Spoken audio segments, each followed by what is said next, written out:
Chapter 506, 201 Soar to the Sky, Gift _2 President Jian, in seclusion. He spoke simply and to the point, probably having heard from Sister Xin about her decision not to consider new songs before her college entrance exams. Bai Lian wrote down a line, then took out her earphones, connected them to Bluetooth, and listened to President Jian's composition. Her new song was different from her previous style, leaning towards a traditional Chinese aesthetic, cold season tassels. President Jian started with a solo pipa performance, elegant and ethereal, imbued with an ancient and stable charm yet filled with exotic sentiments. In the first second, Bai Lian envisioned a scene of yellow sand and withered bones. After listening for a while, she remembered to reply to President Jian. Bai Jian. 1. On the other end of the phone. Looking at this one, for the first time, President Jian felt a helplessness identical to that of Jiang Fulai. President Jian directly messaged Jian Zhe to inquire about Bai Lian. Jian Zhe candidly told him about Bai Lian's activities, study, and then more study, and everything else would have to wait until after the college entrance exams. As for after the exams, Bai Lian would first go to Beijing. President Jian, when are you going to Beijing? Jian Zhe. The Calligraphy Association's assessment, we should set off on the 9th. President Jian, got it. Jian Zhe looked at President Jian's reply, scratching his head. What did he mean? Was he also planning to go to Beijing? 3 days later. Afternoon, Jiangjing. The postal worker rode his bike to a stop at the entrance to Tall Street. With one foot on the ground, he looked up at the ancient and dignified buildings on both sides, then looked down to confirm the address on the ragged box in his hands. Tall Street, number 29. Hesitating, he rode the bike onto the main road and finally stopped in front of the grand entrance of Guangliang, where a pair of 2-meter-tall stone lions stood guard, exuding an air of deterrence. 2 security guards stood at the door. Barely stepping off his bike, the trembling postal worker was approached from a distance by one of the guards. Hello, do you have a parcel for our third young master? The young man handed over the tattered box from the back of his bike. The guard hesitantly took it, looking down at the address label. The sender's handwriting was neat and tidy, and his eyes settled on the recipient's name, Su Nanjing. Indeed, it was for the third young master. Looking up, the name of the sender was 2 characters, Bai Lian. But the security guard couldn't bring to mind any family surnamed Bai that was on good terms with the Su family. He took the battered box and went back, running into Su Jueming coming out of the house. He promptly removed his cap. Second master. Dressed in a long gown, Su Jueming nodded slightly, his gaze falling onto the box in the guard's hand. The guard hurriedly explained, "This is a parcel for the third young master. I was just about to take it to him." For Su Nanjing? Su Jueming reached out, and the guard handed over the parcel to him.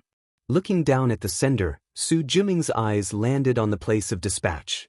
Seeing that it was sent from Xiangqing, Su Jueming casually threw the box back, not sparing it another glance.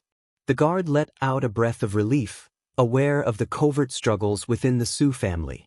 Offending any of them was not an option, and if Su Jueming insisted on inspecting Su Nanjing's parcel, there would have been nothing he could do. Ahead, Su Jueming walked up the steps, speaking with someone beside him. Nothing in the black market either? CIA has already investigated. Before the invitation was sent out, it was divvied up by those people in the international circles, the man explained in a low voice. The invitations that leaked to the black market were bought up as soon as they appeared. However, you don't have to worry. I've heard that the third young master hasn't received any news either. Jiangjing Xijing Club. The club was exclusive. Qi Shuyun was visiting such a place for the first time. Following Leng Shuhe into a private room, she found it spacious inside, with groups of men and women sitting together. Some were playing cards, others were discussing matters. But most heads were turned, attention drifting towards someone on a sofa in the corner. There, a young man sat, his coat removed, wearing only a light blue hoodie, leaning on the sofa, casually holding a rather tattered paper box. Mr. Xiao. At the front, Leng Shuhe greeted Xiao Bingwen and then introduced Qi Shuyun beside him. This is the daughter of a teacher I knew long ago. Xiao Bingwen, who had gathered everyone, was still holding a pair of small scissors, moving briskly. Lung Shuha spoke and Xiao Bingwen paused for a moment to nod at him. Sun Feng, make sure Ling Miss and her company enjoy themselves. Then he immediately made his way to Su Nanjing. Sun Feng stood up from the card game, a cigarette dangling from his lips, to welcome Ling Shuha and her companion. Seeing Qi Shuyun glance towards the corner, Sun Feng joked, "Ladies, the ancestor there has been in a foul mood recently. Don't provoke him."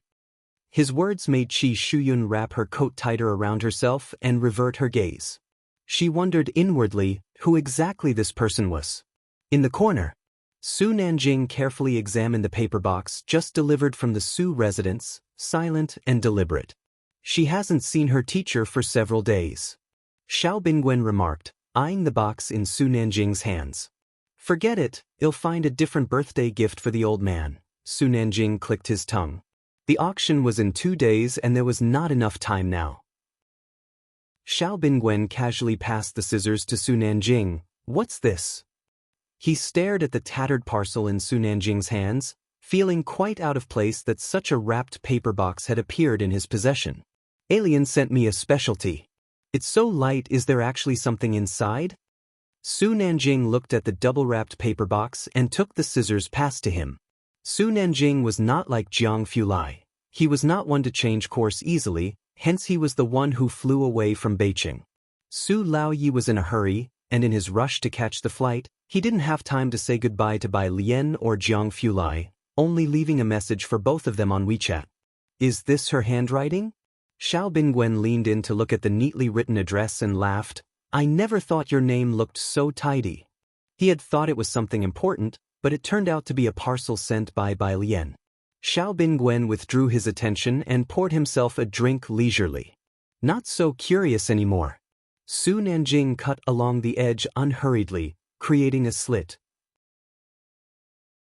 Chapter 507, 202 Jiang Guest Birthday, Playing Against the Wind to Turn the Tables, Second Update, _1 Pu Xiaohan had tightly wrapped the outside of the box, and Su Nanjing had to exert some effort to cut it open. Inside, there was something that resembled a book, which was also wrapped in a protective film. One could not see clearly through the protective film. Xiao Bingwen greeted Sun Feng on the other side. Did she send you a book? This seemed like something Bai Lian could do. Su Nanjing exerted some more effort to cut open the protective film, finally revealing a red background with golden letters that read, Invitation, and below it, there was an imposing white tiger. An invitation? Xiao Bingwen picked up the red wine that was put aside, stood up to prepare to attend to the group that had come today, and glanced at it casually. What kind of invitation is this? A white tiger from the White Tiger Auction House. Huh. He said it offhandedly. In mid-sentence, his steps abruptly came to a halt. Then, with a snap, he set down the wine glass, his gaze fixed unblinkingly on the invitation. There had never been a moment where he felt the sound of his heartbeat so clearly. His throat tightened and his voice trembled. This is... They didn't have invitations, but they had seen them before. The White Tiger Auction House was a place where they could buy almost everything they wanted. Occasionally, certain items were too precious, making the invitations hard to get, but in most cases, the Su and Xiao families were still able to get one through official channels. So at just one glance, they recognized that this was the invitation they had been seeking this time. Did Miss Bai send this to you? Xiao Bingwen looked at the tattered box beside him and then at the understated and mysterious invitation in Su Nanjing's hands, finding it absurdly comical. Su Nanjing immediately took out his phone to call Bai Lian. She picked up after one ring. Little sister Bai Lian, what did you send over? Bai Lian had just finished school, and she was at a milk tea shop ordering a milk tea, while Qi Yundai was passing a plate of cake to her. An invitation. She took the cake that Qi Yundai offered and turned to walk inside, her voice calm and unhurried. Haven't you been looking for it? What's the matter? Su Nanjing, no. Oh, Bai Lian's tone was casual. Is there anything else? Her tone suggested, don't disturb my studies. The two hung up the phone. Xiao Bingwen had listened to the entire conversation, finally came back to his senses and murmured, where did she get that invitation from? He and Su Nanjing had been busy for half a month, and these last few days they were really about to give up. Then this invitation had fallen from the sky? Was it from Jiang Fulai? Bai Lian was but a high school student at Xiangqing First High School. Other than Jiang Fulai, Xiao Bingwen really couldn't think of any other explanation. Bai Lian had been in seclusion and did not attend the auction. Saturday. It was rare for Jiang Fulai to have a day off, and these people were already regulars at the library. The light streamed through the library windows and fell on the table by the window. Today, the library was quite busy, and the table on the right was completely occupied by Bai Lian and her group. Jiang Fulai sat on the very right, with black headphones on his ears. In front of him was a very thin laptop. His slender fingers tapped on the keyboard, and occasionally he turned his head to speak with Bai Lian. The sunlight fell on his face, his eyelashes cast down, giving his usually cold features a touch of entanglement. Tang Ming across him raised his hand, looking cautiously towards Jiang Fulai. "Teacher Jiang, we're having hot pot for lunch." Jiang Fulai was used to being cold, and his demeanor didn't seem to fit someone who would join them in bustling eateries. Although they had had hot pot together many times, inviting Jiang Fulai still took a lot of courage from Tang Ming.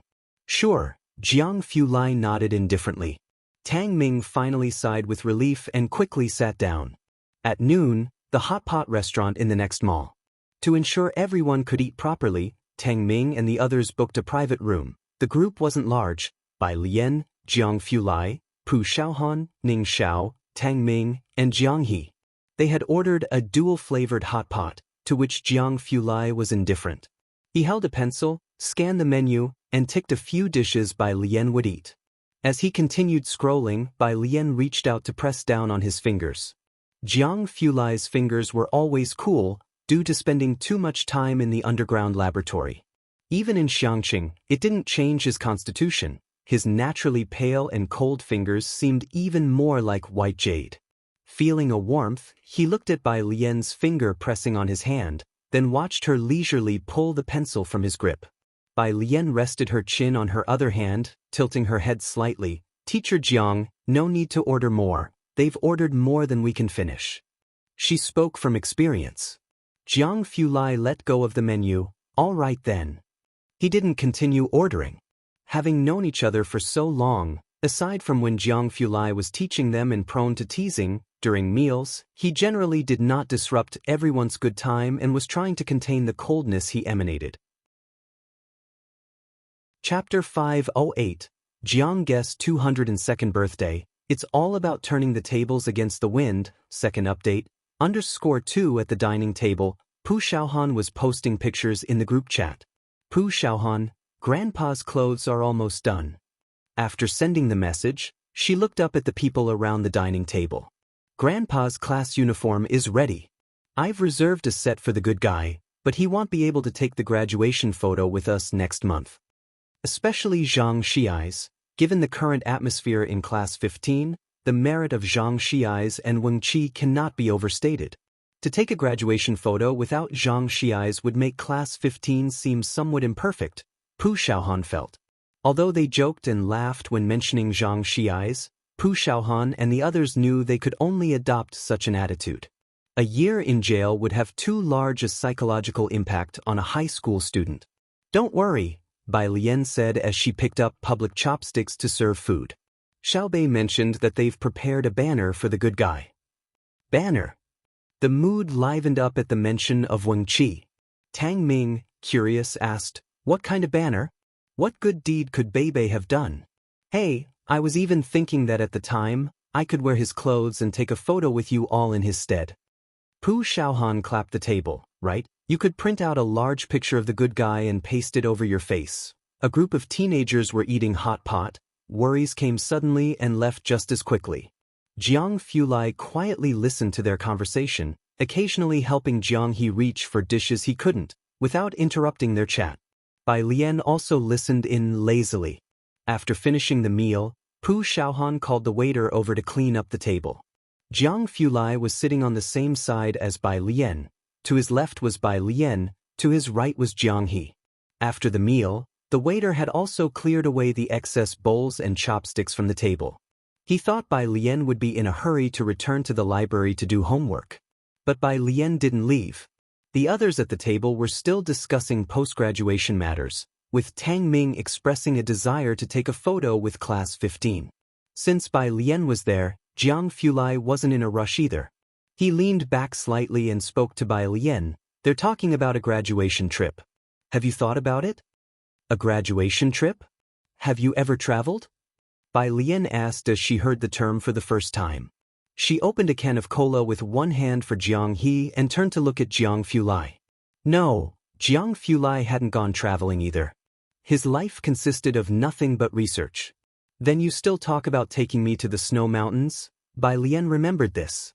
The private room was warm. Jiang Fulai had already taken off his coat. He was wearing a white shirt with the collar slightly open.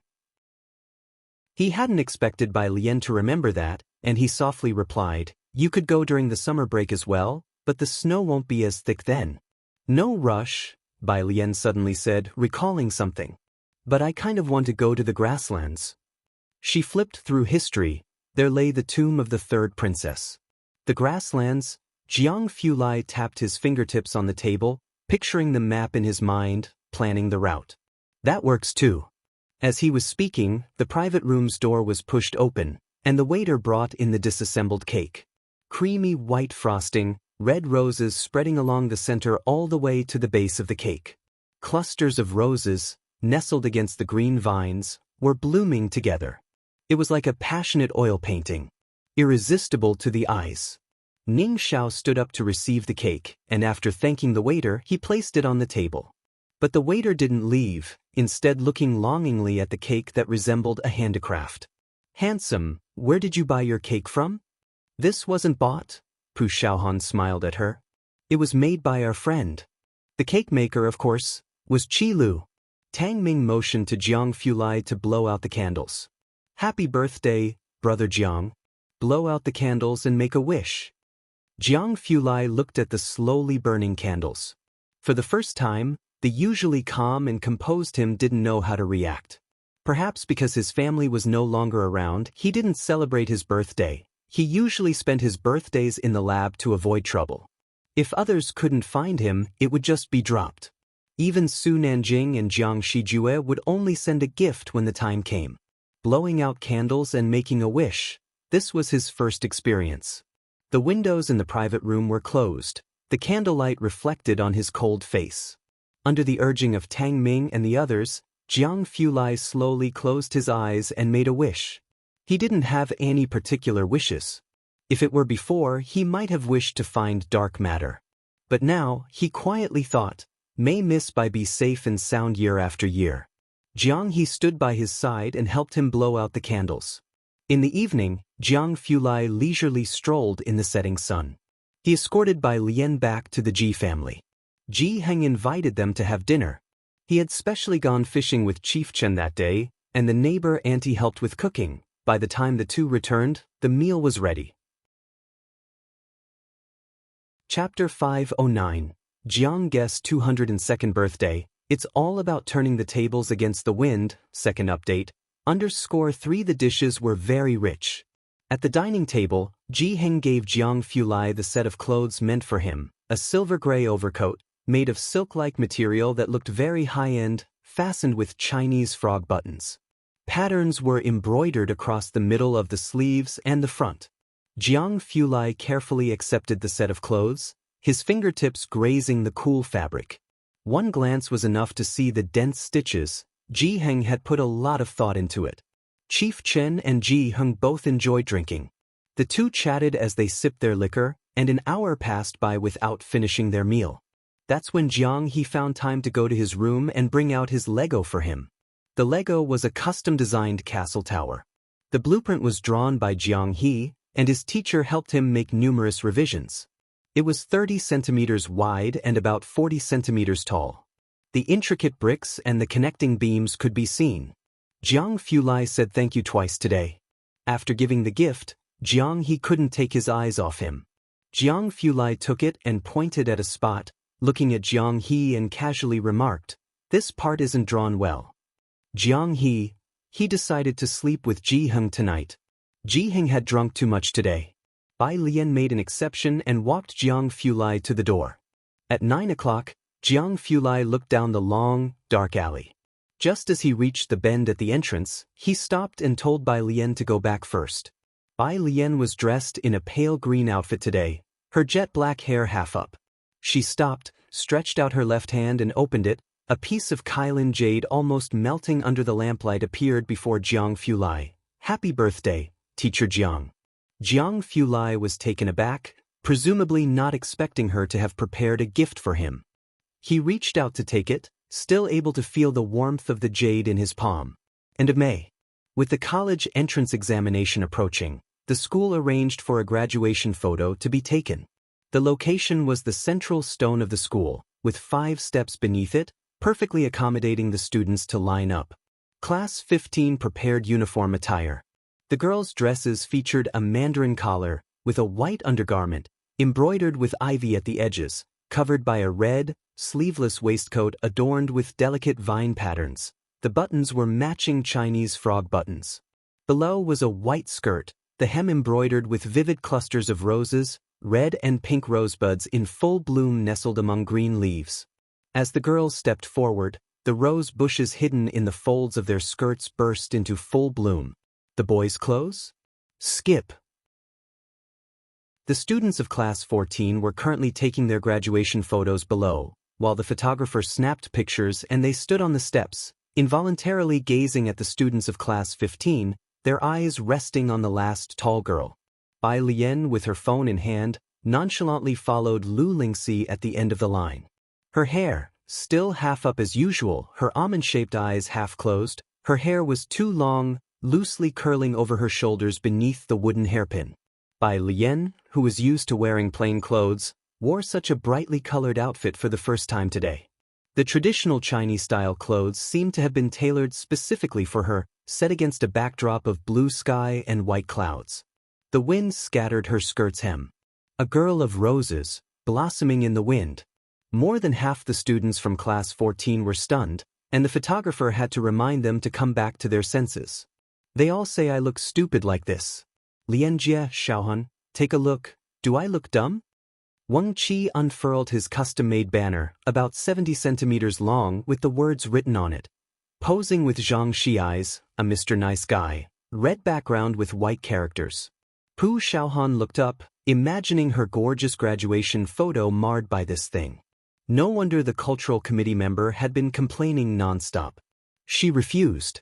Bai Lian looked at the line of text and nodded. I think it's fine, the color matches our clothes well. Wang Qi's eyes lit up. Right? I knew you'd get it, Sister Lian. You really think so? Pu Xiaohan asked incredulously, clutching at Bai Lian's arm. Bai Lian was puzzled. Yeah. Pu Xiaohan. It was the first time Pu Xiaohan realized that Bai Lian was actually quite straightforward. The graduation photo for Class 14 was taken, and the principal, vice principals, and teachers from various subjects stood up from the front row. The principal couldn't leave since he had to take photos all day. Wang Qi, Lu Lingxi called for Wang Qi, her gaze briefly pausing on Wang Qi's banner before she said, the chemistry teacher hasn't arrived yet, he's teaching in Class 9. Go call him, will you? Wang Qi put away the banner and went to summon the chemistry teacher. The principal and vice principals came over looking for Lu Lingxi and Bai Lian. The end of the college entrance exams was finally approaching, and the principal looked at Bai Lian with mixed emotions. Bai student, relax. No matter how the tests go, just do your best. Okay, consented Bai Lian with a nod.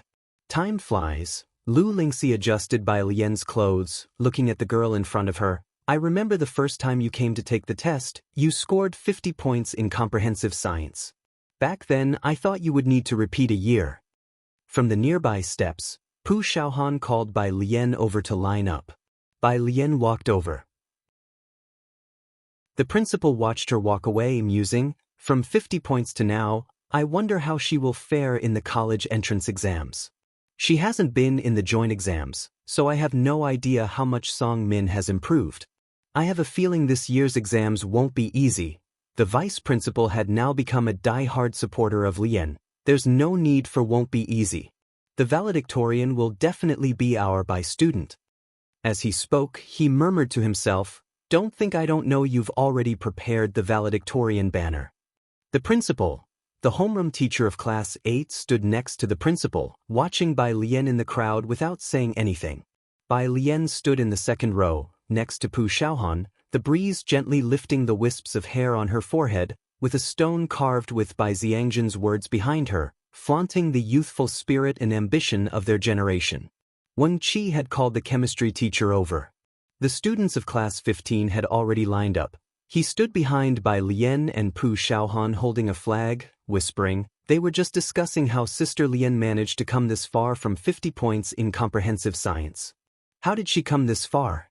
Bai Lian slightly tilted her head towards Wang Qi, raising an eyebrow in her usual casual way, yet with a hint of playful arrogance Wang Qi had never seen before. She didn't speak but looked through the gap at the line of poetry on the stone behind. The Bai family's army won many battles by turning defeat into victory. That was what she was best at, playing the game of turning the tides against the wind. Do you understand, young one? Requesting monthly votes, dear readers. Chapter 510, Battle 203 commences. A clash of two champions _1 at 10 in the morning. The sun was plenty strong. Light passed through the clouds and settled on Xiangqing No. 1 Middle School, falling upon the boulder that had stood for 1,000 years. Bai Lian reached out her hand to shield her eyes from the glare, her gaze fixed on the powerful and resonant characters inscribed on the stone.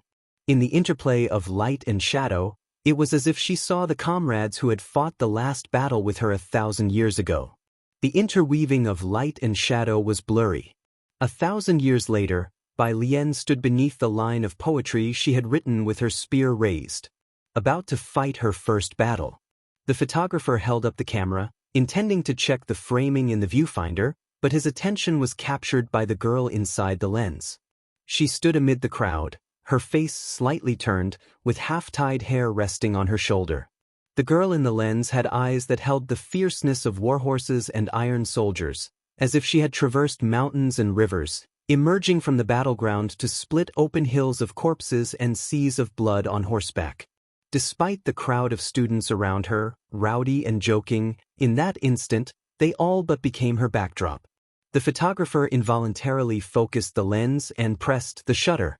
After capturing the moment, he reviewed the photo just taken. The composition was beautiful, like a destiny revolving through a millennium, filled with a mysterious sense of story. He admired it for a while, planning to send it to the student later. The students of Class 15 had mostly lined up, and the photographer put down his camera, amplifying his voice. Students, quickly get into place. The teachers can take their positions now too. The disciplinary teacher, who was negotiating with the principal about exactly how many banners were ordered, stopped upon hearing this. He adjusted his shirt and walked forward solemnly. In the crowd, Pu Xiaohan was holding her video camera, filming the making of footage. When everyone was almost ready, she put down her camera and stood up. Seeing Wang Qi actually pulling up the banner, she said, "Wait a moment, let the photographer take a picture of us without the banner first, then we can take one with the banner later." This was the result of Pu Xiaohan's discussion with Lu Lingxi. Take one without the banner first? Wang Qi folded the banner, stuffed it into his pocket, and patted it. "Fine, I'll bring it out again later."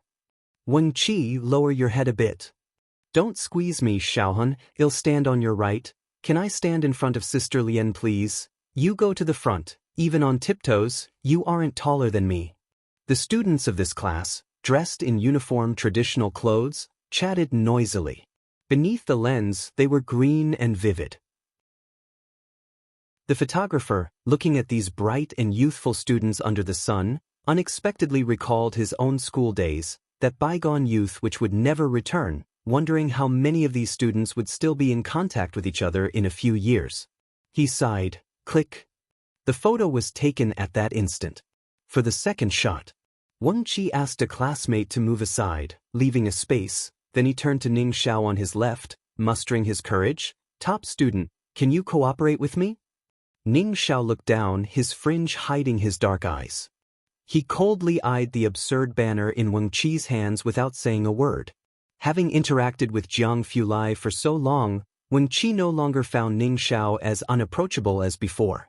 Top student, Wang Qi passed one corner of the banner to him, assessing the distance of roughly one person between him and Ning Xiao. He tentatively asked, "Good man is your desk mate, so if you hold it, isn't it like he's here too?" As he spoke, he cautiously lifted the banner in his hand. Ning Xiao stared at the red banner and still said nothing. Bai Lian stood in front of the two, with the space Wang Qi and Ning Xiao left behind her. She tilted her head back. "Ning Xiao, help him hold it." Ning Xiao coolly extended a finger and hooked the corner of the banner. His expression was especially somber as he held the banner. Wang Qi gave Bai Lian a hand gesture of thanks before waving at the photographer. "We're ready now, you can take the picture." The photographer lifted the camera and was drawn to the banner, seeing the symbol that read, "One Good Man," on it. He thought to himself about how serious students' nicknames are nowadays, as in their time they were things like Fart Prince or Crazy Wild Boar. After all the photos were taken, Lu Lingxi sent a student to call down class 16 for their group photo. Pu Xiaohan, meanwhile, took out her camera to film the class candid shots, and Wang Qi called the boys to stand on the roadside and shouted to Pu Xiaohan, hurry, take a group shot for us guys. Pu Xiaohan readied her camera and turned to point it at them. Wang Qi stood in front of everyone, directing them to pose. Before he could speak, a few taller boys hoisted him up as they shouted, "Taro Xiaobei." Chapter 511, 203 starts the first battle. A pair of heroes _2 Pu Xiaohan captured this scene on video from the side. Class 16 students came down. They were on the 4th floor and hadn't seen Class 15's graduation outfits that morning. Upon coming down now, the girls immediately gasped in astonishment. The photographer taking the graduation photos was discussing the placement positions with Class 16's teacher. Two girls from Class 16 walked over with their smartphones and stopped beside Bai Lian. "Bai Lian, could we take a picture with you?" There were many photos of Bai Lian in the school forum, most of which were of her back. Students from other senior classes would often visit Class 15 to seek blessings from the two exam gods, and as the college entrance exam approached, they were seizing the last chances to take photos together, which might not come again after the exams. How come Tang Ming hasn't come down yet? Wang Qi, who had been ditched for quite a while, finally managed to get close to Bai Lian to seek salvation. "Wasn't he supposed to take a photo with us?" Just as she was speaking, Tang Ming hurried over, still draped in his school jacket, muttering, I made it. Wang Qi, overwhelmed, pointed at Tang Ming and said, "Everybody, go swarm him." Tang Ming was an unofficial member of Class 15. He had just come down and was still unclear about what was happening when he was surrounded by a crowd from Class 15. A lot of them had brought smartphones and took many photos to share in the group chat. Bai Lian looked through the group for a few photos and finally found one where she was with Zhang Shi's banner and Pu Xiaohan and others, and she sent it to Jiang Fulai. "Print it out and bring it to the good person tomorrow," Jiang Fulai replied quickly. "Graduation photo?" 1. While this group was fooling around, Lu Lingxi stood by watching for quite a while without urging them back to class. Considering the pressure students of Class 15 had placed on themselves this half-year, it was good for them to relax a bit before the exams. Her gaze landed on Bai Lian, who was standing to the side looking down at her phone, and she walked over to her, pausing. "Just perform normally without pressure during the college entrance exam, and try to relax now that it's almost here." She thought Bai Lian was studying. Bai Lian silently put away her phone. "Okay." The Research Institute. Jiang Fulai waited for quite a while, but Bai Lian hadn't replied, so he couldn't help but click to open the photo Bai Lian had sent him. The photo was taken with a smartphone, with Wang Qi and Pu Xiaohan holding up Zhang Shi's banner standing to the left of Bai Lian, and another girl standing to her right, while Ning Xiao and Tang Ming and others were in the background. The sunlight above was just right, making the group of young boys and girls radiate with youth. He looked at the girl in the center, who stood amidst the crowd, her dark apricot eyes looking at the camera, a smile playing on her lips, her posture slightly lazy and facing the wind, with her half-tied ink-black hair fluttering, blending in with the surrounding youngsters. A group of spirited senior high school students. Jiang Fulai tapped on the photo with his fingertip, then reached out to press save. After exiting, he opened up the Beijing High School forum. Since Bai Lian arrived at Beijing High School, she had become a frequenter on the forum, what score she got, what she wore today, encountering her in the cafeteria. At first, Jiang Fulai intended to delete it, but as he scrolled through, the forum seemed like a journal of her growth. From the first mention of Bai the Great to now, the graduation photo. Jiang Fulai lowered his head, thinking about checking for new posts from today. He instantly saw the pinned photo. Ah, I took a photo with Senior Bai. She's super beautiful. Scrolling down, there were more photos with her. It was one thing with senior students, but even the first and second year students went to take photos? Jiang Fulai looked on coldly. After school in the afternoon, Class 15 students had a 100% head-turning rate as they walked on the street. Bai Lian carried her backpack in her hand, walking on the very edge of the group, with Pu Xiaohan by her side, while people from Class 15 were urging Pu Xiaohan to hurry home and post the video she had taken to the group chat. The milk tea shop was still packed as ever. Jiang Fulai was speaking to Qi Yundai across from the milk tea shop, wearing a garment made for him by Ji Heng today, a silver-gray silk shirt, elegant and cool, subtly shimmering with a cold light in the sunlight. He listened quietly to Qi Yundai, his eyes occasionally sweeping over the school gate in a somewhat absent-minded manner. It was only when he saw Bai Lian and her group, dressed in rose-colored graduation robes, did he pause for a moment. Mr. Su has already spoken to Jiang's butler. Qi Yundai was saying something to Jiang Fulai when he noticed Jiang's gaze shift and belatedly looked behind him. Upon seeing Bai Lian emerging from the school gate, Qi Yundai stopped. They're taking their graduation photos today. As the college entrance examination approached, the school was plastered with banners. When Bai Lian approached, Wang Qi and Tang Ming quieted their roughhousing and respectfully greeted Jiang Fulai before heading off to the milk tea shop together. Qi Yundai remembered his cake and dashed back to attend to it without delay. Jiang Fulai stood still, appearing aloof, his gaze fixed only on Bai Lian. Bai Lian, holding the banner from Zhang Xiai's, paused slightly and said, "What's up?" Jiang Fulai leisurely took out his phone, opened the camera app and casually asked, "Bai Lian, can I take a picture with you?" Bai Lian, where had he heard that again? Jiang Fulai seldom took photos. He turned on the front camera, which had no beauty filter, but with their superior bone structure, even just showing above the chest, the two were dressed in ancient-styled clothes in the camera. The two looked like they were part of a painting set in ink and wash, with a wisp of sunset in the background, exquisitely beautiful. There were no compositional techniques in use. Their good looks alone carried the photo. After Jiang Fulai finished taking the photo, he checked it, was satisfied with it, and remembering that Bai Lian had once criticized his photography skills, showed it to her. "Bai Lian, what do you think?" Bai Lian looked down at the photo and let out a sigh. Across at the milk tea shop, Pu Xiaohan, holding an order, stood by the counter and whispered to Yang Lin, "Teacher Jiang's angle is so fatal, his photography is really not up to par."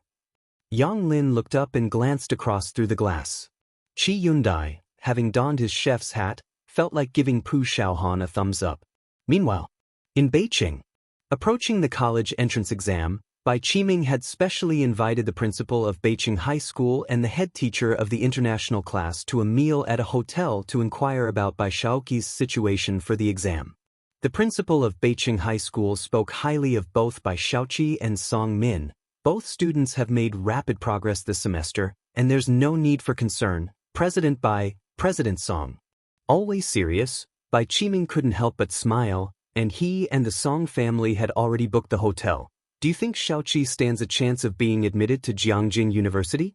"Of course," the principal nodded, smiling with a sense of admiration. "Though she's not as good as her brother academically, she's improved significantly this semester. Without any mistakes, there's a 90% chance she can get into Jiangjing University." Bai Qiming had no clear concept of their academic achievements, but hearing the principal's affirmation that Bai Shaoqi could indeed gain entry, the surprise on his face was unmistakable. His hand clenched the wine glass tightly to prevent himself from showing too much emotion. Would their Bai family really produce two champions? Two outstanding students at Jiangjing University?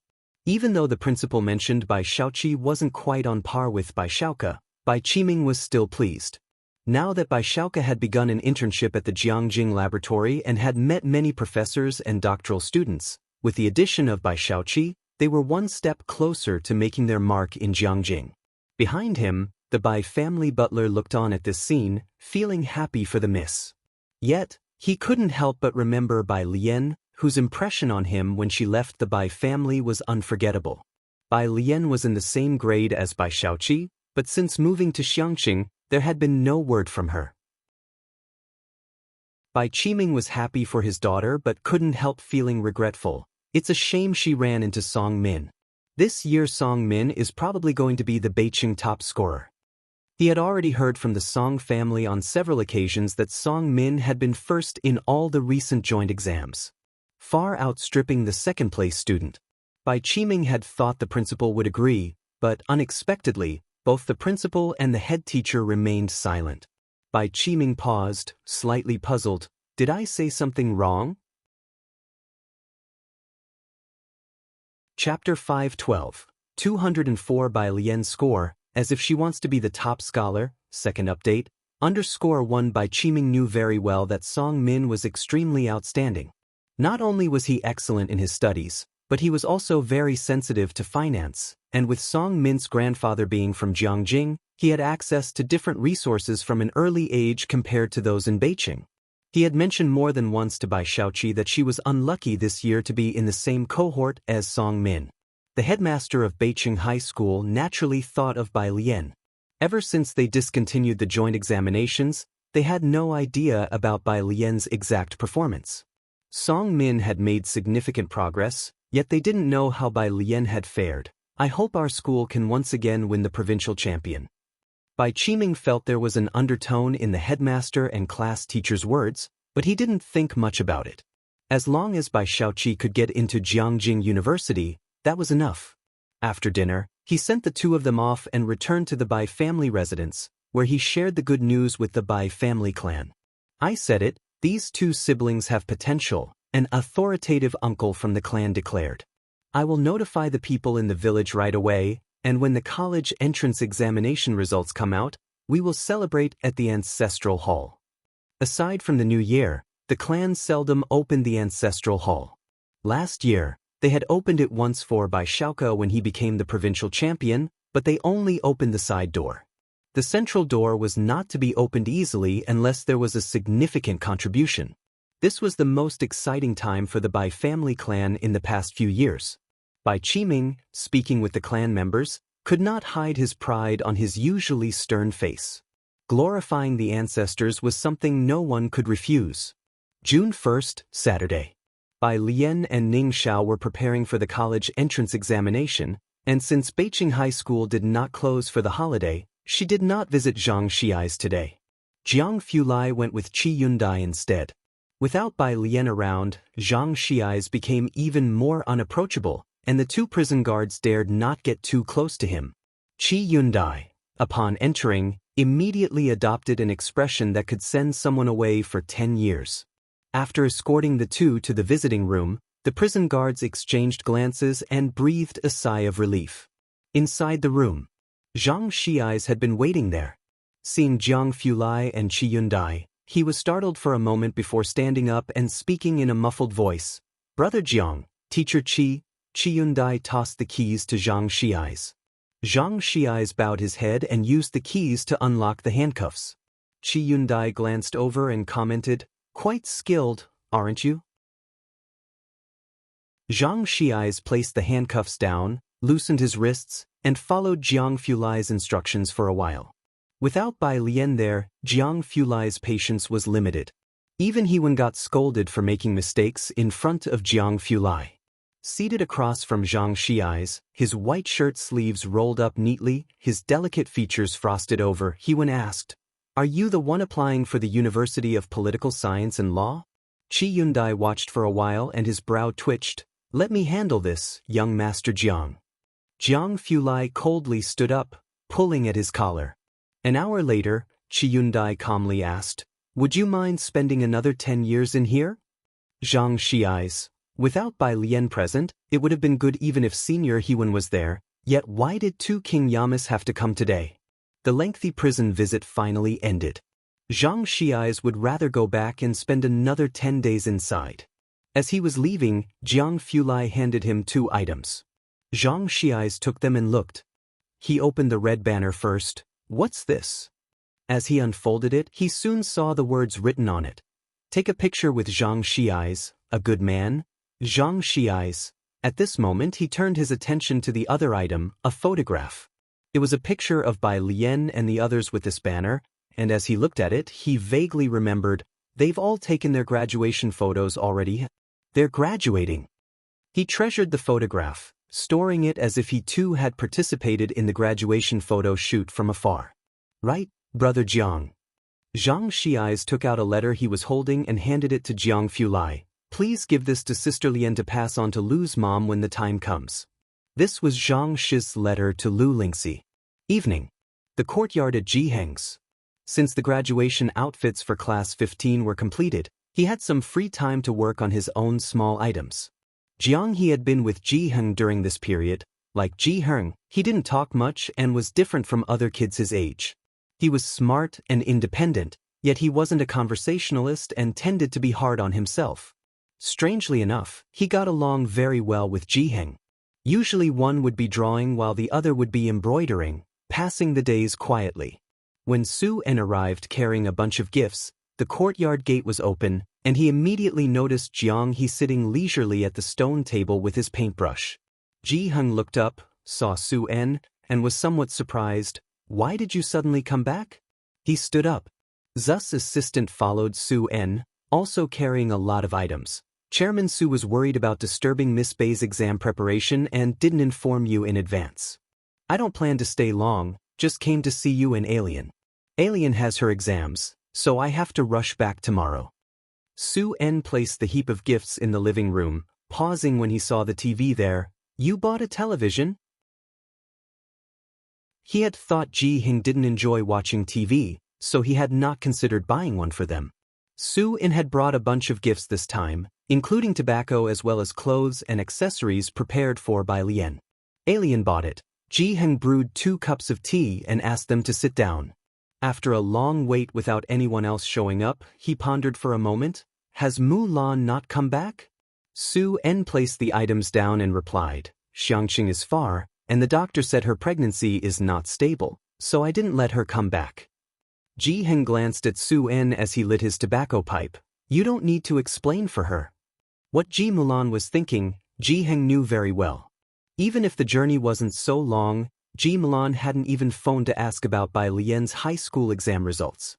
Now, as long as she didn't coerce Bai Lian, Jiheng preferred not to get overly involved in Ji Mulan's affairs. He was aware that Ji Mulan's attention was solely on the unborn child within her. Jiheng lowered his head and took a puff of smoke. His gaze was heavy. Bai Lian had returned with Jiang Fulai. When the two arrived, Su En was in the hall talking to Jiheng. Seeing Bai Lian and her companion return, Su En couldn't help but stand up. He went outside to greet Bai Lian, his eyes pausing briefly on Jiang Fulai. Jiang Fulai wore a white shirt today, and under the lights, all of his usual sharpness seemed to be hidden away. Yet, those light-colored eyes that glanced over still felt very oppressive. Su En pondered deep down, wondering exactly who Mr. Jiang was. Jiang, surname Jiang? Su En pondered for only a moment before shifting his thoughts. He reached out and handed a gold top-of-the-list pendant to Bai Lian. Your high school exams are in a couple of days. I wish you success in leaping through the Dragon's Gate in advance. He had the pendant specially made by a goldsmith, and both Su Jiue and Bai Lian had one. Beside him, Zu's assistant chimed in with auspicious words. Miss Jiue said that with Miss Bei's math skills, you will surely make it to the top of the list. Thank you, Bai Lian said humbly, accepting the pendant. Jiangjing.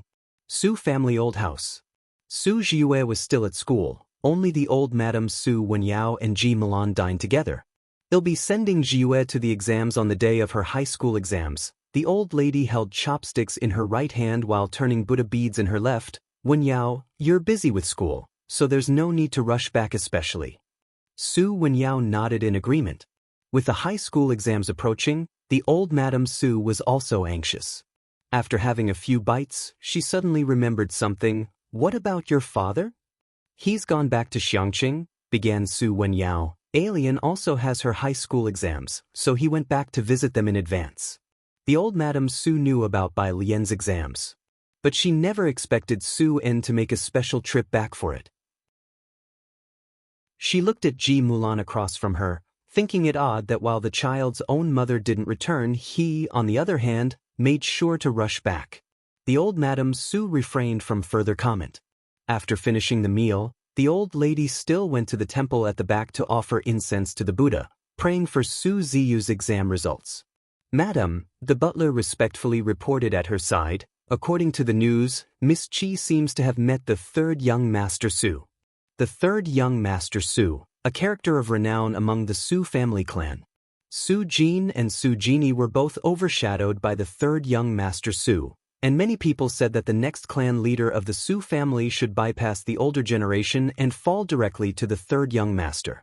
"Are you serious?" The old Madame Su opened her eyes wide, the murk in her eyes giving way to a sharp glint. Although she had no privilege to meet the third young master's group, it didn't stop her from always tracking their movements. The butler replied, "Most likely." The old Madame Su hung the Buddha beads on her wrist and clasped her hands together. "In a few days, I'll make a trip to the Qi family." June 4th. At Ji Shayan's place, after finishing a day's worth of classes, Ji Xiaojun and the house butler among others voiced their intention to return to Xiangqing. And they were planning to go back early tomorrow morning. The Dragon Boat Festival is coming up. The house butler looked at Ji Xiaojun, disagreeing with his decision to go back. "I was planning to take you to meet the old master. Why are you heading back to Xiangqing at this time?" Ji Xiaojun poured himself a cup of tea without looking up and didn't hide his intentions from the house butler, speaking at a leisurely pace. "Going back to see my dad and Alien." "You can see people anytime." The house butler set down his teacup, his fingers etched with deep lines. "The old master has taken time out to meet you now." House butler, Xin Qing joined the conversation to explain, "It's different. Alien has her high school exams. Xiaojun and I plan to go back and send her off." She sat next to Ji Xiaojun, no longer as awkward as when she first arrived in Jiangjing. "High school exams?" The house butler paused, remembering Bai Lian indeed had her exams this year. "And send off."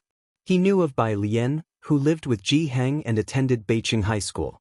With a stern expression, the house butler wondered, "I understand your care for her, but is a high school exam so significant that you need to go back especially to send her off?" He knew Xin Qing and Ji Xiaojun always cared for Bai Lian, but it seemed that they were placing too much importance on Bai Lian's exams. He could understand paying a bit more attention, but was it really necessary to make the long trip back to Xiangqing just for this? Why were Xin Qing and Ji Xiaojun so agitated, as if she were vying for the top scholar position? It's a holiday today, so let's ask for monthly votes to update more. Chapter 513, 205 College Entrance Exam, Go Against the Current Straight to the Clouds. Extra chapter for monthly pass. _1 Xin Qing opened her mouth, looked at the butler, and explained, "Alien is a good student, last time at the Su family." Su Zhiyue had mentioned that Bai Lian was at some Yuan base, and as Xin Qing wasn't highly educated, she had almost forgotten about it after half a year. She couldn't remember what that base was, but she knew that Bai Lian was very likely to be directly admitted to Jiangjing University. For her, the fact that Bai Lian could attend Beiqing University was already surprising enough, let alone Jiangjing University. "I know," the butler said upon hearing this, only glancing at Xin Qing with a perfunctory tone. He had heard Xin Qing brag about Bai Lian's good grades more than once. But after all, the Mu family was a prominent clan, and the butler had seen all kinds of geniuses in the family. Could Bai Lian's excellent grades really surpass those of the past prodigies of the Mu family? Alien's mother hasn't gone back. Ji Xiaojun pulled out a cigarette, pinched it between his fingers without lighting it, and simply said, "If the two of us don't go back now, it might affect her mood." Affect her mood? The butler thought to himself, does it really matter to her whether it affects or not?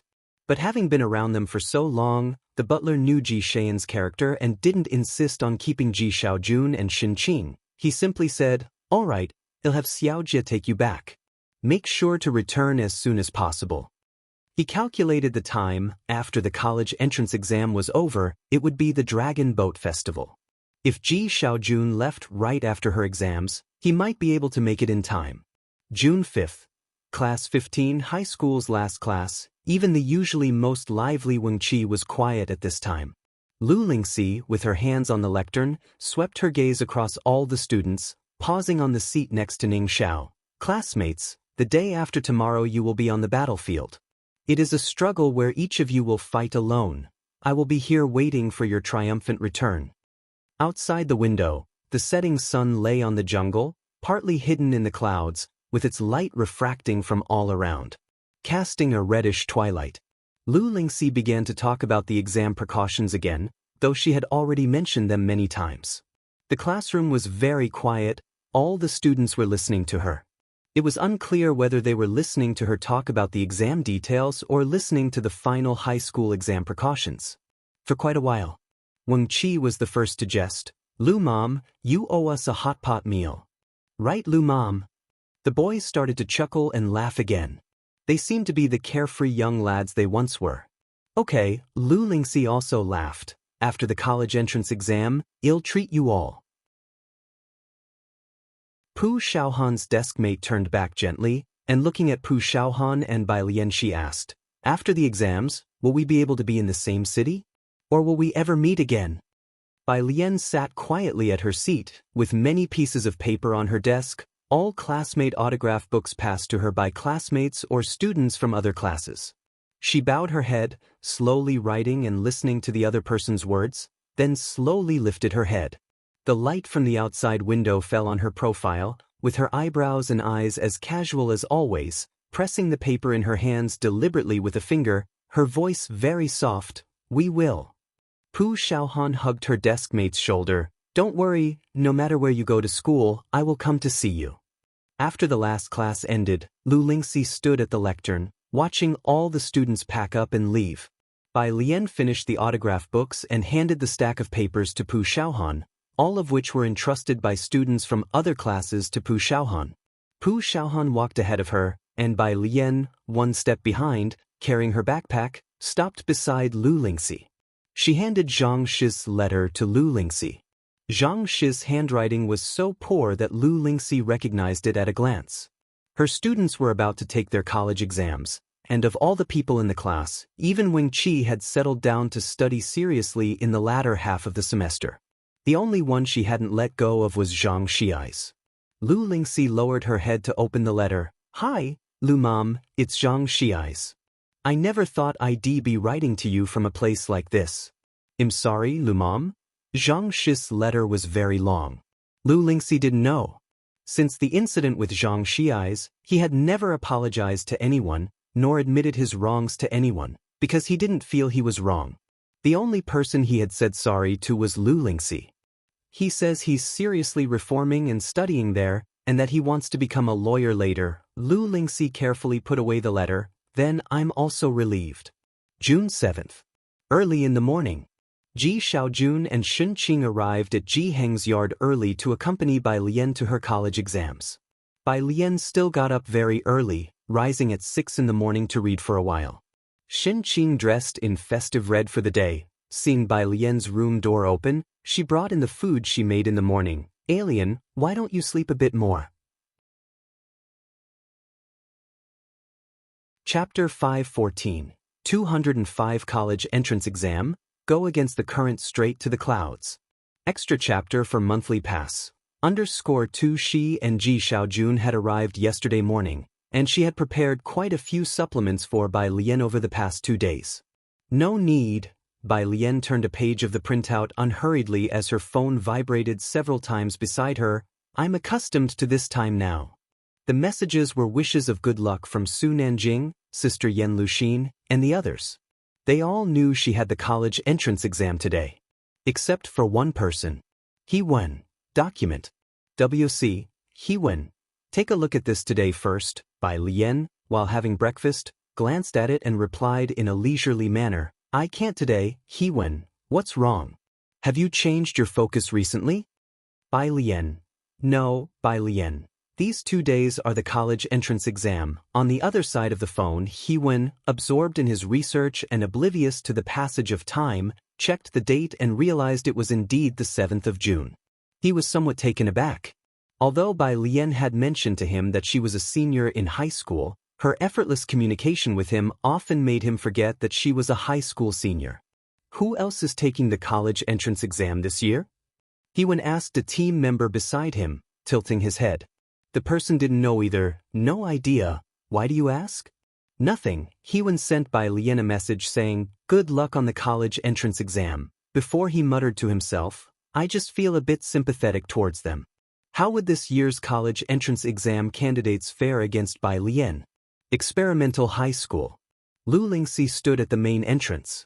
The traffic police were already in place and some students had arrived at the exam site. She had been there since 8 o'clock, watching the road intently. At 8:20, she saw a black electric scooter with the emblem of a Xiangqing local restaurant on it. Lu Lingxi's steps faltered for a moment as she recognized it as the restaurant where Yang Lin worked part-time. Yang Lin was riding the scooter. Lu Lingxi saw her stop and quickly walked over to her. "Yang Lin." Yang Lin parked the scooter. Her home was far from here and the restaurant owner, knowing she had the exam today, had let her take the restaurant's delivery scooter home last night.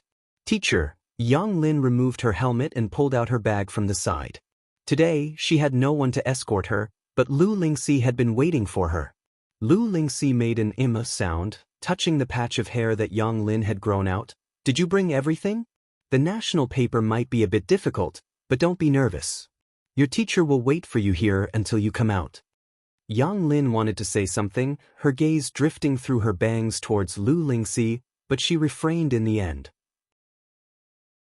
It seemed that ever since Bai Lian had come, she had rejected others less and less. After what seemed like a long silence, Yang Lin handed her phone to Lu Lingxi. "Teacher, could you please look after this for me?" Her grandparents were still in the countryside, and she was alone. If Lu Lingxi hadn't come, she probably would have left her phone in the security room. Never in the history of Xiangqing was the college entrance exam as lively as it was this year. The main roads in Xiangqing, particularly those leading to major exam venues, were manned by traffic police, and signs reading "No honking" were put up. Bai Lian's exam venue was at Experimental High School, which she had visited the previous day with Jiang Fulai.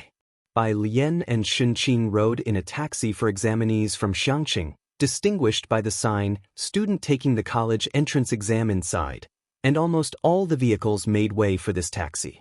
She and Xinqing sat in the back, while Ji Xiaojun was in the passenger seat. It was Bai Lian's first time taking the college entrance exam, and the cars behind their taxi didn't honk their horns, a scene she had never witnessed before.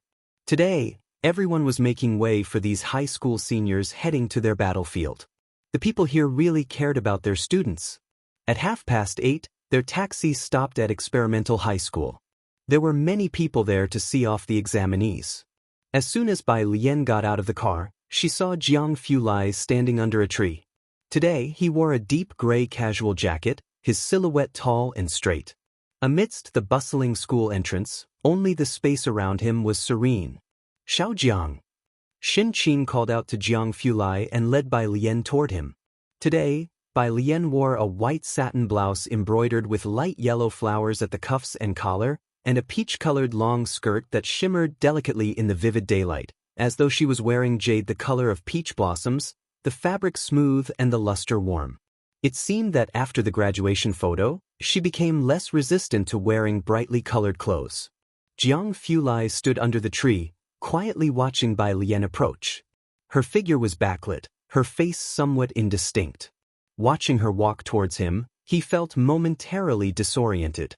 Once they reached him, he greeted Xinqing and Ji Xiaojun before looking down at Bai Lian. "Did you bring your pen, ID card, and admission ticket?" Bai Lian raised an eyebrow, not expecting him to say that. "I did." "Good." Jiang Fulai's eyelashes drooped as he said, "You go to the exam room, and I will watch you go in." No one else was allowed to enter the exam site. "Xiaojiang, we can wait here. Do you want to head back?" Xinqing glanced around, remembering that Jiang Fulai was usually very busy. "It's fine," Jiang Fulai replied softly. Ji Xiaojun looked at Jiang Fulai and then took out a pack of cigarettes from his pocket, but he said nothing. Jiang Fulai just stood there, watching Bai Lian carry only a pencil case as she walked step by step into the exam room, her silhouette calm and resolute. She marched into battle alone, yet it was as if she had the support of a mighty army at her back. Bai Lian remembered her exam room and seat, and after going through the security check and showing her admission ticket, she went inside. Most of the candidates were already there, and her arrival still drew quite a bit of attention. At 8:50, the two invigilators had calm expressions. After the preparation bell, they distributed the test papers and instructed the examinees, "Everyone, please write your name and admission number first. Don't forget."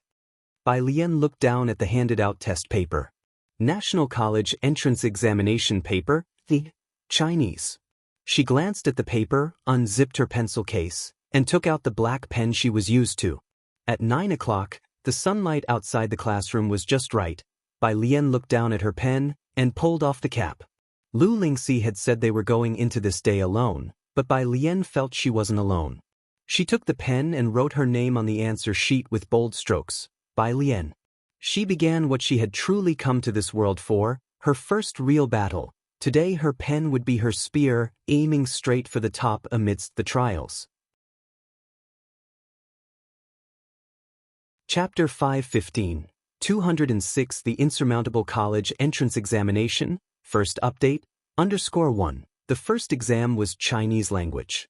The test paper began with a piece on technology, its sentences interspersed with numerous professional terms. Bai Lian glanced over the test and estimated its difficulty, feeling a bit worried for Wang Qi. As she pondered, she began writing down answers on her test paper. The proctor made a round and paused for a few seconds next to Bai Lian.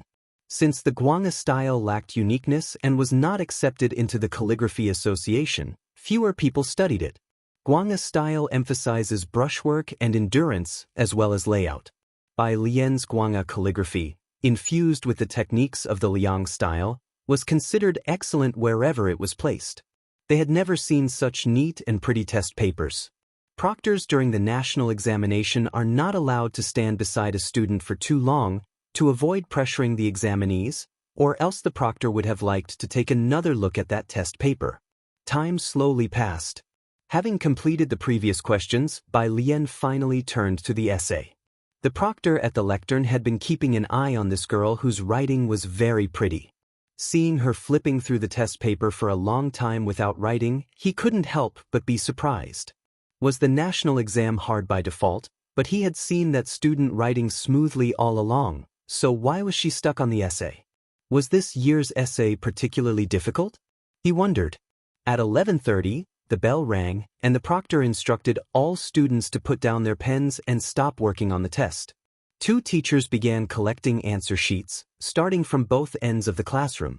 When they reached Bai Lian, the proctor saw the girl pressing down on the test paper with her left hand, tapping her fingertips on the desk intermittently, while supporting her chin with her right hand, her long eyelashes casting shadows, seemingly looking at the test paper, yet possibly lost in thought.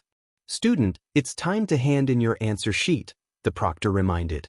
Bai Lian finally snapped back to reality, pulling out her answer sheet from under the test paper and handing it to the teacher.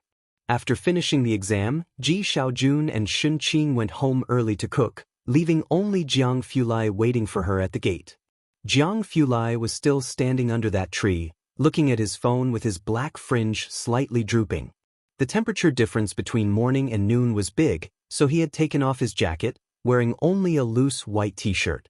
The midday heat was intense, and the other parents waiting around seemed restless and anxious, yet he was casually laid back with a natural cool aura. When he saw Bai Lian approach, he turned off his phone, looked up, and walked her way, asking, "Was it difficult?" Jiang Fulai handed her the water he was holding. She hadn't turned in her paper early, so it was inevitable that he was curious about the difficulty of the questions. Bai Lian came back to her senses and followed Jiang Fulai to the parking area. Remembering Jiang Fulai's question, she belatedly answered, "Not difficult." By noon, after the morning exam, Weibo Hot Search was already synchronizing with the news. National Exam Essay Question, a post from the news network, followed closely by an explosive indicator. Below it, comments flooded in from onlookers and college students. There weren't many high school seniors commenting because they were preparing for the afternoon math exam. Xin Jie, who was in the entertainment industry, knew that today was Bai Lian's college entrance exam and had been following the hot search. Seeing that the Chinese composition topic had exploded, she discussed with Yen Lu. Netizens are saying this year's essay question was too simple, but the reading comprehension and classical Chinese sections were simply brutal. I wonder how Miss Bai did. Miss Bai has a profound foundation in literature. Yen Lu closed the script book, seriously commenting. The afternoon exam was mathematics. Math has always been the most feared subject by students in both the arts and sciences, and this year's last 3 questions were progressively more difficult. Bai Lian worked her way from the front to the back, not using much of the draft paper on the desk for multiple choice and fill-in-the-blank questions, only starting to use it for the major problems. This year's third major problem was to prove an inequality where xyz equals 1, to demonstrate that a certain quartic equation in 3 variables was greater than 1. Almost all students in the examination hall wrote solution when they encountered this problem. Until it was time to collect the answer sheets and test papers, not a single student spoke. Journalists had been crouching early at the entrance to Xiangqing First High School. Seeing the first student come out, a reporter hurriedly approached with a microphone, asking, "Student, was the math test difficult this year?" Every year, the national exam papers are criticized. The student looked up, and after seeing the camera, he even adjusted his hair. Don't know. Don't know.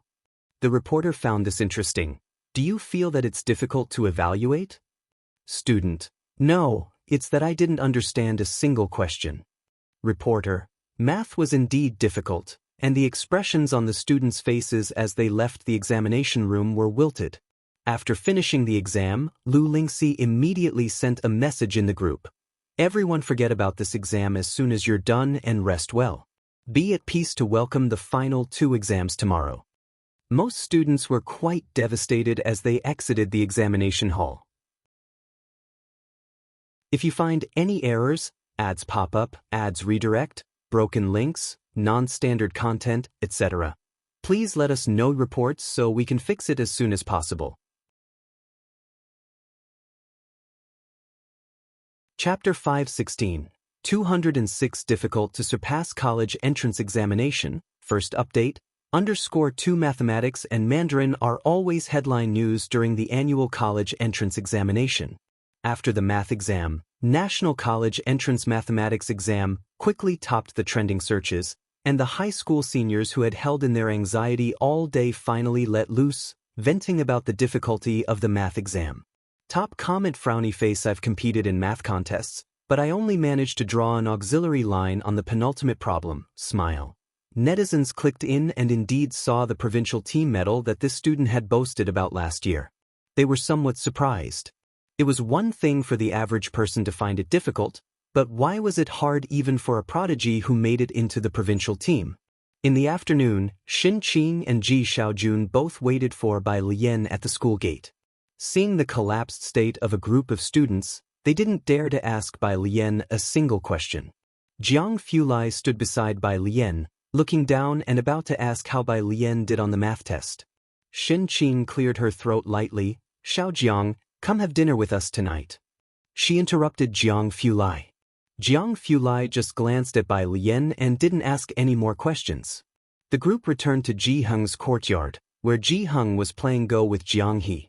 When they arrived, Ji Heng saw Jiang Fulai, let out a sigh of relief, and quickly stood up with his smoking pipe in hand.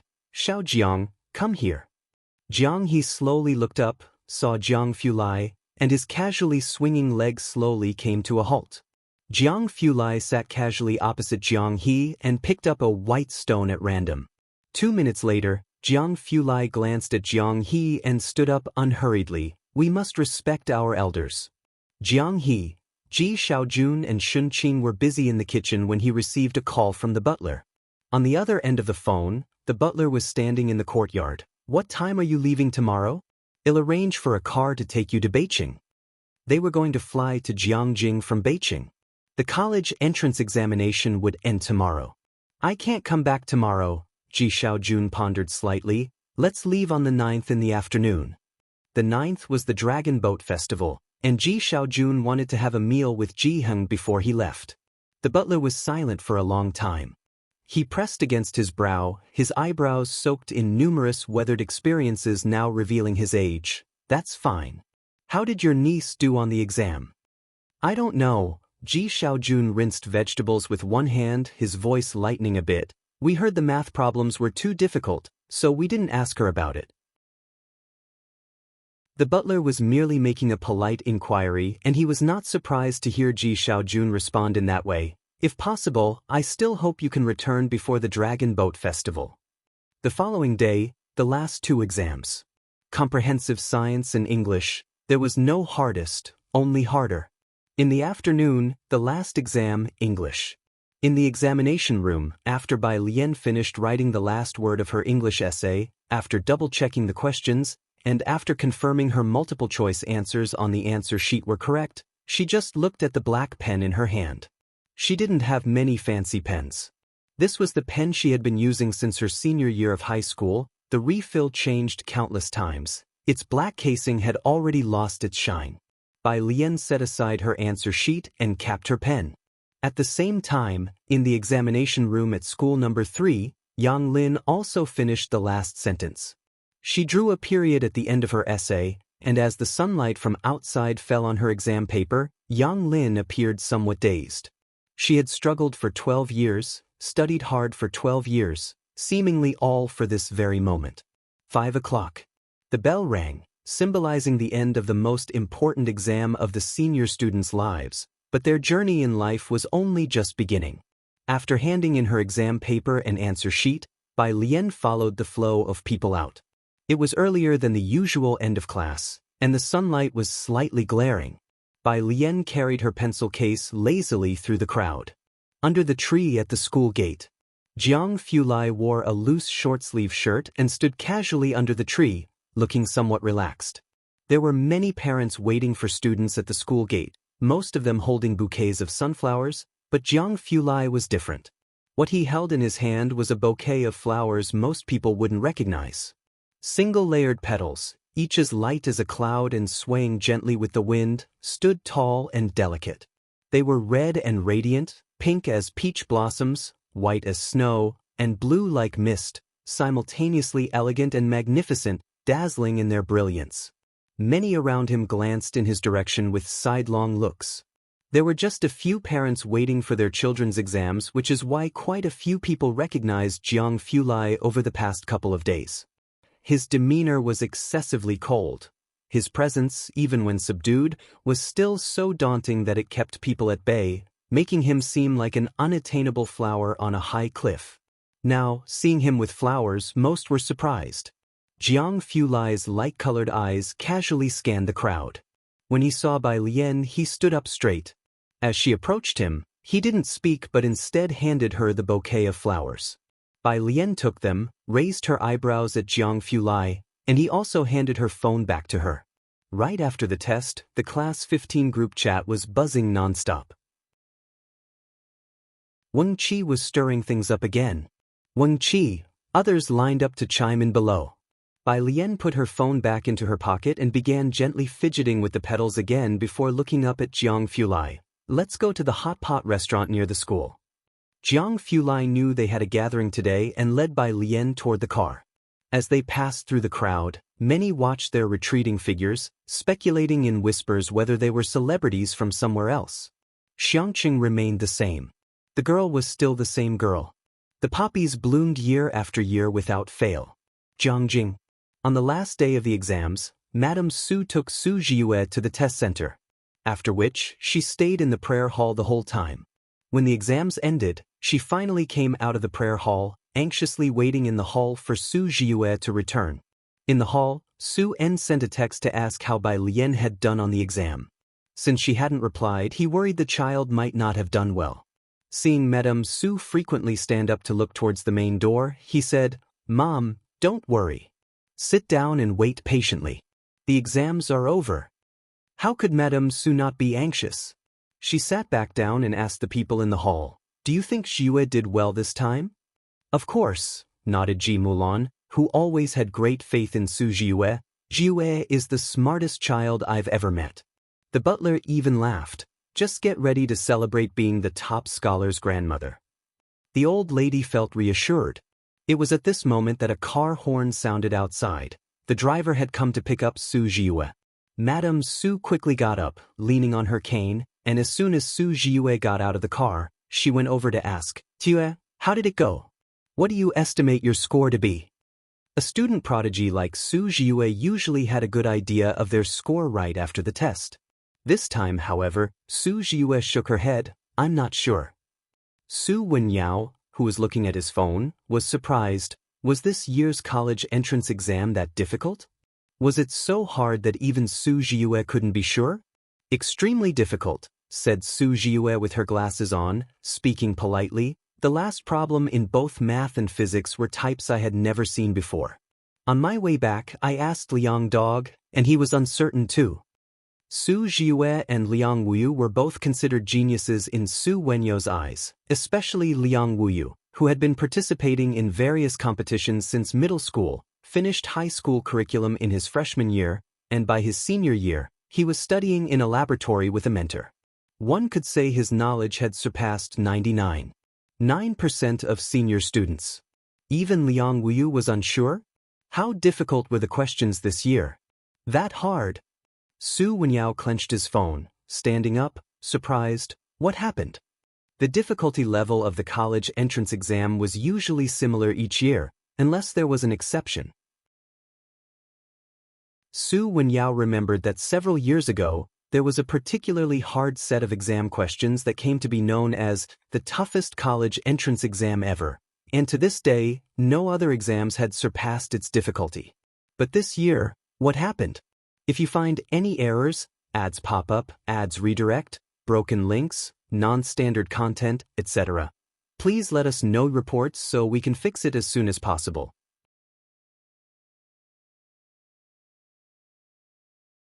Chapter 517, 207 by Family Clan. Return to Beijing, second watch, _1. As they were talking, Su En glanced at his phone, which lay in his hands.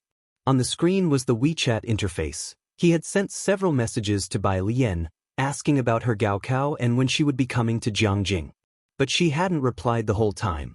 Listening to Su Wenyao and Su Ziyu's conversation, he opened Bai Lian's profile picture and then sent another message. "Su En, even Jiue and others say this Gaokao was tough. Don't dwell on it if you've passed. No one from the affiliated school did well. Su En, #%."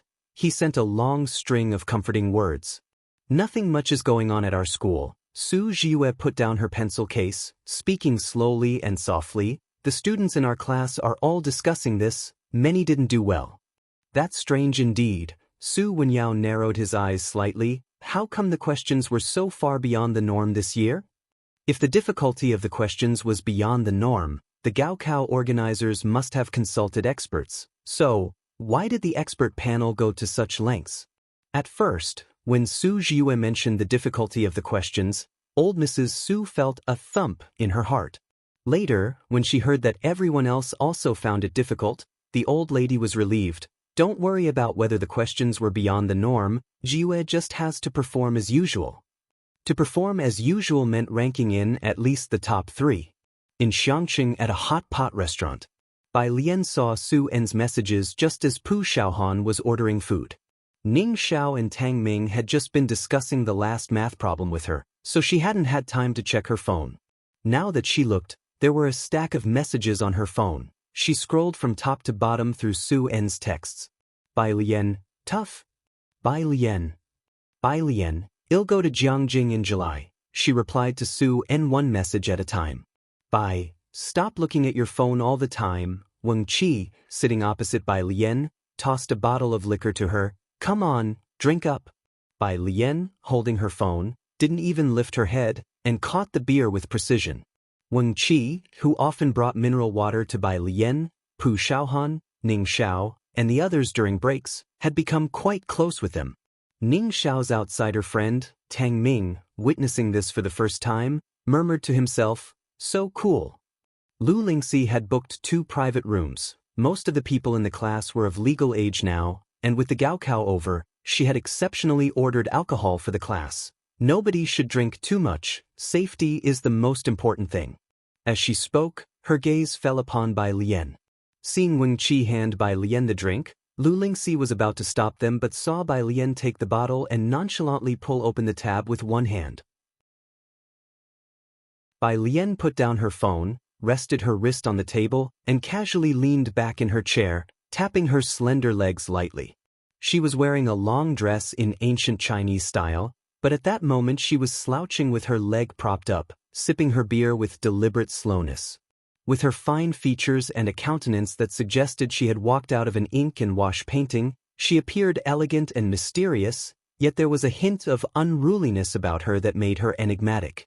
Every move she made was elegant and charming. The lights in the private room were on, with the harsh glare of the crystal chandelier, which made Lu Lingxi feel somewhat dazzled. It always felt like she was looking at the Bai Lian she knew, yet not the Bai Lian she understood. "Lu Mom." Bai Lian turned her head slightly upon noticing the stare, and lazily curved her lips. "Lu Mom, what's the matter?" "Nothing," Lu Lingxi said with a smile and a shake of her head. The Gaokao was over, and she really shouldn't be putting pressure on the students, but she still couldn't help but ask, "How did you do in the Chinese exam?" Lu Lingxi finished speaking and focused on Bai Lian's expression. Bai Lian swirled her beer glass. "Not too bad." As casual as ever, Lu Lingxi couldn't discern anything from her eyes and didn't ask further. "All of you have fun, everything else can wait until the Gaokao results come out." The 9th Dragon Boat Festival. Bai Lian had just finished lunch with Ji Xiaojun and others at Ji Heng's place. After lunch, Ji Xiaojun had to hurry to Beijing. His plane was in the evening. The person coming to take Ji Xiaojun to Beijing was Xiaojia. Seeing Bai Lian also sitting in the car, Xiaojia recognized her and after a pause, he asked softly, "Mr. Ji, is Miss Bai also going to Jiangjing?" The plane tickets were arranged by the family butler. Only 3 were bought, for Ji Xiaojun, Shinqing, and Xiaojia. No, Ji Xiaojun sat in the passenger seat, pulling out a cigarette, his gaze still on Pura Street. He said casually, "She's coming with us to Beijing." To Beijing? Xiaojia breathed a sigh of relief. If Bai Lian was going to Jiangjing with them at this time, he wouldn't know how to arrange things. However, Beijing. He started the car and looked into the rearview mirror, wondering what Bai Lian was going to do in Beijing. In the back seat, Bai Lian opened her zither case, pulled out the guzheng, and casually plucked it a couple of times, the strings resonating with a zeng-zeng sound. If you find any errors, ads pop up, ads redirect, broken links, non-standard content, etc., please let us know reports so we can fix it as soon as possible. Chapter 518, 207 by Family Clan. Return to Beijing, Second Watch. _2 Jianjia and Qiu Shuezhing had led several teachers from the Xiangqing Calligraphy Association, along with the official instructors, to Beijing before the college entrance examination. She would arrive later due to the exam. Jiang He stayed at Ji Heng's place in Xiangqing, while Jiang Fulai was delayed accompanying someone at the research institute and was still there. The highway from Xiangqing to Beijing had been rebuilt, and as Xiaojia drove onto the highway while chatting with Ji Xiaojun, he remarked, "When was this road finished? It's a lot smoother to drive on than before." In just 4 months, the changes in Xiangqing were noticeable to him on this visit. The roads were wider, shopping centers and residential developments were thriving, and the flow of people was comparable to that of a second-tier city. "Good policy," Ji Xiaojun said as he watched Pura Street recede into the distance, then withdrew his gaze with a grave tone. Xiaojia had nothing more to say after that. This stretch of highway led straight to Beijing. In less than 7 hours, Xiaojia's car arrived in Beijing. "Miss Bai, where would you like to go?" he asked. Bai Lian gave him an address, the name of a hotel. Xiaojia drove to the destination. Beijing Jiahao Hotel. The car stopped, and Bai Lian's phone rang. Looking down, Bai Lian saw it was Ding Jian calling. She began to pack her violin while answering the call. "Have you arrived in Beijing?" Ding Jian was well informed. Yes, Bai Lian said, taking her violin case and getting out of the car with a casual tone. Dean Jian hummed in response, "You finished your exams too, remember the composition you owe Yen Lu, my flight is tomorrow." "I have some ideas, I'll tell you more when you arrive," Bai Lian said, brimming with inspiration after just finishing her exams. As she spoke with Dean Jian, Xiaojie opened the trunk behind her and handed her the little suitcase, which was quite heavy as he lifted it with both hands. "Thank you," Bai Lian said, reaching out to take it. Shen Qing bid farewell to Bai Lian reluctantly, and after getting into the car, she rolled down the window for a last look at Bai Lian standing at the hotel entrance. Seeing Bai Lian disappear from the rearview mirror, Xiaojie grew curious. "Miss Bai, are you writing a song for someone?" He had heard Bai Lian mention composing. "I don't know," Shen Qing was not sure, "but Mr. Jian says she's very talented." "Mr. Jian? Who was that?" Xiaojie had not heard of him before. Jiahao Hotel, a nationwide chain of 5-star hotels, was also the accommodation chosen by the Xiangqing Calligraphy Association for this trip, located close to the headquarters of the Beijing Writers Association. Bai Lian carried her violin with one hand while a hotel attendant pushed her luggage cart and led her to her room. They were waiting for the elevator. The nearest elevator was coming down from the second floor, which housed a restaurant and banquet hall.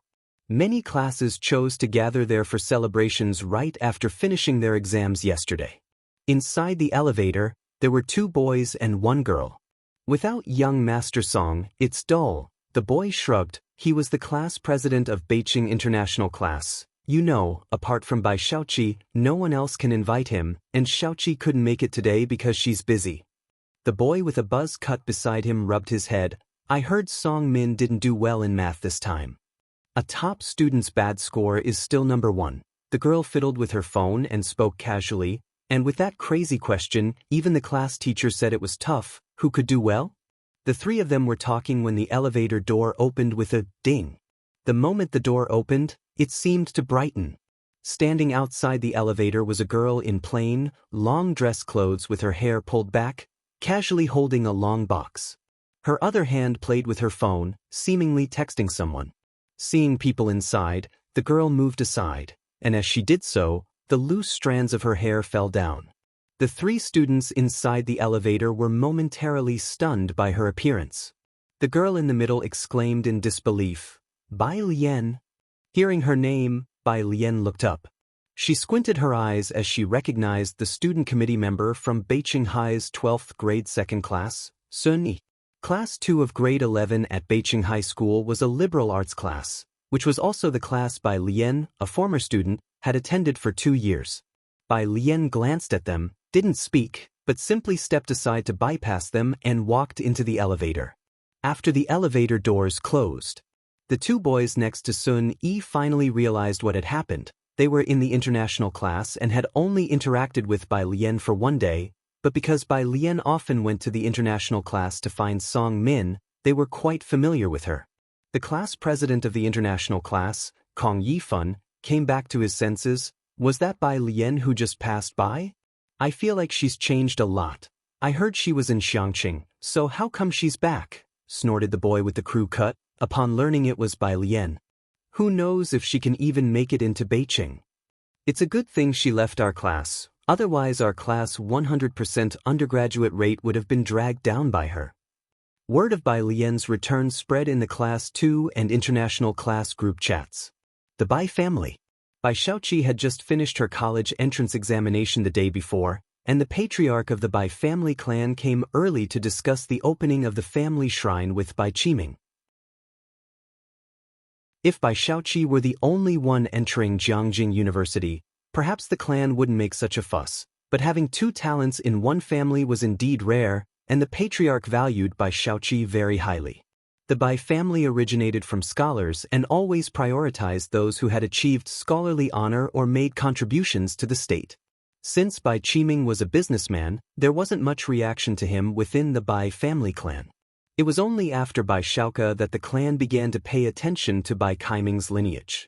Today, with the patriarch's visit, Bai Qiming also threw a banquet. He even specially invited Song Min and his parents. At the table, The clan patriarch discussed by Xiaoqi and by Xiaoke with Bai Qiming. Dean Jian, is it the senior from the Jian family? Hearing Bai Qiming mention Dean Jian, the Bai patriarch was surprised. The Jian family also had a long-standing history in Beijing, being a genuine family of scholarly reputation. Having some acquaintance with the patriarch, he knew Jian Zhongyo was an important national cultural heritage figure who held the positions of both the director of Jiangjing Culture Bureau and the president of Jiangjing Music Academy. He represented the national cultural heritage. In the past, he would have been a royal or a high-ranking official worthy of worship in the royal temple. Unfortunately, the Jian family had not yet been able to bring him back.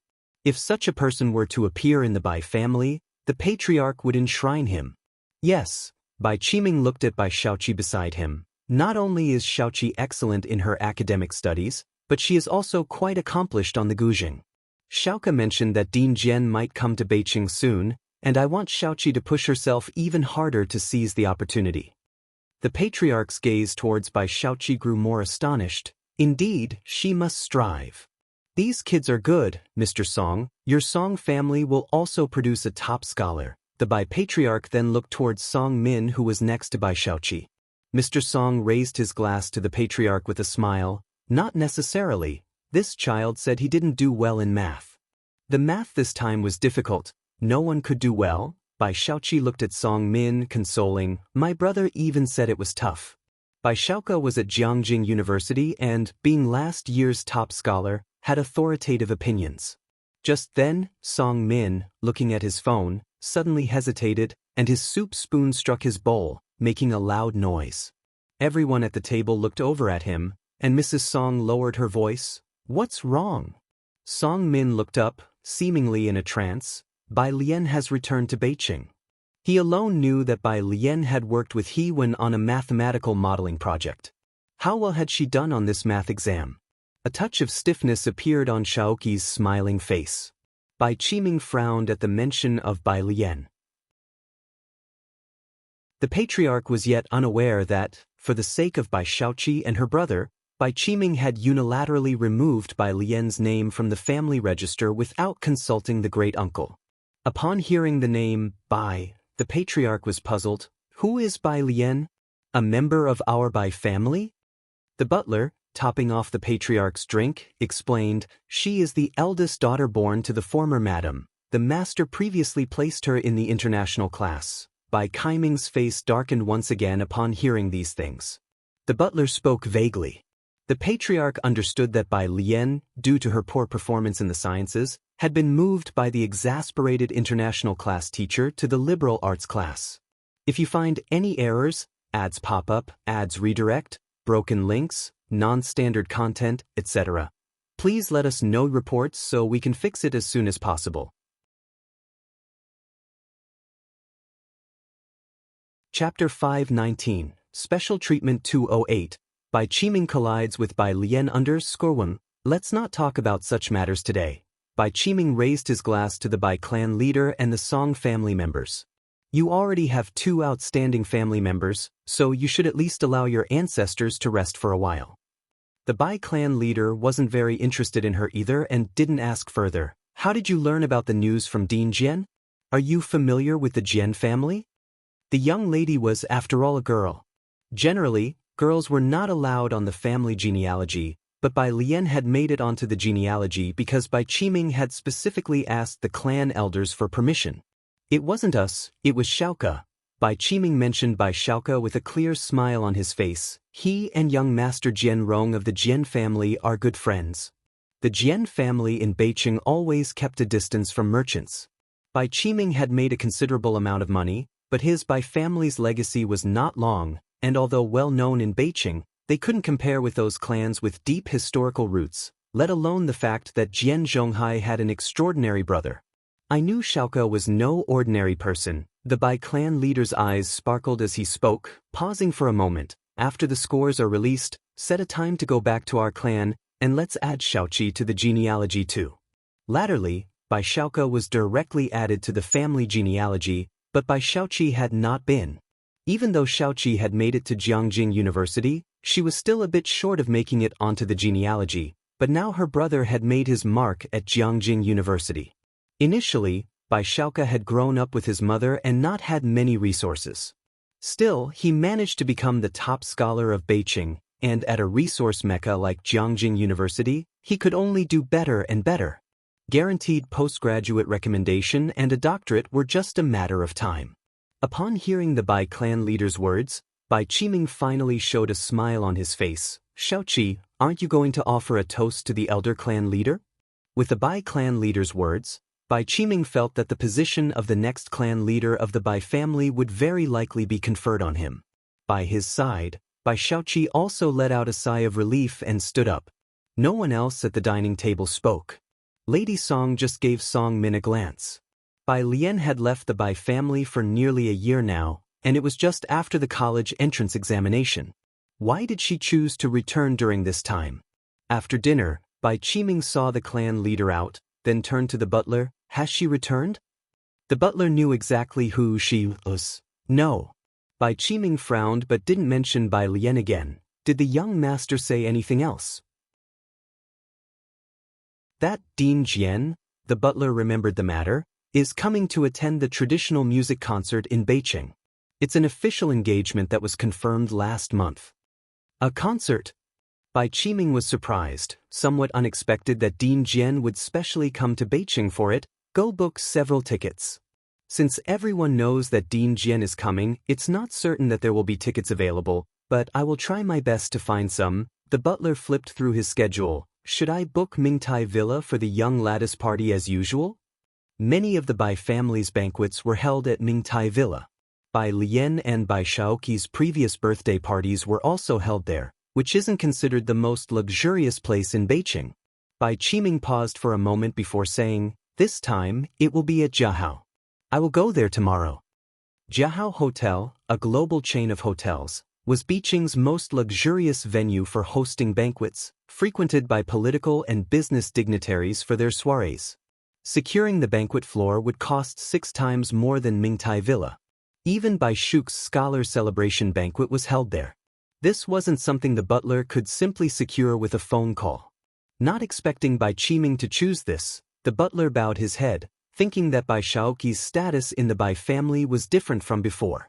Added to the family genealogy, the celebration banquet to be held at Jiahao. Even if Bai Lian returned to Beijing, Bai Qiming had no intention of meeting her. Letting out a long sigh, the butler felt reassured that his previous choice was correct. He had picked the right side to stand on. He then went to the kitchen to prepare a plate of fruit and dessert for Bai Shaoqi and sent it upstairs. The hotel. The room was booked by Qiu Xuezhing, a small suite with a little sitting area and a bedroom, not very spacious. Bai Lian had taken a bath after she arrived. The cell phone on the table in the living area started ringing. She tied the sash of her robe and, holding a towel, went out to answer the call. The curtains in the room were drawn, and she leaned casually against the table. On seeing the caller ID, it was Su Nanjing. Little sister Bai Lian, today is the Dragon Boat Festival. Su Nanjing's voice was cheerful. Bai Lian's thoughts drifted back, and she wiped her hair leisurely. Su Nanjing, picking up on her tone, tried to gauge her mood. Though he was usually skilled at reading people, he felt somewhat uncertain with Bai Lian, so he probed. The college entrance exams have just finished. He wasn't a recent school leaver and hadn't paid much attention to the exams, but he remembered that this year was Bai Lian's. If you find any errors, ads pop up, ads redirect, broken links, non-standard content, etc., please let us know reports so we can fix it as soon as possible.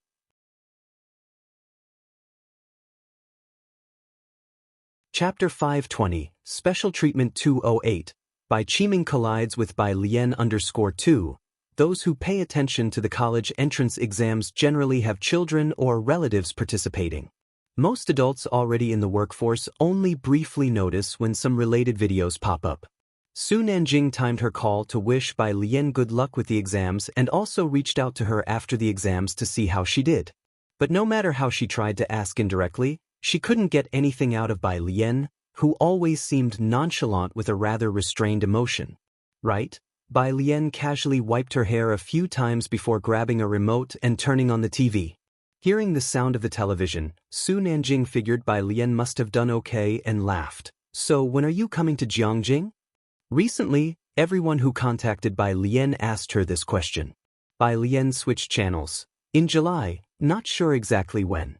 The hotel's TV seemed different from the one at home, requiring membership for everything.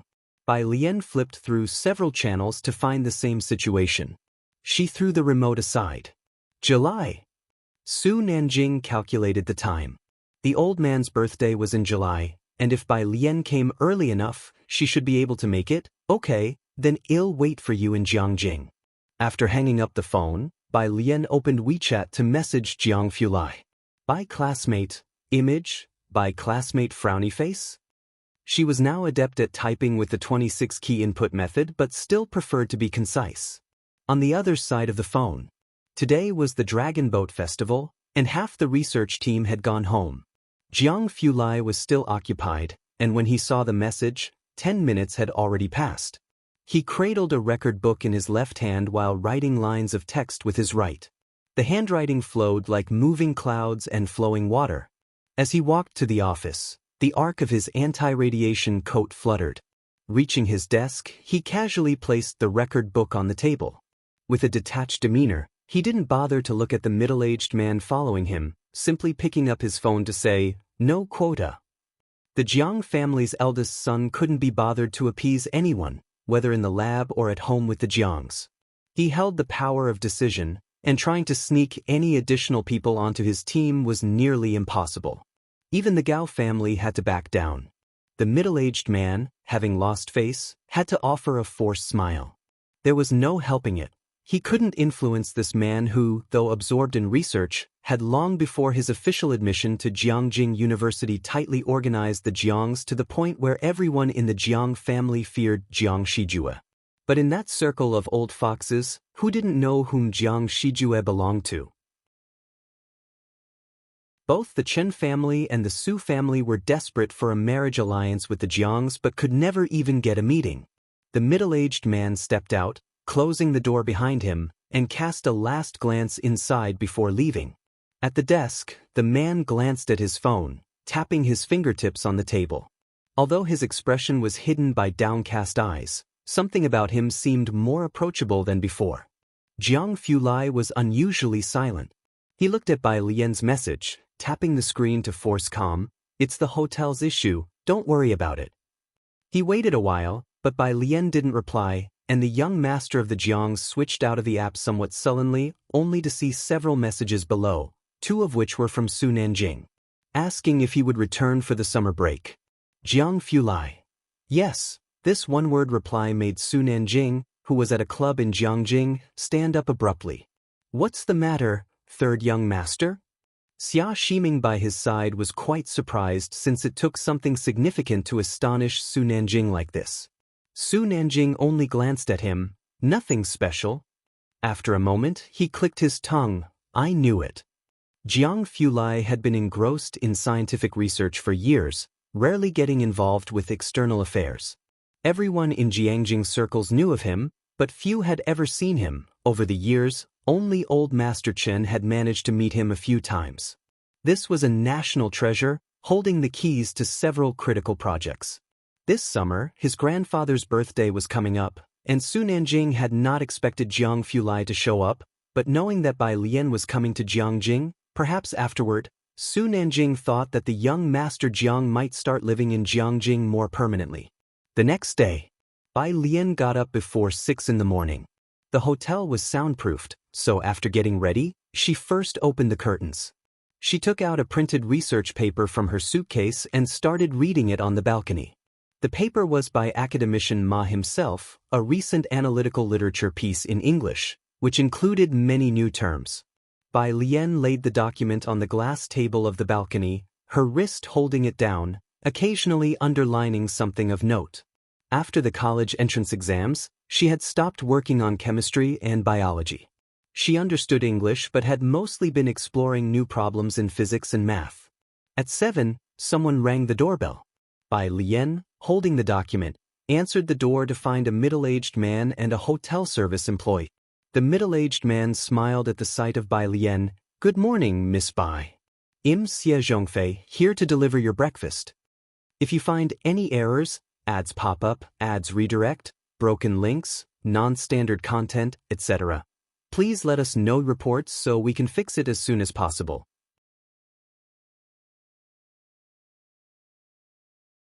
Chapter 521, Special Treatment 208. Bai Qiming collides with Bai Lian_3. The hotel offers a buffet breakfast, and last night Jian Zhongyo mentioned to Bai Lian that they would have breakfast on the 22nd floor at 7. Bai Lian responded with a simple, okay, then lowered her head to look at the breakfast cart. Aside from breakfast, there was a purple clay teapot on the cart. Bai Lian reached out to pour a cup from the white porcelain teapot next to it, recognized what tea it was, and asked the server to go in and set up the plates. Thank you. Don't mention it, Miss Bai. Xie Zhongfei handed Bai Lian a business card. Since you checked in late last night, I didn't want to disturb you. Please feel free to call me if you need anything. Sure, Bai Lian accepted politely. She glanced down at the card, Xie Zhongfei, General Manager. Inside, the floor supervisor placed breakfast on the table on the balcony, being very respectful towards Bai Lian. Miss Bai, if you need anything, just dial the internal line and press the number 1 button. After the supervisor left, he noted down the room number 1108 and finally instructed the service department that calls from the guest in room 1108 needed to be answered immediately, and they were to notify her. 1108 isn't even the presidential suite, several of the receptionists commented in surprise. The supervisor only gave them a stern look, without explaining the reason. Even for the presidential suite, the general manager had never handled it personally. 8 o'clock, Jiahao Hotel lobby. Vice President Zhou was speaking with Qiu Shuezheng. Do you really have a special class member this time? The Xiangqing Calligraphy Association came for an evaluation, and Vice President Zhou knew Qiu Shuezheng well. As a candidate for the next president, Vice President Zhou had heard some news. You'll find out when the time comes, Qiu Shuezheng said coolly. As they were talking, a black Qian stopped at the hotel entrance, and a hotel concierge immediately went to open the door. From the back seat, Bai Qiming got out. The assistant from the front passenger seat also got out and followed closely behind Bai Qiming. Manager Lu said that the 28th has been booked, but everything is still subject to your discussion with him. Bai Qiming nodded. He entered the hotel, planning to go to the hotel office to find Manager Lu when he spotted a familiar figure in the center of the hotel lobby. He hesitated for a moment, then took a few steps forward. President Zhou. Vice President Zhou, of the Beijing Writers Association and also a public official of Beijing. Bai Qiming had seen Vice President Zhou at government tender meetings, the son of Zhou Wennan, the highest ruling authority in Beijing. Mr. Bai, Vice President Zhou stopped mid-sentence, looking at Bai Qiming politely yet distantly. Bai Qiming knew Vice President Zhou was as unapproachable as the members of the Jian family. He noticed there was an elderly man beside Vice President Zhou, but Vice President Zhou didn't introduce him. He just smiled, extending an olive branch. I wonder if President Zhou would have the time to attend the party I'm hosting for my daughter at the end of the month. Vice President Zhou smiled but didn't immediately respond. He wasn't close with the Bai family. Bai Qiming still needed to arrange a venue with the hotel, so he planned to exchange a few words with Vice President Zhou before leaving. At that moment, the lift nearby opened and Bai Lian stepped out. Bai Qiming, catching sight of the figure from the corner of his eye, paused mid-sentence. He squinted at Bai Lian's figure. Today she was wearing a white, loose-fitting t-shirt with 2 diagonally crossed green bamboos embroidered on it, simple and elegant. Her demeanor was restrained. She was a stark contrast to the rebellious and uneducated Bai Lian in Bai Qiming's memory. When he first saw Bai Lian, Bai Qiming was taken aback for quite some time. Beside Bai Qiming, Vice President Zhou took a step forward as Qiu Shuezheng said to Bai Lian, "Perfect timing, the car is waiting outside." "I'm late, I'm sorry." Bai Lian didn't look at Bai Qiming but apologized to Qiu Shuezheng. "I didn't realize you were waiting for me downstairs." Vice President Zhou smiled and explained to Bai Lian, "Miss Bai, I told Master Qiu not to disturb you, worried that it might interrupt your practice." Qiu Shuezheng led Bai Lian outside. "Vice President, it'll take her to wait outside for you." As he escorted Bai Lian out, They both ignored Bai Qiming. Vice President Zhou was still curious who the special class member was, so he said to Bai Qiming, "Mr. Bai, let's meet again some other time." As Vice President Zhou spoke to Bai Qiming, the smile on his face faded, becoming more formal. It was clear that he had a good relationship with Bai Lian. Bai Qiming came to his senses, almost subconsciously asking, "President Zhou, how do you know my daughter? If you find any errors, ads pop up, ads redirect, broken links, non-standard content, etc., please let us know reports so we can fix it as soon as possible." Chapter 522, 209, It's Your Turn, by Jian. Second update, _1 Bai Qiming had not seen Bai Lian for a very long time. In his memory, Bai Lian was too extravagant, never studying properly from childhood. She only hung around a bunch of bad influences, frequenting bars and racing cars. Even when Ji Mulan personally taught her calligraphy and painting, she couldn't learn, dozing off at the sight of books. She could even infuriate her music teachers. Her academic performance at school was poor, and she couldn't even understand the Bai family's financial reports. She was practically good for nothing. At first, Bai Qiming thought that with his and Ji Mulan's intelligence, they could produce a genius, but he gradually became disappointed when Gui Yueqing brought Bai Shaoqi and Bai Shaoke into the picture. Merchants prioritize profits.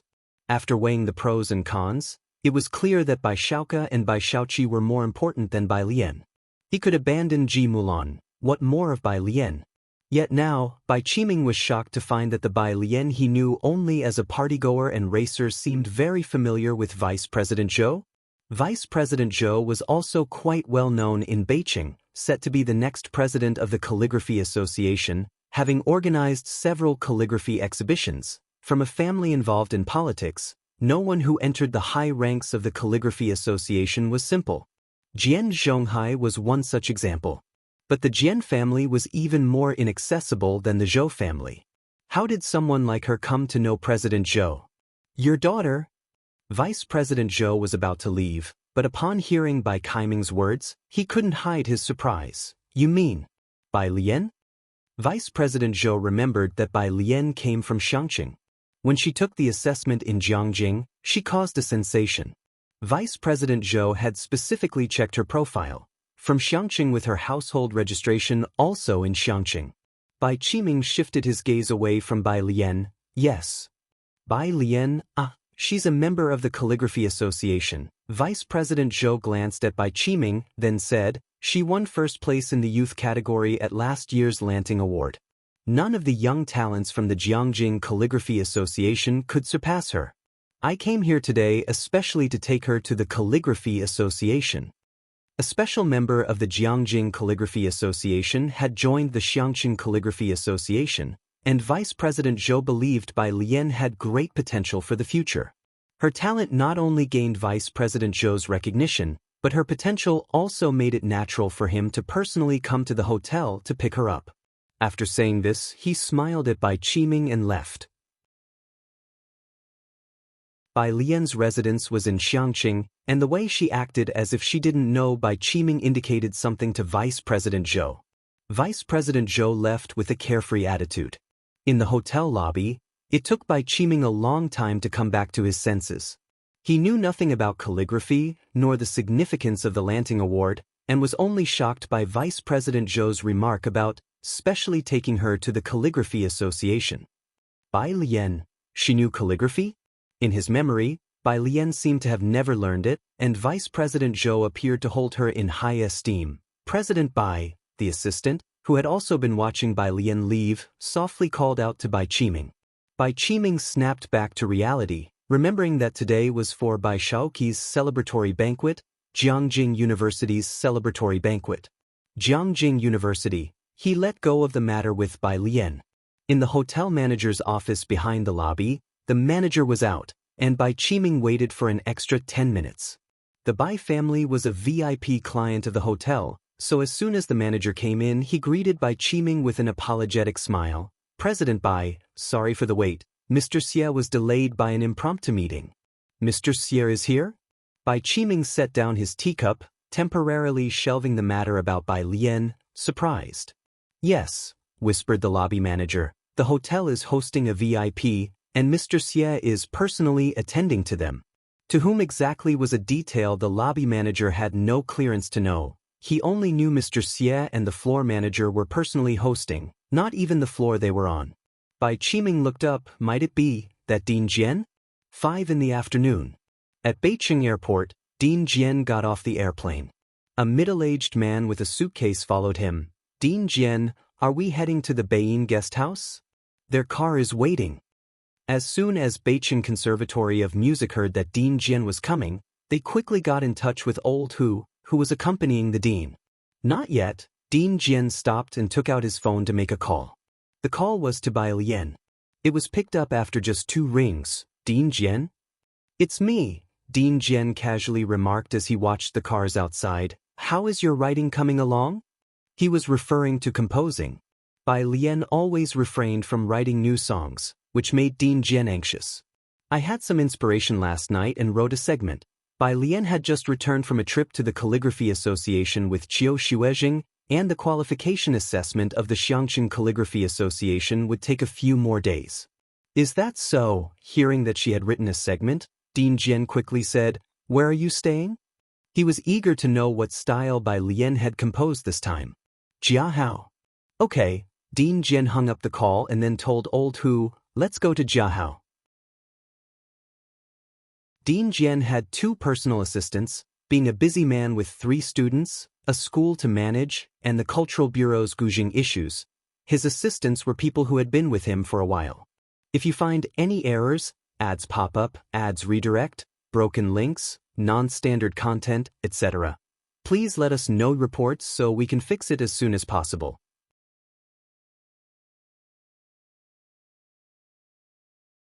Chapter 523, 209, It's Your Turn, by Jian. Second update, _2 After his last trip to Xiangqing, he let go of an assistant, leaving only his confidant, Lao Hu. But even Lao Hu didn't know whom Dean Jian was on the phone with. Judging by the dean's tone, it must be someone out of the ordinary. Jiahao Hotel. By the time Dean Jian had checked in, it was already 6 o'clock. His room was on the 56th floor, but he didn't go there first. Instead, he headed straight to the 11th floor to find Bai Lian. Why are you staying on a lower floor? Dean Jian asked casually after he walked in. The lower the floor, the worse the view. Bai Lian commented, I'm a bit afraid of heights. Lao Hu followed Dean Jian into the room and saw Bai Lian's stunning look, even more beautiful than the celebrity Yen Lu who went to the school to record songs. Could this be another star? Lao Hu thought to himself. Dean Jian was here for her compositions. He sat down at the table in the lobby, urging Bai Lian, show me your composition. Bai Lian casually tossed her backpack to Dean Jian. The content of the backpack was simple. Lao Hu looked on as Dean Jian pulled out a bunch of English documents. He had learned English but didn't understand what they were. He felt a little puzzled. Dean Jian only found 2 sheets of music written in Jianpu notation at the very bottom of the pile. Bai Lian poured tea for the 2 of them, and Lao Hu quickly said thank you, his eyes drawn to the Jianpu notation in Dean Jian's hands. As his confidant, Lao Hu was familiar with it, as Dean Jian had been studying Jianpu notation for the last 6 months. He recognized it as a melody at first glance. Putting together the fact that Dean Jian went straight to Bai Lian without even going to his room, Lao Hu suddenly remembered something and looked at Bai Lian. Dean Jian, who had spent a lot of time in Jiangjing, was unassuming. He used to like playing The White Robe Journey, and later became obsessed only with the compositions of a very famous online composer named Bai Jian. Bai Jian's compositions could stand up to scrutiny.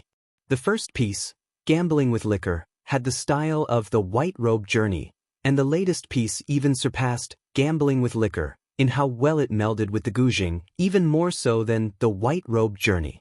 Yen Lu's songs had been arranged for various instruments at the Jiangjing Music Academy, the Guzheng, bamboo flute, pipa, harp. Many speculated about Bai Jian's identity, most believing it was one of the few musical giants who were on a par with Dean Jian. Lao Hu had also speculated this before. But now, as he looked at Bai Lian, a preposterous idea surged in his mind. Dean Jian took note of the Jianpu notation and, having grasped Bai Lian's current style, he began to rush her to continue writing. Hurry up and write. Bai Lian sat across from Dean Jian and leisurely poured herself a cup of tea. It takes time. Oh, when Dean Jian arrived, he saw high school graduates taking group photos downstairs and thought of Bai Lian. How did the exams go for you? What he really wanted to ask was, can you really make it to Jiang University? Bai Lian's eyes drifted toward the window, and she just smiled. Not bad. She replied. College entrance exam? Lao Hu's face was expressionless. Was she a college entrance exam candidate? So, was she going to Jiangyin next? Lao Hu could already predict how lively it would be at Jiangyin once Dean Jian's favored person arrived. There's a national-style music festival in Beijing in a few days. I have a program. Why don't you go look for some inspiration? Dean Jian remembered this and drank some tea, then looked down at the teapot, surprised. When had this damned hotel's tea gotten so good? National-style music consisted of instruments like guzheng, pipa, bamboo flute. Bai Lian also took a sip of tea, her eyes narrowing slightly, lazily saying, it depends. Her dog friend was still waiting for her. She had a bit of a headache. This trip to Beijing was not only for the Calligraphy Association but also to check on that person for the original owner of her body. Next to Dean Jian, Lao Hu, with an impassive face, was thinking. A program by Dean Jian was something others would vie for intensely. Dean Jian personally invited her, and she could still say, it depends. It must be you, Bai Jian. It wasn't just Dean Jian who was concerned about how Bai Lian did on her exams. Beijing High School. In the principal's office, he spoke to Gui Yueqing. Mrs. Gui, I'm well acquainted with the principal of Beiying, but I'm not sure I can get the tickets. You also know who is going to be there. Students from Jiangyin will all rush over. I understand. Gui Yueqing set down her gift, her smile gentle. Xiaoke and Xiaoqi have troubled you with so many things. Next month, Xiaoke is going to have dinner with Professor Jiang. I wonder if you might be available? Professor Jiang, a professor at Jiangjing University. Also the teacher of Bai Shuk's lab, the principal replied gravely, Mrs. Gui, don't worry. Gui Yueqing nodded at him, then left. After she left, the homeroom teacher of the international class came in from outside. Looking at the gift Gui Yueqing had left, he told the principal, Bai Lian has returned. Bai Lian? What has she come back for? The principal was stunned. I saw it in the class group. The homeroom teacher thought of the last scores he saw. Bai Lian was weak in the sciences, but her mathematics were always perfect. Math is so difficult. Do you think she can still get a perfect score this time? The principal wasn't sure what to think either, and Gui Yueqing's intentions were easy to guess. But he couldn't see through Bai Lian. With such good grades, why didn't she show it when she was at Beijing High School? Xiangxing doesn't have teaching resources for 3 months. The principal sat down, his fingers drumming on the desk, shaking his head. The math problems have changed so much, none of us expected this. She probably doesn't have an advantage. And the science part is even harder. Her sciences are weak. Song Min has a very good chance of becoming the provincial top scorer. That made sense. The homeroom teacher of the international class felt unease.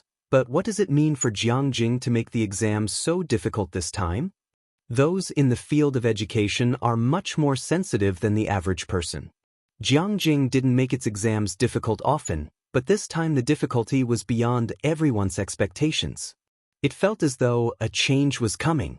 They, like the teachers at Xiangxing High School, all thought that Song Min was the one Bai Lian was competing against, not knowing that Bai Lian never set her sights on Beijing.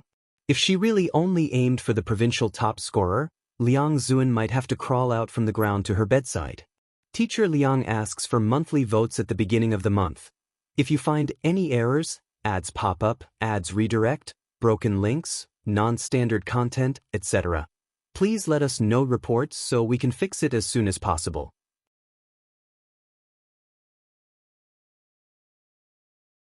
Chapter 524. Met with mysterious dog friend at 210, gift_1 Jiahao Hotel. The principal of Beiying carried a box of tea with him, respectfully ringing the doorbell of room 5615. Jian Zhongyo preferred tranquility. He came alone to visit, not bringing along the other bunch from the music association and the school. The room was at the end of the corridor, with soft carpets underfoot. Even though there was no one around him, the Beiying principal maintained an extremely respectful demeanor. The door quickly opened from the inside. Seeing the person, the Beiying principal was very polite. Assistant Hu. Principal Luo. Old Hu nodded slightly to him and then stepped aside to let Principal Luo in. The room booked by Dean Jian was also a small suite, all for the convenience of meeting guests. He had just finished talking to Bai Lian and hadn't been back in his room for long. After making a round between the small living room and the bedroom, he only saw welcome fruits and tea bags, without any actual tea. He pressed the service phone to have the hotel service bring them tea. Tea. The hotel customer service also found it surprising, but they were eager to satisfy the guest's request. Of course, please wait a moment. Principal Luo saw him hang up the phone before setting down the gift box, saying respectfully, Dean Jian, here are the tickets you asked for, in the first row of the VIP section. He handed over a ticket. Surprised, Jian Zhongyo wondered which big shot this ticket was prepared for. It was the first time in many years that he had asked for a ticket from someone. Thank you for the trouble. Jian Zhongyo accepted the ticket. It's Biqing's fortune that you come here to perform voluntarily every year, Principal Luo said earnestly. Aside from this ticket, is there anything else you need? Although Jian Zhongyo didn't like the Jian family, he still harbored love for his hometown. He came here once a year, the last time being in October of the previous year. That's all. Don't be nervous, I still don't know if she will go. Dean Jian was feeling frustrated. Bai Lian might not even attend at all. He felt somewhat depressed. Principal Luo cast his eyes downward, inwardly astonished. Who was this she? That Dean Jian was actually worried about whether she would go or not. But he did not dare to ask more. Just then the waiter brought in a pot of tea and Dean Jian took it to look. Good Lord, it was also tea made from tea bags. Dean Jian expressionlessly set down the teapot. Next to him, Principal Luo took a sip of the tea the waiter poured for him. The tea bags used by the hotel were also top quality, but Dean Jian seemed somewhat dissatisfied. Downstairs, Bai Lian's dinner was still specially delivered by the server, along with a pot of tea. The amount of food on the dining cart wasn't a lot. Bai Lian glanced at it and casually snapped a photo to send to Jiang Fulai. Scrolling down the page on her phone, it was still on her chat with her dog friend. Dog friend, 6, by Jian. 1, dog friend, link//hashtag at. Asterisk, and this was the link to the Cold Season Tassels album.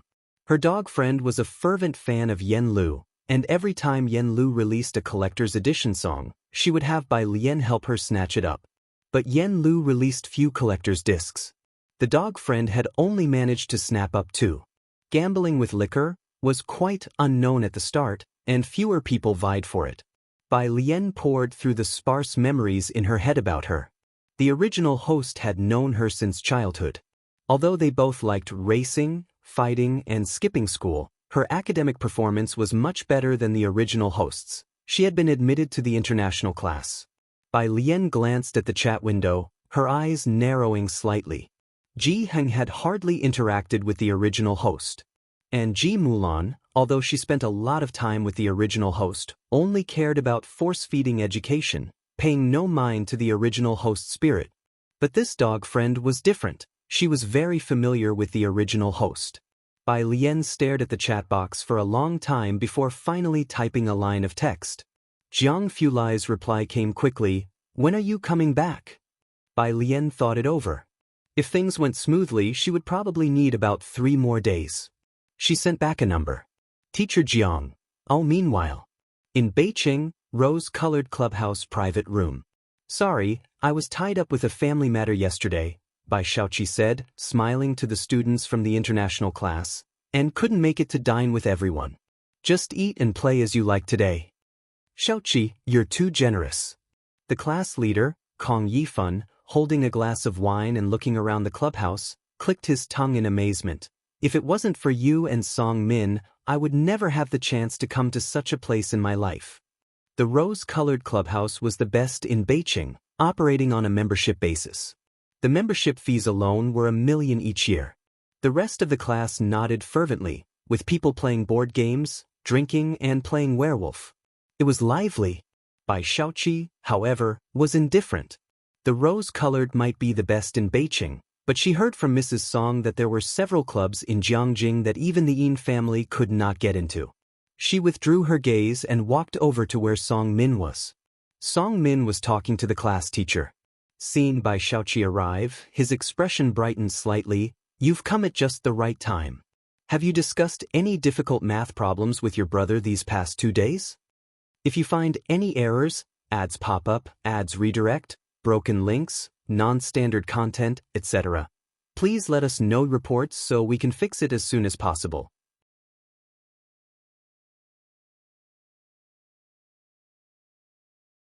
Chapter 525. Met with mysterious dog friend at 210, gift _2. Everyone seated at Song Min's table was among the top 10 students in their class.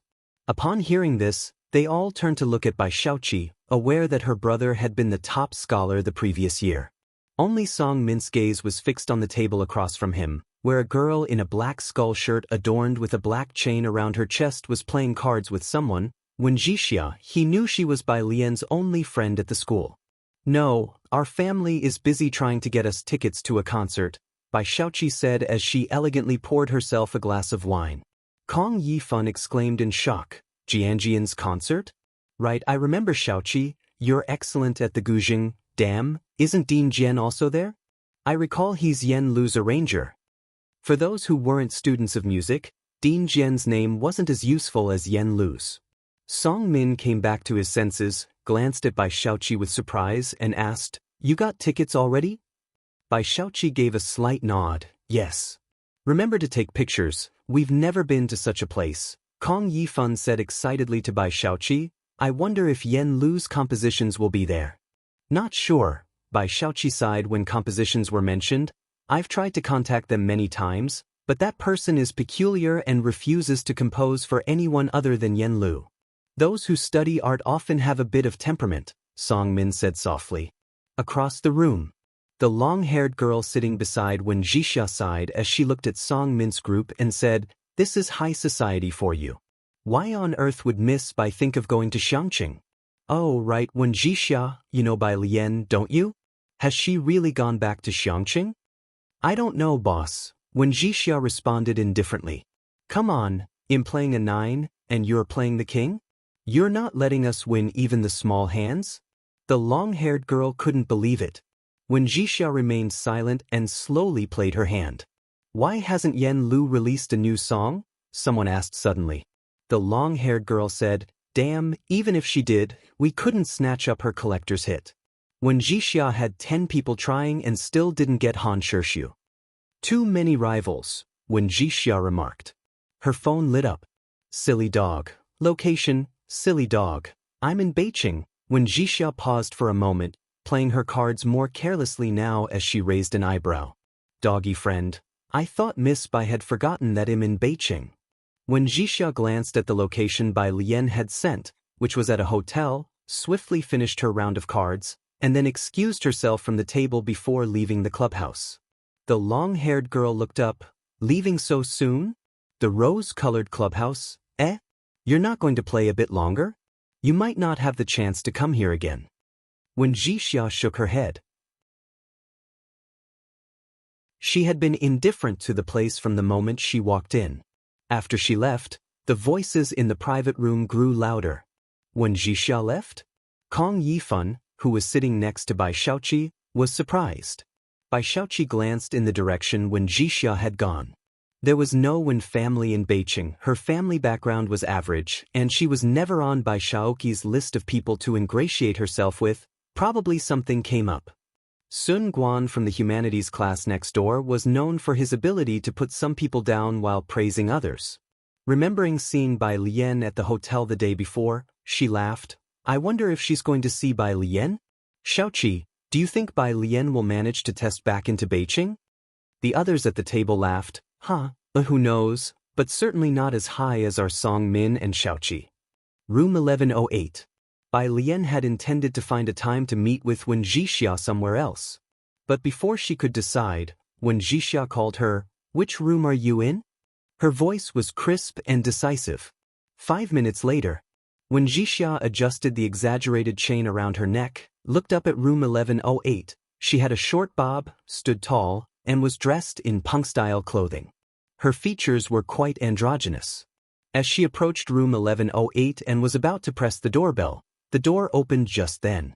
The person who opened the door was a girl in a white homeware dress, her jet black hair falling entirely down her back and trailing down to her soft homeware. Her skin tone was a cold white, her eyes lazy, and upon seeing her she merely stepped aside slightly. "Arrived? Come in." As if she knew Wen Jixia had just arrived outside the door. Wen Jixia looked at the girl before her. She was very different from her memory, and Wen Jixia paused before following her in.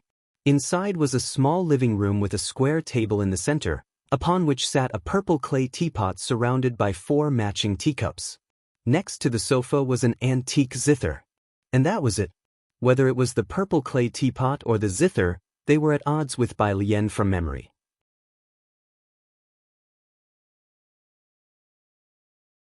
Chapter 526. Met with mysterious dog friend at 210, gift_3. Bai Lian opened the door of the mini-fridge, took a glance, grabbed a bottle of Sprite, and handed it to Wen Jixia with one hand. "Why did you come so late?" Wen Jixia accepted the Sprite from the other person. It was the drink Wen Jixia liked. Wen Jixia leaned against the table, feeling quite strange. She felt that the person in front of her was not the silly dog she knew, but also felt inexplicably familiar. "I was afraid you would suddenly return to Xiangqing tomorrow." Wen Jixia lowered her eyes and took a sip of Sprite. The living room's lighting wasn't dim. The white light illuminated Bai Lian's face while the air conditioning blew her hair. She sat down on the sofa, too lazy to move, and kicked the trash can to the side. That's unlikely. The casual atmosphere made Wen Jixia relax as well. She fiddled with the Sprite can. "You've changed a lot." Bai Lian's fingertips touched the piano strings. She slightly lifted her head and said unhurriedly, "One tends to change after dying once." "So, did you really jump into the lake for Song Min?" Wen Jixia crumpled the Sprite can with a frown, her gaze turning hostile as she looked at Bai Lian. This was a fact. Bai Lian had no counterargument. Wen Jixia seemed to want to scold her for a few more sentences when Bai Lian suddenly stood up, just as Wen Jixia was about to ask Bai Lian what she was up to.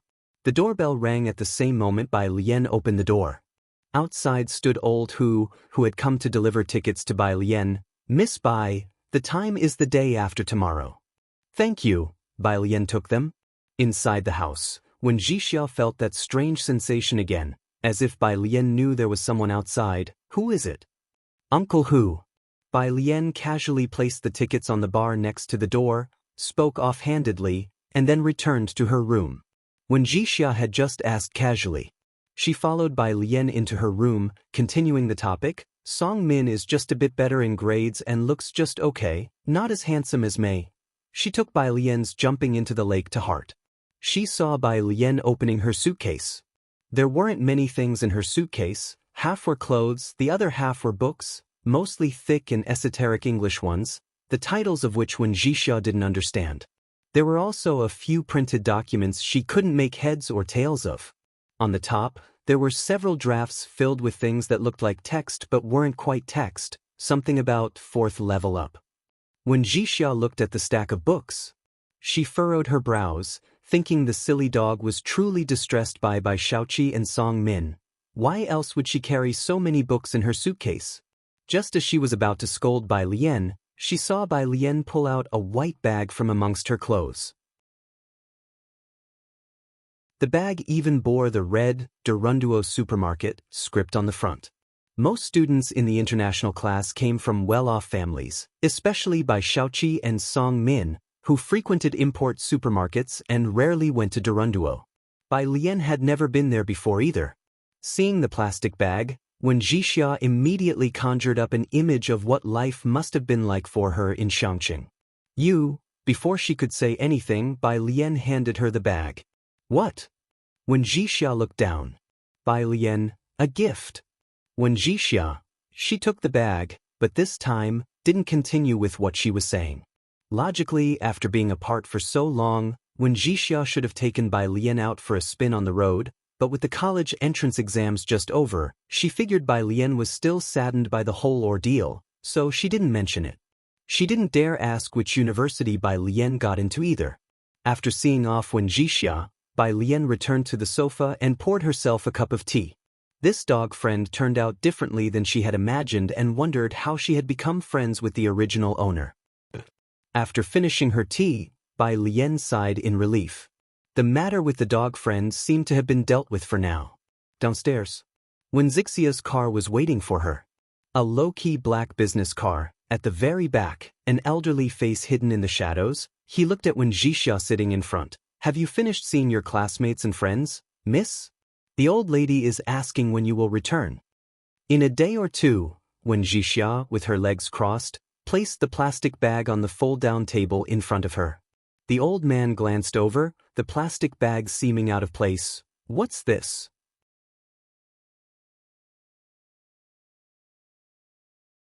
Chapter 527. Qinjiu, the Sage of the Zither 211. Her teacher is far more formidable than I am. Second update. _1. I don't know. When Jixia looked at the white plastic bag, reached out to open the tied top, and casually said, "A stupid dog's gift to me." The old man didn't understand why Wen Jixia called her friend a stupid dog, but he didn't comment on it. He knew that Wen Jixia didn't have many friends here, and this was one of them. When you go back, don't mention these two words in front of the old lady. The old man paused, then reminded. Got it. Wen Jixia had an elegant name, but she was not so refined herself. I know him uncivilized and rude. As she spoke, she saw the gift in the bag. It was 4 recorded CDs. Each one was beautifully packaged. When Jixia looked at the top one, and on its blue cover, 2 powerful characters were written, "Gambling on Liquor." Below it the signature was written in black marker in an artistic font. As a fan of Yen Lu, she recognized it as Yen Lu's signature. What the foo? She was halfway through the word when she realized the old man was behind her and forcefully changed her words. Hurriedly, she flipped to the next CD, Han Shirshu, the one that had been hyped up to 200,000 apiece online. The Han Shirshu that 800 people had failed to get. Each one had Yen Lu's signature on it. When Jixia cursed silently in her heart, then opened her phone. Did you get it? Why do you have the signed version? Is it authentic? Stupid dog. 1. At this time still, 1. What the hell does 1 mean? When Jixia looked at the 4 precious CDs wrapped in the plastic bag, temporarily forgetting the heartbreak of the stupid dog. Today, you can be my dad for a day. Stupid dog. Forget it. Let her full stop herself with a full stop. When Jixia decided not to quarrel with Bai Lian for now. She put her phone aside and then glanced at the albums. She belatedly remembered. She hadn't been able to get them even with someone's help, so how did Bai Lian manage to get these albums? And they all came with signatures? One day later, a music concert in Beijing. The Bai family had gotten 3 tickets, middle seats. The attendees were Bai Xiaoqi, Song Min, and Mrs. Song. Only the 3 of them from the Bai and Song families could appreciate classical music. Bai Qiming had the sense not to come and fake sophistication. There was a large queue for ticket checking at the venue. Most of them were well-known musicians from Beijing. Xiaoqi, I heard your brother is confirmed to be following a Professor Jiang? Mrs. Song stood beside Bai Xiaoqi, chatting as they waited in line.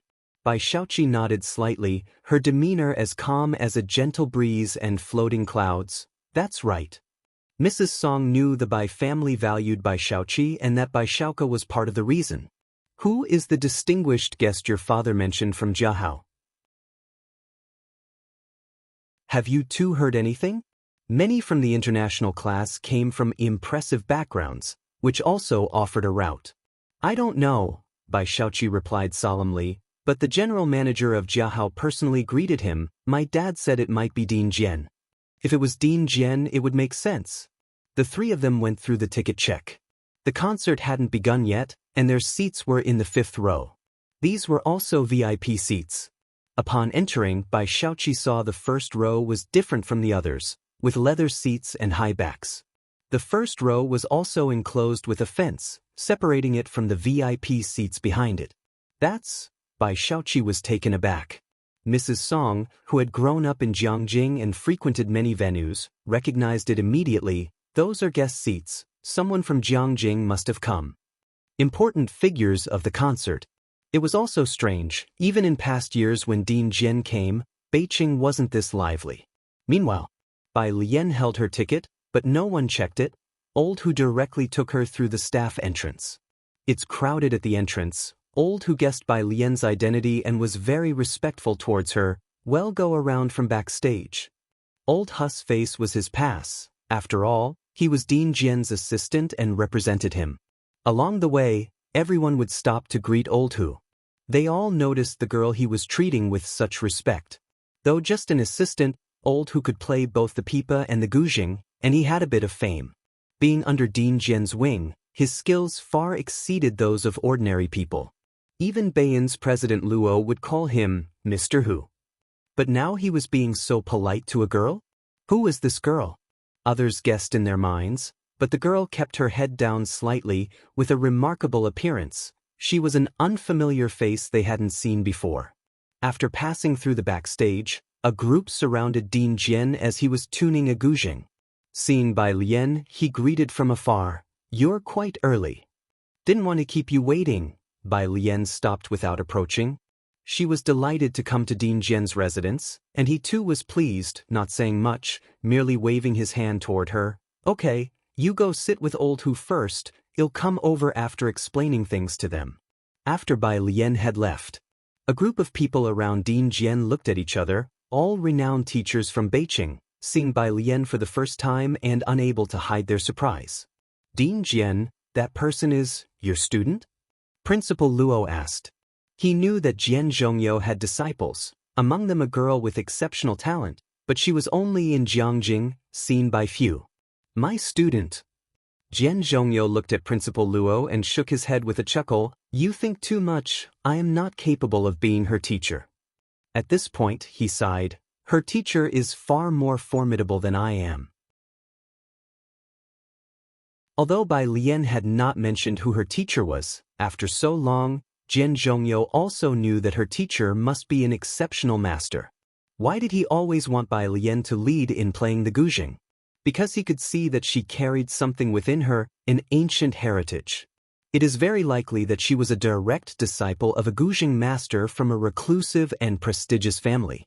Jian Zhongyou spoke casually, but the few people around him were shocked, especially Principal Luo. Just the classical Chinese music alone, Jian Zhongyi's influence was significant. A modern guzheng master, his written works such as South-North Guzheng Tunes and other series were in museums. At national banquets, he served as a guiding teacher, and his contributions were already written in the history of music. Now he actually said, "Her teacher is far more formidable than I am?" Then who exactly is this girl's guzheng teacher? Outside, Bai Shaoqi was sitting in the middle, beside her was Madame Song, and next to Madame Song was Song Min, and the performance was about to begin. The lights in the hall dimmed, leaving only one beam on the stage. In the front row, a tall figure in a long dress appeared, and Song Min, upon seeing that figure, suddenly sat up straight, his gaze intense as he looked toward the front row. "What is it?" Madame Song noticed something unusual about him. Song Min watched the blur of a figure walk to the first row, his voice deep. "I think I saw Bai Lian." "Bai Lian?" Madame Song paused. Bai Shaoqi's fingers also tightened. She turned her head. "Where?" "First row." Song Min saw her sit down in the first row, his gaze not moving away, in the center seat. "First row? Then you must be mistaken." Upon hearing this, Madame Song shook her head. "We barely managed to get VIP seats through connections. The first row, that's a place for someone like Dean Jian to sit, guests of honor at the concert. Even if Bai Lian is from the Su family, it's not possible for her to get a ticket for the first row." That was true indeed. Song Min hesitated and withdrew his gaze. The figure he just saw was very similar to Bai Lian whom he had seen in Jiangjing. It was different from the Bai Lian he remembered. Bai Shaoqi lost interest and turned her gaze back to her cell phone. continuing to look down and send a photo to the class group. First row. Bai Lian settled into her seat, quietly waiting for the performance to begin. From time to time, people took their seats in the first row, each of them greeting Bai Lian before sitting down. After Dean Jian made the necessary arrangements, he came and sat down beside her. Listen carefully and see if you have any new insights. The opening music was a joint performance by Baiyan's students and teachers. 4 Guzheng masters, plus 2 interspersed performances by pipa and jade flute teachers. It was The White Robe Journey, a piece Bai Lian knew well. During the climax of the piece, the 4 Guzheng masters played in concert, plucking the red strings with a feather's touch, and in an instant, wore horses and iron armor, bones covered by yellow sand, mourned and sobbed within the strings, touching everyone's soul. When the opening performance concluded, the applause lasted a long time. People nearby whispered, "It really is one of the 10 great Guzheng masterpieces." Mentioning The White Robe Journey inevitably reminded people of Bai Xiangjuan. Dean Jian also came out of his reverie and evaluated the performance with Bai Lian. This piece is too domineering. Their individual expressive power falls short, unable to convey the right feeling. So, it takes a quartet to produce such momentum. The Miss Bai who composed this piece is truly a once-in-generation talent. So, when Bai Lian single-handedly performed that resounding momentum at the school anniversary, Dean Jian knew she was no ordinary person. Bai Lian, she tilted her head slightly, not speaking. Dean Jian was used to her silence, then remembering something, "You also have the surname Bai, right?" Bai Lian nodded. "Who exactly is your teacher?" Prompted by Principal Luo's inquiry, Dean Jian also was curious about Bai Lian's mentor, as he still hadn't figured out who taught her. Bai Lian bowed her head slightly, seemingly lost in thought. After a long while, just when Dean Jian thought Bai Lian would still not respond, Bai Lian suddenly spoke, "Qinjiu." "What?" Dean Jian paused. "Didn't you ask who my teacher is?" "Mr. Qinjiu." Bai Lian's wrist rested on the adjacent armrest, her fingertips lightly tapping it. She turned her head, this time very seriously. "My teacher, the one who instructed me, is Teacher Qinjiu." Qinjiu, now respectfully known as the Master of the Qins. The Jiangjing Music Academy still maintains offerings for him. Those who study the Guzheng, who have studied history, all know that Qinjiu had 2 disciples. One was Princess Huaiyan Jiangsui, who had gone far to marry and become eternally famous, leaving behind imperial scenery map of Jiangjing. The other was the stunningly talented young mistress of the Bai family, Bai Xiangjuan. In turbulent times, heroes emerge. Of the 10 great Guzheng masterpieces, Qinjiu himself composed 3, and together with his 2 disciples, Desert Melody and The White Robe Journey, they boldly claimed half of the realm of Guzheng music.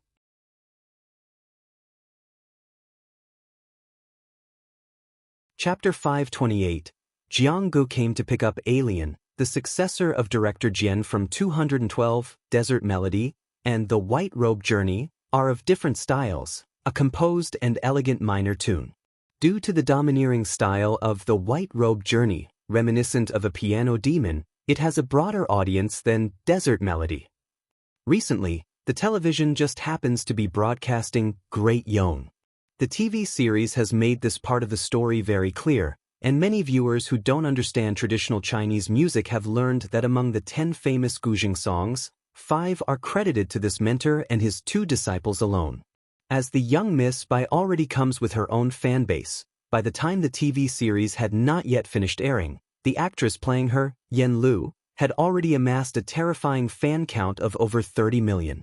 Bai Lian spoke seriously. However, President Jian felt like hitting her. "You're so serious when you're telling jokes. I don't know whether to believe you're Mr. Qinjiu's disciple or to believe that I'm Emperor Qin Shi Huang myself." "What do you think?" he asked Bai Lian again. "Is he really being brushed off like this? Was the old man that easy to deceive?" Bai Lian retracted her gaze and looked at the stage expressionlessly, her profile contoured by the interplay of light and shadow, her facial arc icy cold, as was her voice. "The next performance is about to begin." "Shut up, President Jian. Young people can't take a joke." By President Jian's side, Principal Luo, who had been sitting quietly, didn't dare move an inch. If someone had told Principal Luo a few days ago that there was someone in this world who dared to talk to their traditional music authority, President Jian, in such a manner, he would have thought they were crazy. Now, he thought he was the one going crazy. Principal Luo gently pinched his own leg. It hurt quite a bit. After the opening, the second performance was a solo pipa recital. Only a beam of cold light shone on stage, highlighting the teacher in a gray cheongsam. With her hair up, the soothing sounds of the pipa began, like babbling brooks, graceful and lingering. There was no dissonant style, just a violin blending in, a stunning cold moon overhead, as a beautiful woman slowly narrated the old dreams of a lost country. Bai Lian listened to this piece even more attentively than the ones before. After the song ended, President Jian observed her still watching the stage. Old dreams, this style of music is also very beautiful, right? He originally thought Bai Lian would prefer the kind of music that fought against the elements like a fierce storm. Bai Lian nodded. The sounds of our traditional instruments are all beautiful, the pipa, guzheng, all rich in meaning. President Jian casually remarked to Bai Lian during the interlude of the next piece. Look how popular Yen Lu's songs are, and how the number of people learning guzheng has increased. Indeed, after the guzheng song, Gambling with Liquor, became popular, many people started learning the guzheng. As President Jian said this, he glanced at Bai Lian as if it were a casual afterthought. So what do you think about being a bearer of traditional music heritage? This was his intent for this visit.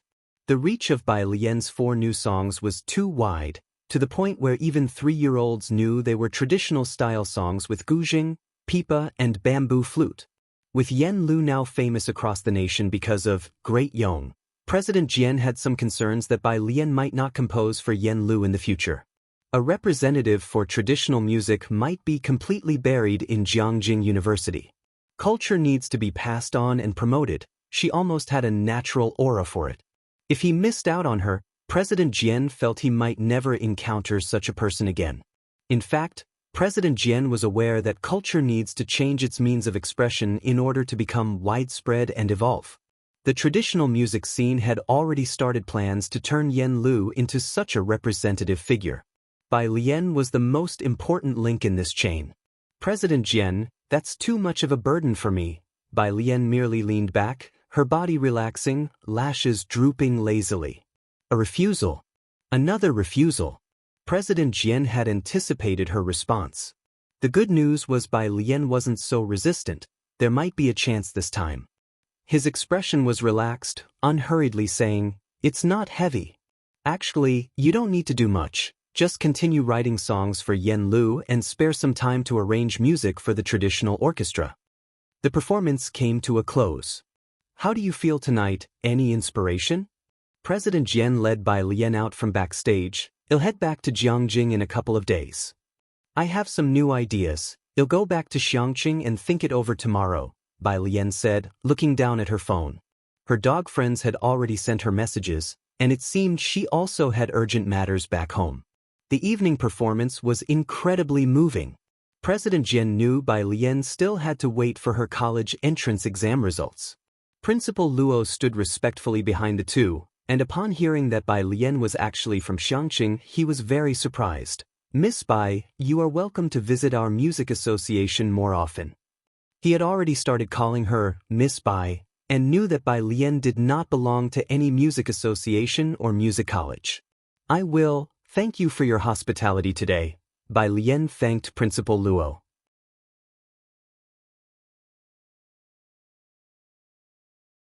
Chapter 529. Disciple of Director Jian 212, Brother Jiang is coming to pick up Alien_2. It means she doesn't want to join their music association. Principal Luo was somewhat disappointed, but not surprised. After all, Dean Jian had been rejected in front of her. Principal Luo irreverently thought to himself. Afterwards, Bai Xiaoqi stood up with Song Min and the others, and Mrs. Song looked at Bai Xiaoqi in surprise. "Are you going to the backstage?" The Bai and Song families had no one formally educated in music. In this area, they barely had any social connections. "Yes, Bai Xiaoqi followed the flow of people out, took out her phone, and looked for a number. My mom found Jianjian's principal Luo and he helped us get these tickets. This was the first time Bai Xiaoqi calmly brought up Gui Yueqing. Mrs. Song followed behind Bai Xiaoqi. She had always known Gui Yueqing was capable, otherwise she wouldn't have lurked for so many years, trampled Ji Mulan underfoot, and helped her two illegitimate children rise to the top. However, Mrs. Song had not expected Gui Yueqing could find Principal Luo. She followed Bai Xiaoqi in amazement, with a crowd of staff backstage, who naturally did not recognize the trio. Minutes later, a staff member came to take the three to the lounge. Please wait a moment, President Luo and Dean Jian have gone to see off some guests. He's going with Dean Jian to see off guests? All three found it odd. What guests would require Dean Jian to see them off? Even though they asked, the staff member did not answer, only gave them a polite smile before leaving the lounge. Song Min put down his water glass and stood up to open the lounge door, his cool gaze sweeping over the backstage. The first row of people were retreating from backstage. Curtains, instruments, and silhouettes were in disarray. His gaze landed ahead, to the left front, where the black curtain stirred, seemingly revealing a cyan silhouette exiting. Song Min walked forward a few steps, and bumped straight into someone.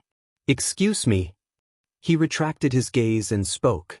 No problem. Principal Luo had just sent off Dean Jian and by Lien he recognized Song Min, as the principal of number 1 middle school often recommended him. Are you looking for someone, student?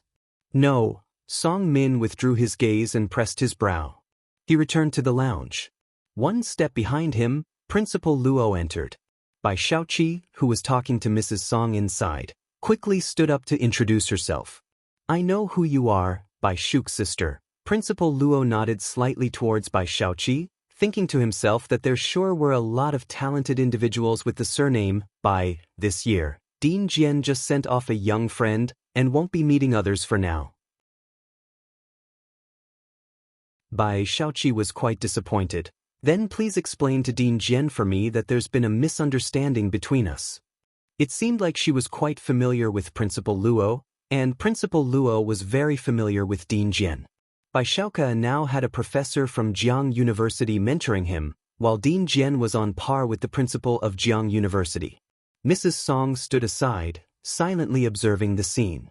She lowered her eyes, lost in thought. The Jian family.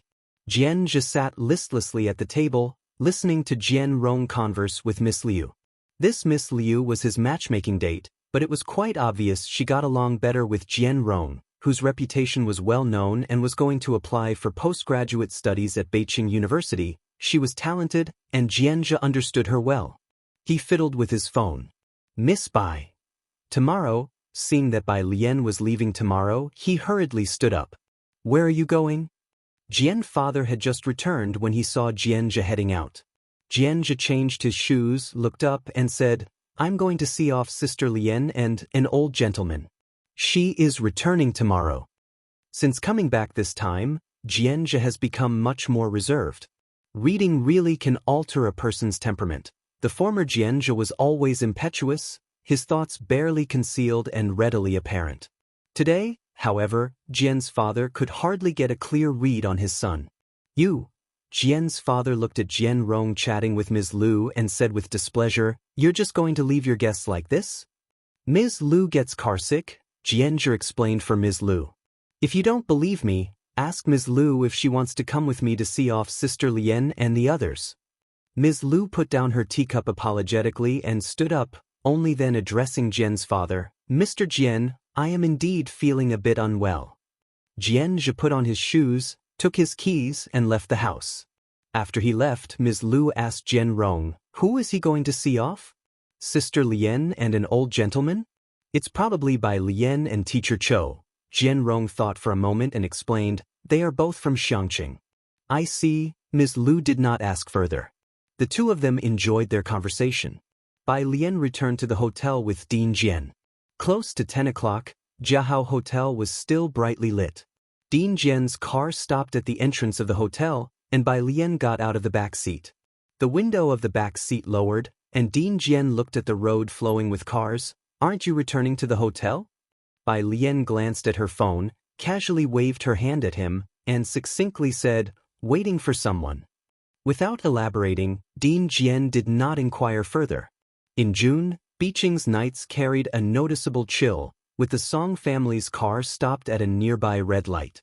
In the back seat, Song Min immediately noticed Bai Lian by the roadside. She wasn't standing very formally, but rather seated on a nearby round road bollard, with one leg casually propped up and her blue long dress spread out over the bollard, just barely touching the ground at the edges. Above her head was a white streetlight, its glow cascading down through the dust in the air, casting a cool light over her attire. She held her phone, seemingly texting someone, her slender fingers intermittently tapping the screen, with her elongated shadow reflected beside her by the street lamp. Song Min got lost in thought, and Bai Xiaoqi in the back seat quickly noticed it. She followed Song Min's gaze looking out the car window. Even from the back, Bai Lian's distinctive aura was too pronounced not to recognize her. Bai Xiaoqi had already seen in the class group chat that Bai Lian had come to Beijing.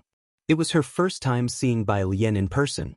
She withdrew her gaze and asked Song Min, "How many marks do you think she'll score this time?" "Math and science are equally tough, I really don't know." Song Min came back to his senses, his expression cool and detached. As they talked, a black car pulled up beside Bai Lian. Both Song Min and Bai Xiaoqi were familiar with the make embark. But there was something odd about this car. Its chassis seemed higher than the standard model, and the material of the body was different from what they were used to, especially the side and front windshields. Song Min was somewhat knowledgeable about cars. His gaze shifted back to the vehicle. When did they release this model? Bai Xiaoqi didn't know. The driver, however, seemed thoughtful. He knew at a glance, this is a factory-modified vehicle. And the glass, the driver's fingers paused on the steering wheel, was that bulletproof glass? The car's rear door opened, and a tall, dark figure stepped out. "If you find any errors, ads pop up, ads redirect, broken links, non-standard content, etc., please let us know reports so we can fix it as soon as possible."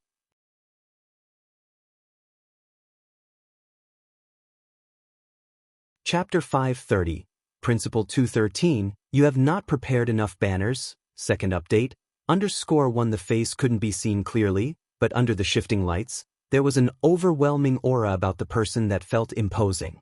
Even from this distance, he seemed unapproachable and inviolable. It was as if he sensed the gaze from behind. The man looked over in this direction. Song Min and Bai Xiaoqi were worldly. They had met the Yin family and the old master Yin in Jiangjing, and Bai Xiaoqi had also met Principal Jian. But even so, across the traffic, they could feel the oppressive aura emanating from the man. It wasn't gentle at all, more like prey under the gaze of an alpha wolf, sending shivers down one's spine. This was a major intersection, with a long red light, finally turning green. The driver took a turn and the spine-chilling sensation that Song Min and Bai Xiaoqi felt finally dissipated. "Who is he?" Bai Xiaoqi exhaled, her eyes fixed on the rearview mirror, her pupils unreadable. Such an aura was rare to come by. Song Min pursed his lips. He must be from the Su family. He had heard that the Su family had a young master studying at Jiangjing University. The car returned to the Bai family residence, and the Song family members also got out, greeting Bai Qiming. Upon Bai Xiaoqi's return, the household servants and the butler all put down what they were doing to greet her, everyone now holding her in high regard. "Dad," Bai Xiaoqi removed her coat and handed it to the butler, then slowly took a wet wipe to clean her hands, her eyes lowered. "We saw sister just now on our way back." "Bai Lian?" "Her." Bai Qiming nodded. He was preparing the guest list and waved at Bai Xiaoqi. "Come here and take a look. Is it enough to invite this many people to the celebration, or is someone missing?" For this celebration, he not only invited the Bai family but also the relatives of Gui Yuking's maternal family. Bai Qiming didn't bring up Bai Lian again, and Bai Xiaoqi smiled, not mentioning her either. After discussing with him, Bai Xiaoqi returned to her room to continue her piano practice. The butler stood quietly behind Bai Qiming. "Are we not going to Jiahao?" Originally, Bai Qiming had planned to go to Jiahao Hotel to find Bai Lian and inquire about Deputy Director Zhou's affair, but now, Bai Shaoke successfully became Professor Jiang's student, and Bai Shaoqi obtained a ticket from Principal Luo. These events had a great impact on Bai Qiming. Forget it, Bai Qiming pondered for a long while before shaking his head. Jiahao Hotel.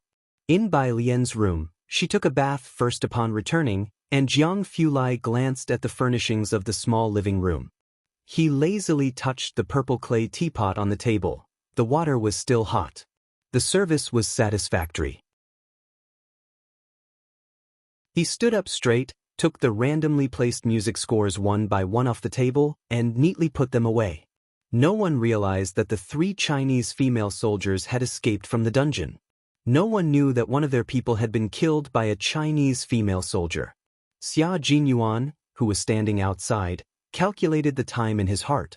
Based on the little fox's actions, she must have already started the entire plan. She was the fuse for the 2 plans. As long as she started, the soldiers of the Shuiyu unit and the Cloud Leopard Commando Brigade would immediately start moving. As for him, Xia Jinyuan stopped in his tracks and glanced at the wooden house with the lights on. His plan was about to start. At 9:10 p.m., half an hour since their retreat, the 5 of them finally entered the pitch-black mountain. The reconnaissance person of the Cloud Leopard Commando Brigade saw his comrades enter the mountain. He told all his comrades who were waiting, "They've successfully retreated to the mountain." The tense Chinese soldiers finally relaxed. They blinked and lowered their heads to wipe the sweat off their faces. At this moment, there was a faint smile in their eyes. The most dangerous part of the mission was to rescue the female soldiers. The next step was to hurry and return to China quickly. This way, they would be able to complete the entire mission. The members of the Cloud Leopard Commando Brigade entered the public channel. As they panted heavily, they wiped the sweat that was about to seep into their eyes and smiled as they told their comrades, "We've entered the mountain safely. Well, wait for the rendezvous." Over. The team members looked at the female soldiers who almost fell to the ground after entering the mountain. Another female soldier was holding them, one on each side. As he spoke, he gave Yi Jian an OK sign that meant that they were temporarily safe. It was pitch black. Yi Jian didn't have any night traveling equipment, so she didn't see his hand signal. She only knew that after Zhou Yijin and Lu Lu entered the mountain, all their energy seemed to have been sucked dry. She needed to hold them properly. If not, the 2 of them would fall together. Take a break before leaving. Yi Jian held their hands tightly and comforted them. This was their first time experiencing a life-or-death race. It was normal for them to be nervous. Moreover, they were already very good. They had to persevere all the way for a smooth evacuation.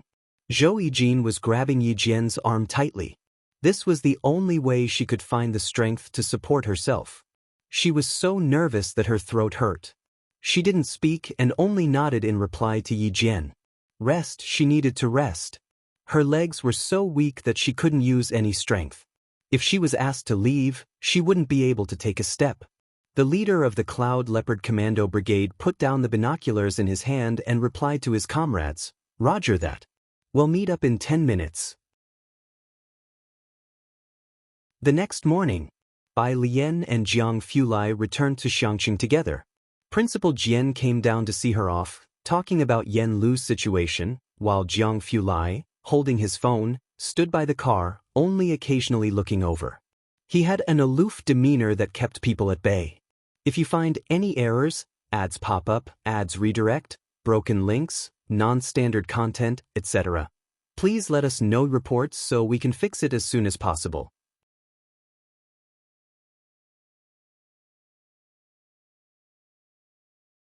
Chapter 531, Principle 213, You have not prepared enough banners. Second update, _2 The elderly who following Dean Jian didn't look at him until the black car drove away. Only then did he turn his head back to Dean Jian. Do you know the person accompanying Miss Bai? He knew whom Dean Jian came for this time, and it seemed that Dean Jian had found what he was looking for. It was apparent from his good mood. I've never met her, but...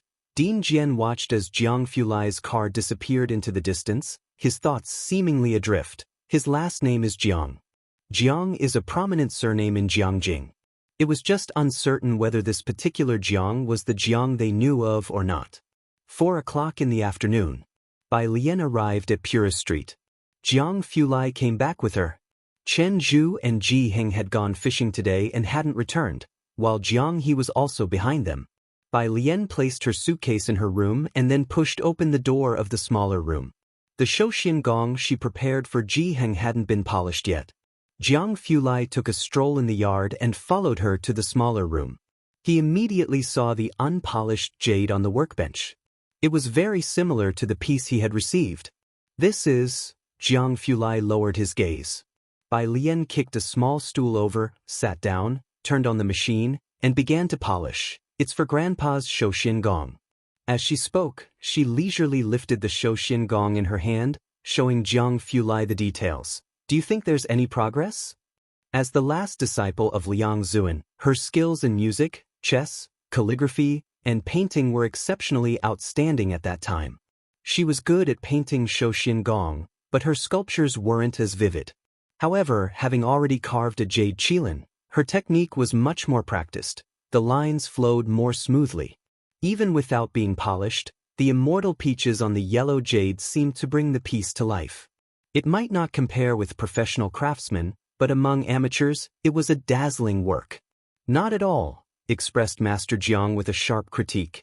It's not as good-looking as mine. Bai Lian really wanted to smash him with the jade. Director Chen returned quickly. June 23rd. Today, national high school exam scores are released. Bai Lian got up early to see 999 plus messages in the group chat of Class 15.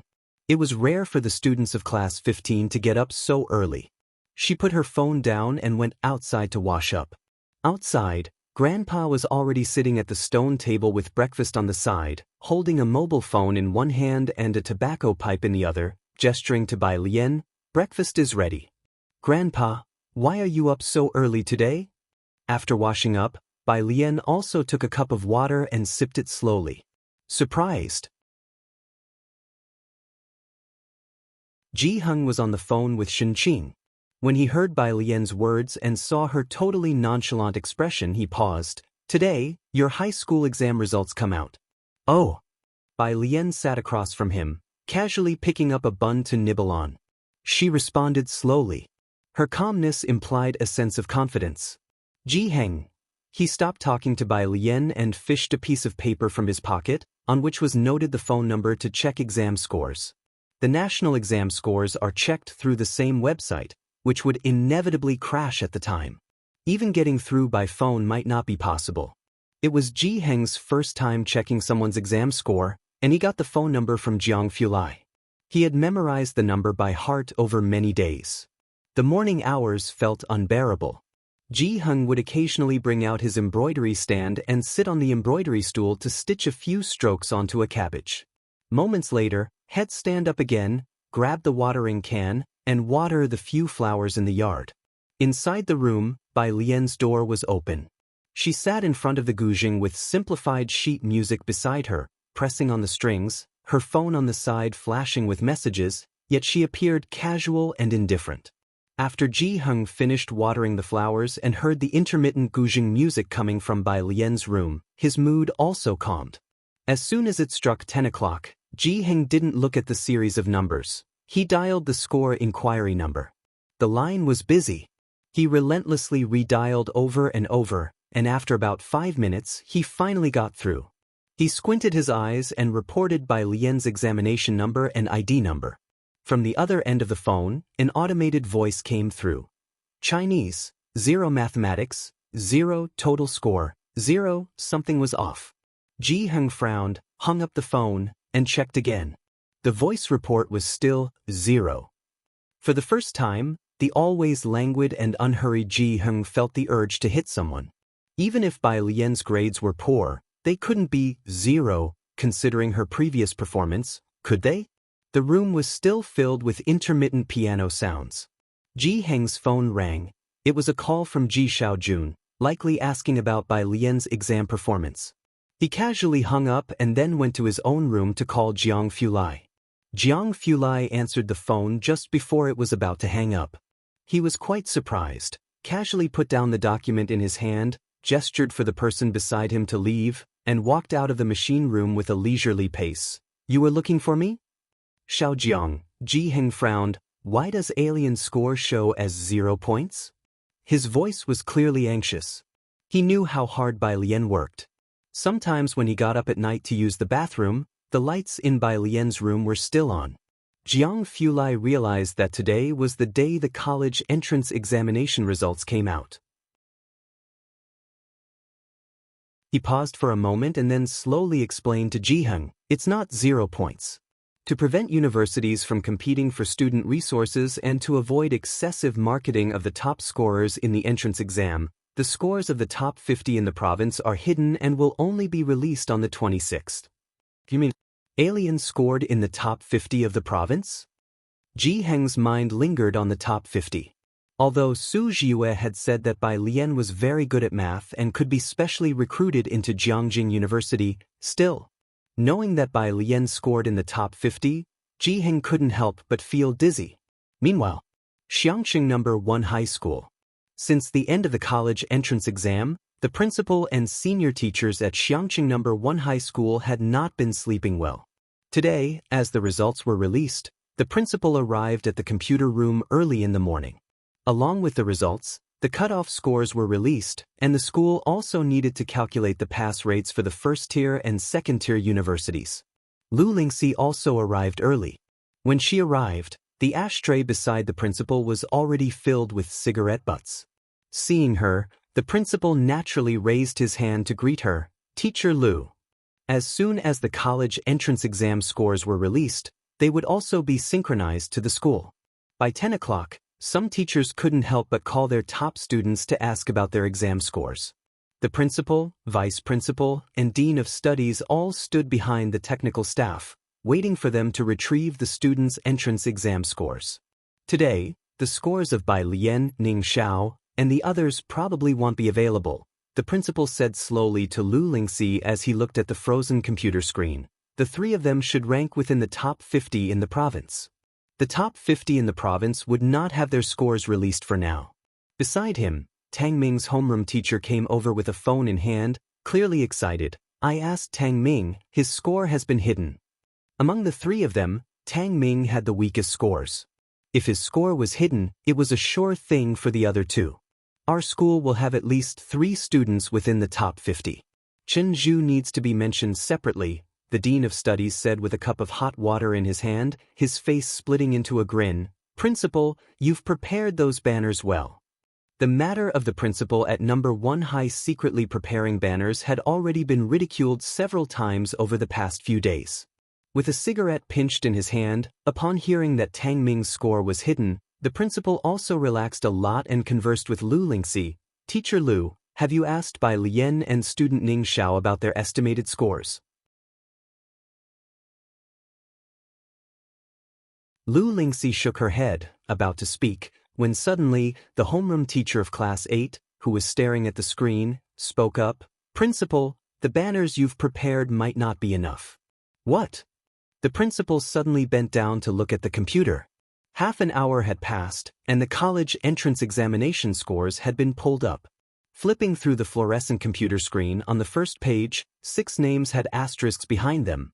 Bai Lian, Ning Xiao, Yang Lin, Tang Ming, Chen Zhu, Pu Xiaohan. Everyone could guess Bai Lian and Ning Xiao's 3. Chen Zhu was also predictable as he was an A student. No. The principal pointed at Yang Lin's name, his fingers trembling, his voice almost breaking. Where did these two come from? Especially this Yang Lin, how did she score higher than Tang Ming? This TM, how did another prodigy suddenly appear in their Xiangqing No. 1 High School? Lying down and win principal online begging for votes. If you find any errors, ads pop up, ads redirect, broken links, non-standard content, etc. Please let us know reports so we can fix it as soon as possible.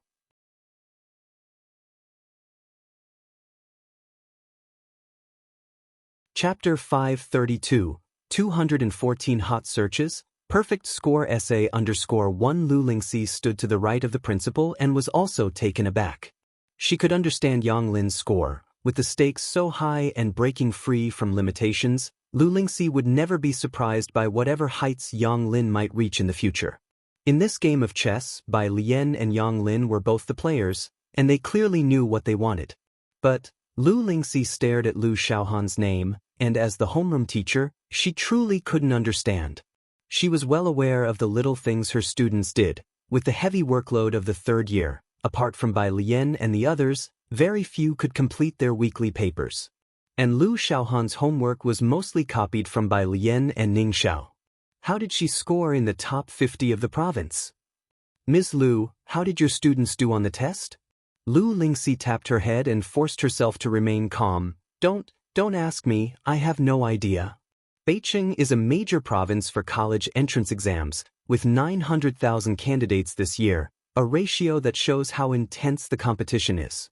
Having 6 within the top 50 might not be significant for other schools, but this is Xiangqing, a border city lagging behind first-tier cities in teaching resources and information. It's difficult to have even 1 in the top 50 in past years, and now there are 6, with 4 from the same class. Xiangqing No. 1 High School had never experienced such an event before. The principal's smile stretched from ear to ear. Set, let's order a few more banners. Although other teachers envied Class 15's 4 treasures, all of Xiangqing No. 1 High School's candidates scored well this year. With the scores of the 6 shielded students not yet out, the teachers quickly pulled up their own student scores to check the university admittance rate.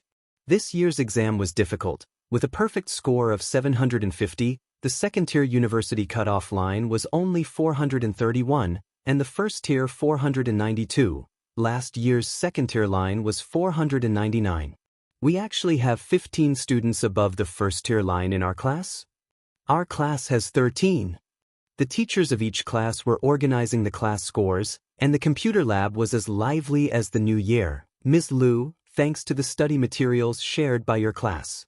The study methods and mind maps of top students are also very important, and there's a high chance they are this year's Beijing's top scorers' methods. It is rare for a top student to take the time to share study methods and organize mind maps in detail with everyone.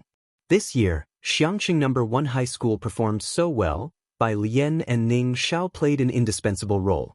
Lu Lingxi found an available computer and pulled up the total scores of Class 15. Apart from the 4 students whose scores were not yet available, the other students' scores in Class 15 were also frighteningly high. We have been researching guardian beasts' evolution routes for 2,000 years, and now we have achieved remarkable results.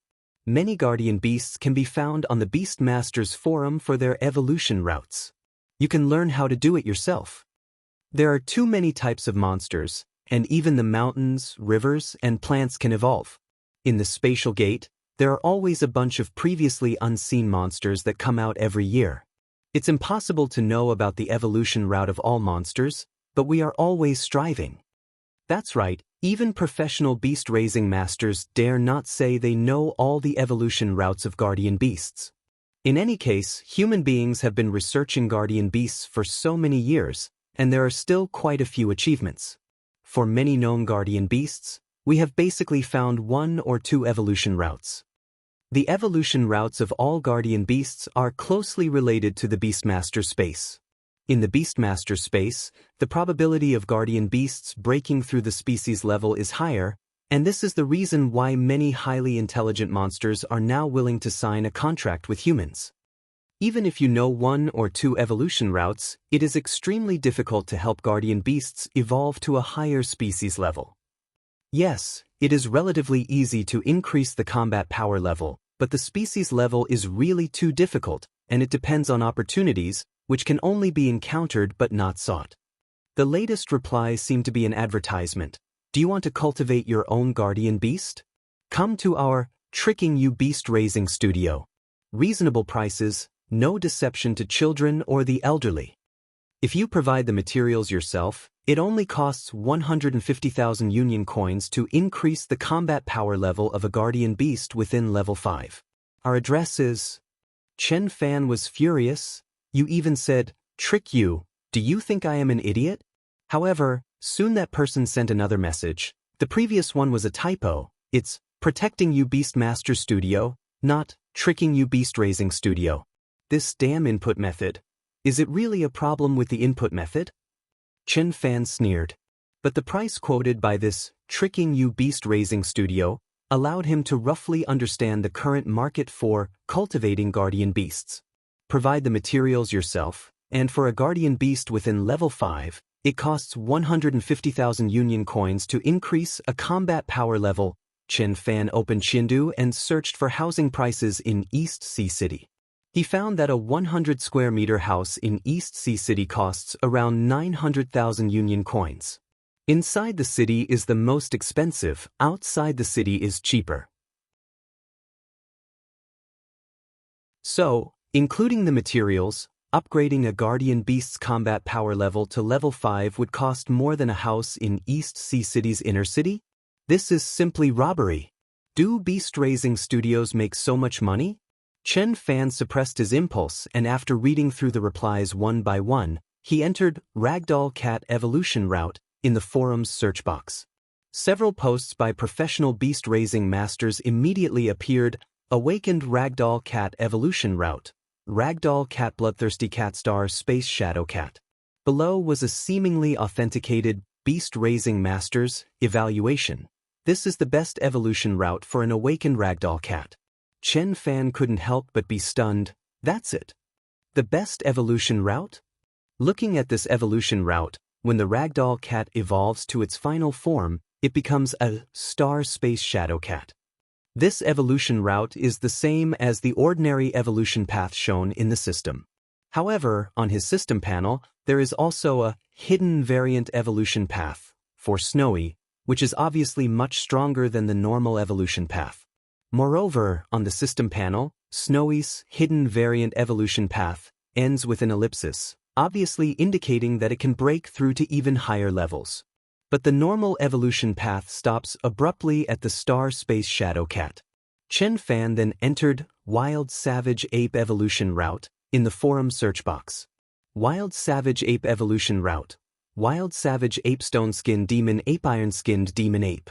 As expected, the ordinary evolution path given by the system is basically consistent with the evolution path searched on the forum.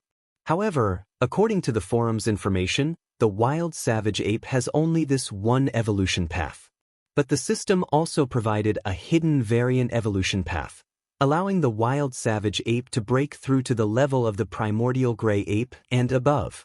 The difference between the two evolution paths is huge.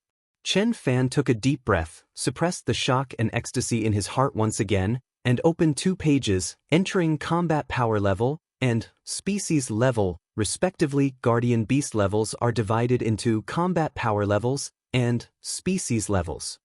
Combat power level 1 to 5, ordinary, 6 to 10, elite, 11 to 15, leader, 16 to 20, war general, 21-25, commander, 26 to 30, king, 31 to 35, overlord, 36 to 40, emperor, 41 to 45, dominator.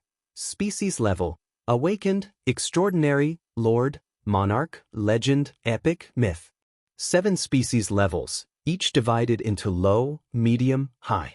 Combat power level is the strength level of the guardian beast, based on star power as a reference, and is only a rough estimate of the guardian beast's combat power. Species level represents the innate advantage and development potential of the guardian beasts, determining the upper limit for the combat power level of guardian beasts. However, this limit is not unbreakable. Once it's broken, it's possible to awaken even more powerful talents and abilities. The same combat power level only indicates that their star power is on the same level, and it does not mean that the actual strength of the guardian beasts is exactly the same because the species level needs to be taken into consideration. Lu Lingxi was genuinely afraid that Bai Lian would respond to that sitting there with, "Sorry, I was born defiant, with no regrets." Thinking this, Lu Lingxi pressed her temples. This Bai Lian was truly capable of doing it. Until her college entrance exam scores were released, Lu Lingxi couldn't relax. If you find any errors, ads pop up, ads redirect, broken links, non-standard content, etc., please let us know reports so we can fix it as soon as possible.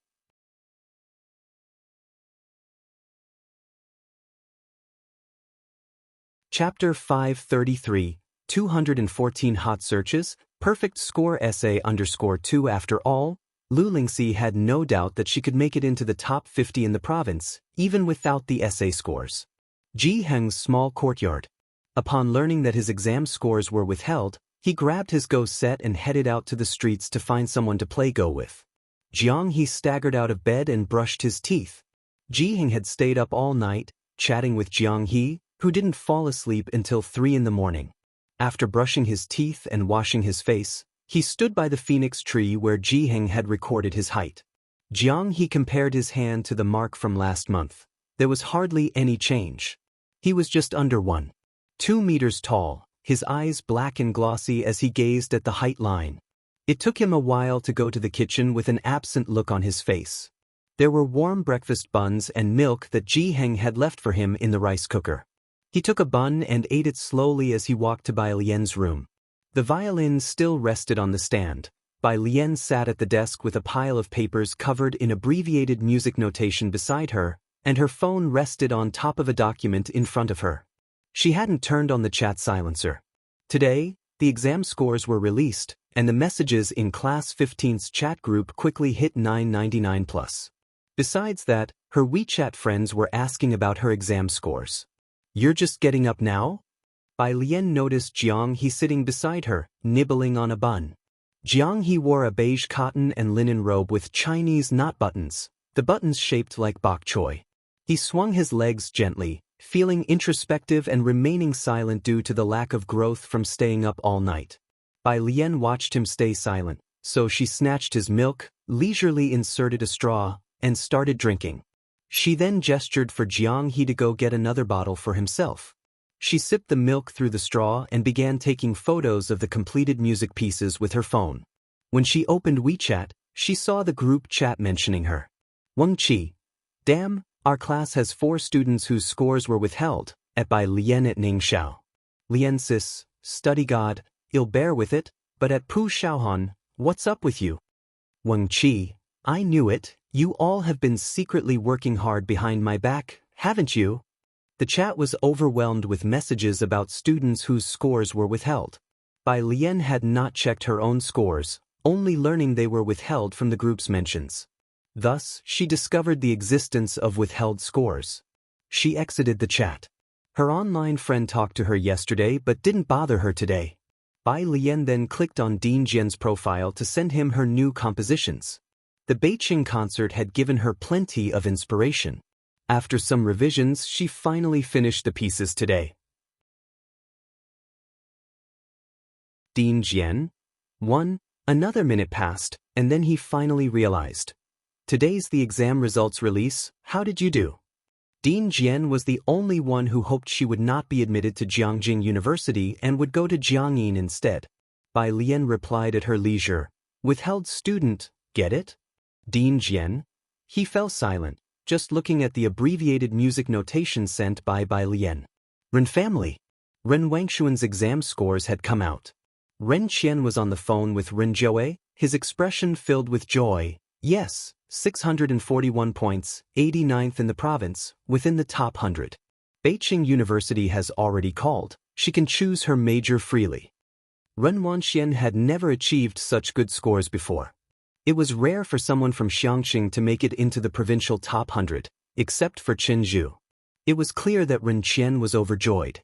He made calls one by one to report Ren Wangshuan's exam scores. On the side, the house staff also offered their congratulations to Master and the young miss.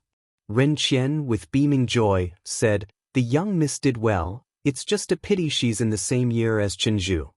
Then he turned to Ren Wanxian beside him. "Xian, how much did Chen Zhu score?" Ren Wanxian held her phone and remained silent. Her phone displayed the chat for Class 8, and everyone from her class had done very well.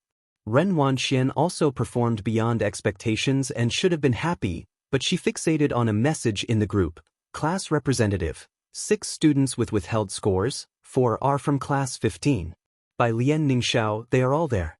Rumor has it, it's possible that Bai Lian is the top scorer in Beijing this time. Bai Lian and Ningxiao were expected to be in the top 50, she could have predicted that. But why is Pu Shaohan, someone whose name I've never heard, also among them? and Tang Ming, at the very beginning, was just within the top 10 in school. She didn't even make the top 50, so how did he manage to get there? Ren Wanxian didn't answer Ren Qian. Clutching her phone, she ran upstairs with her head down. What's with this child? Ren Qian watched Ren Wangshuan's retreating figure, was momentarily stunned, then chuckled. Scoring so high and still not satisfied? Someone next to him said, Miss is just demanding of herself. Holding his phone, Ren Qian squinted slightly. I wonder how much Ji Heng's granddaughter scored. He asked Ji Xiaorong and Ren Jiawei, but both said they didn't know. Now that was strange. The 25th. This year, the rate of students from Xiangqing High School gaining admission to top universities reached an unprecedented 21%. Although it can't compare with Beijing High School, it is definitely potential provincial key high school material, especially since the scores of 6 students are still to be released. The freshmen and sophomores haven't been let off for summer break yet. The school's teachers are all abuzz, as the experiences and mind maps of the study gods from the senior class have already been photocopied for their use. The homeroom teachers of the senior class are tallying up the subject scores and averages. In the principal's office, he has already ordered a new banner and, at his own expense, purchased a load of fireworks and firecrackers, along with 2 big boxes of celebration candy. Lu Lingxi, holding the printed results, went to the principal's office and saw the 2 boxes of candy on the floor. Teacher Lu. Upon seeing Lu Lingxi, the principal greeted her cheerfully. Did Ning Xiao estimate a score of 700? I just heard that Song Min from Beijing estimated around 690. This year's provincial top scholar is definitely from our school. It's just a question of whether it's Ning Xiao or Bai Lian. Lu Lingxi nodded and handed the report card to the principal. He mentioned it. Why don't you seem happy? The principal was puzzled. Not at all. Lu Lingxi sighed and changed the subject. Is it difficult to be promoted to a provincial key high school? With a 21% rate to top-tier universities and the provincial top scholar in our school, the principal calmly picked up his tea, confident of victory. It's not difficult at all. Being promoted to a provincial key high school is indeed a good thing. After Lu Lingxi delivered the results, she headed to her own office. Along the way, she encountered many teachers who congratulated her. The homeroom teacher of the liberal arts class, who often visited Lu Lingxi's class, also stopped her. How did Bai Lian fare in Chinese this time in your class? There was a full-mark composition in the exam this year. What full-mark composition? Lu Lingxi stopped. The sunlight spilled onto her face. She was somewhat dazed.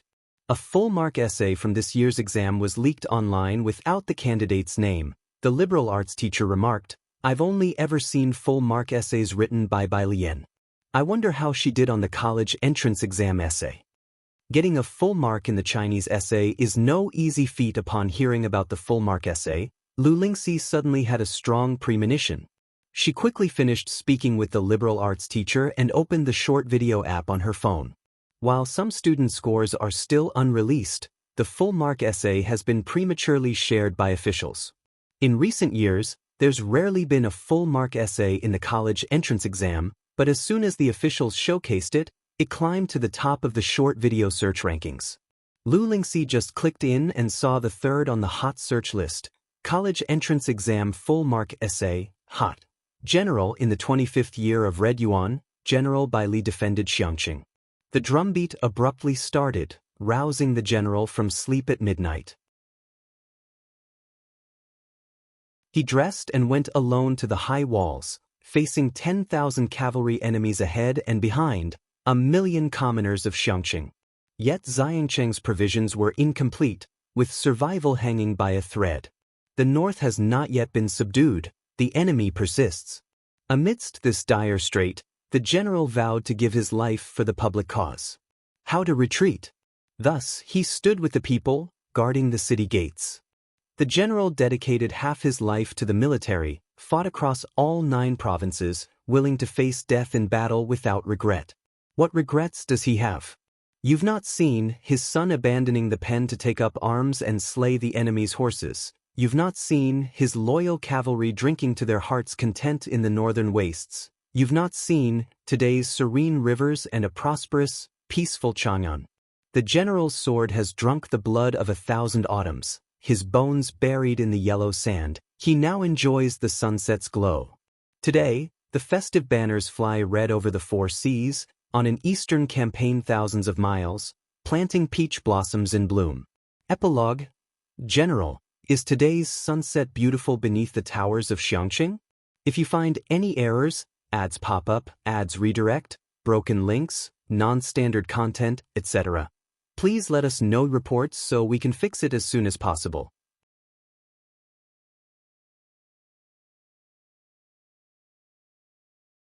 Chapter 534. National Top Scorer in Exam 215, Second Update, _1 Seeing the first sentence, Lu Lingxi knew right away who the article was about, Bai Li, the great General Bai Li. The writer had used the most succinct language to recount General Bai Li's last night in Xiangqing, and because of the popular show, Great Yong, the three members of the Bai family were at the height of their fame. This perfect essay was released at just the right time to generate a lot of attention.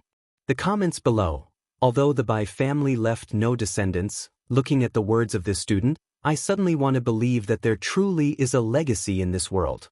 Now that you mention it, I suddenly feel so romantic, tearfully running.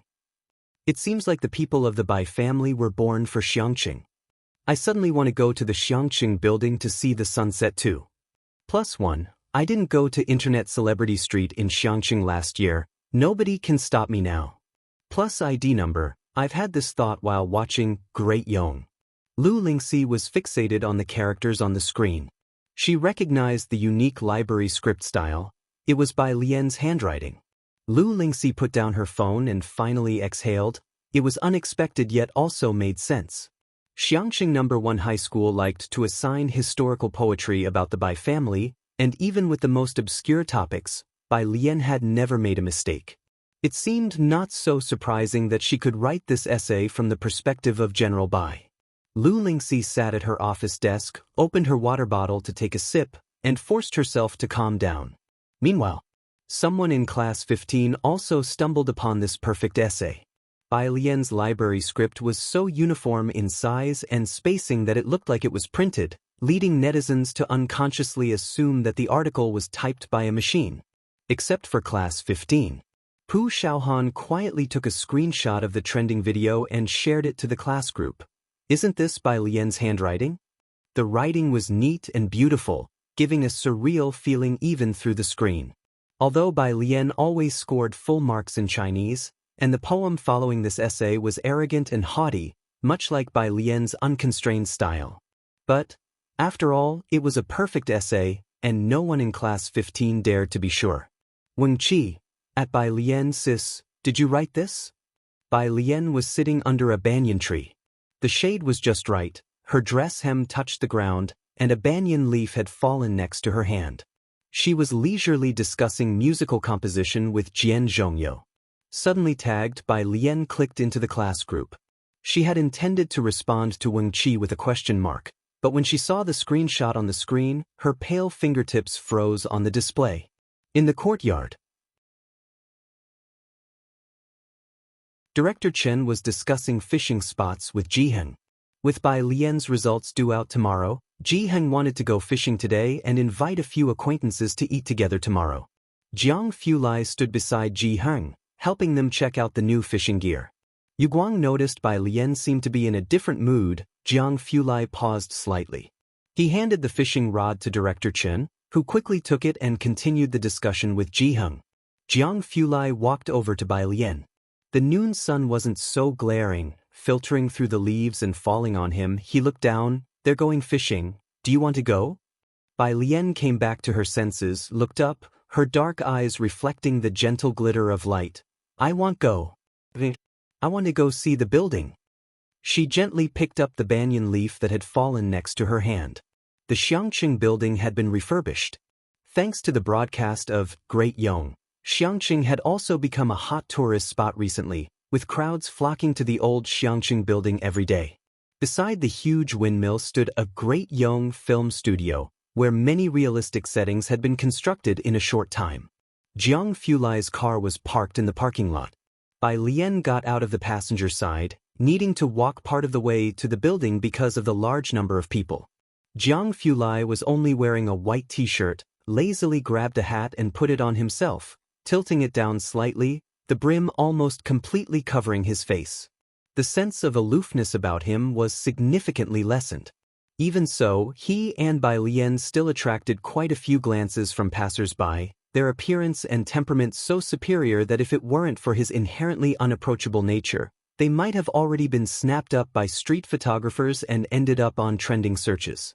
Jiang Fulai and Bai Lian stood side by side at the foot of the building, looking up at the tower that was worn by time. His pale eyes rested on the Xiangqing characters that had been repaired above. Next to him, Bai Lian stood still, quietly watching. About 10 minutes later, she withdrew her gaze and led him to climb up the building. The two reached the bottom of the stairs. Suddenly reminded of something, with what looked like an endless staircase ahead, Bai Lian raised her hand to block the sunlight. The sunlight enveloped her in a glittering halo. If you find any errors, ads pop up, ads redirect, broken links, non-standard content, etc., please let us know reports so we can fix it as soon as possible.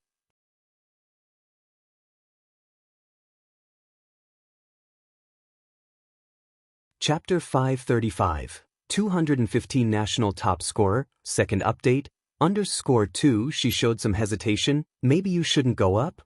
Jiang Fulai pursed his lips, lowered his gaze, and his pale pupils were always cold. He looked at her without saying a word. He always had that refined but distant demeanor, yet his ink-dyed brows and eyes now seemed to carry a hint of accusation. Bai Lian paused. Never mind, if you want to come up, then come up. The Xiangqing building was very long, with countless steps. It would take 2 hours to reach the end. But for Bai Lian, it was as easy as walking on level ground. She could run it 800 times without gasping for breath. After walking a section of the stairs, Bai Lian checked on Jiang Fulai, noting that aside from slower footsteps, his breathing was almost unchanged before she eased her mind.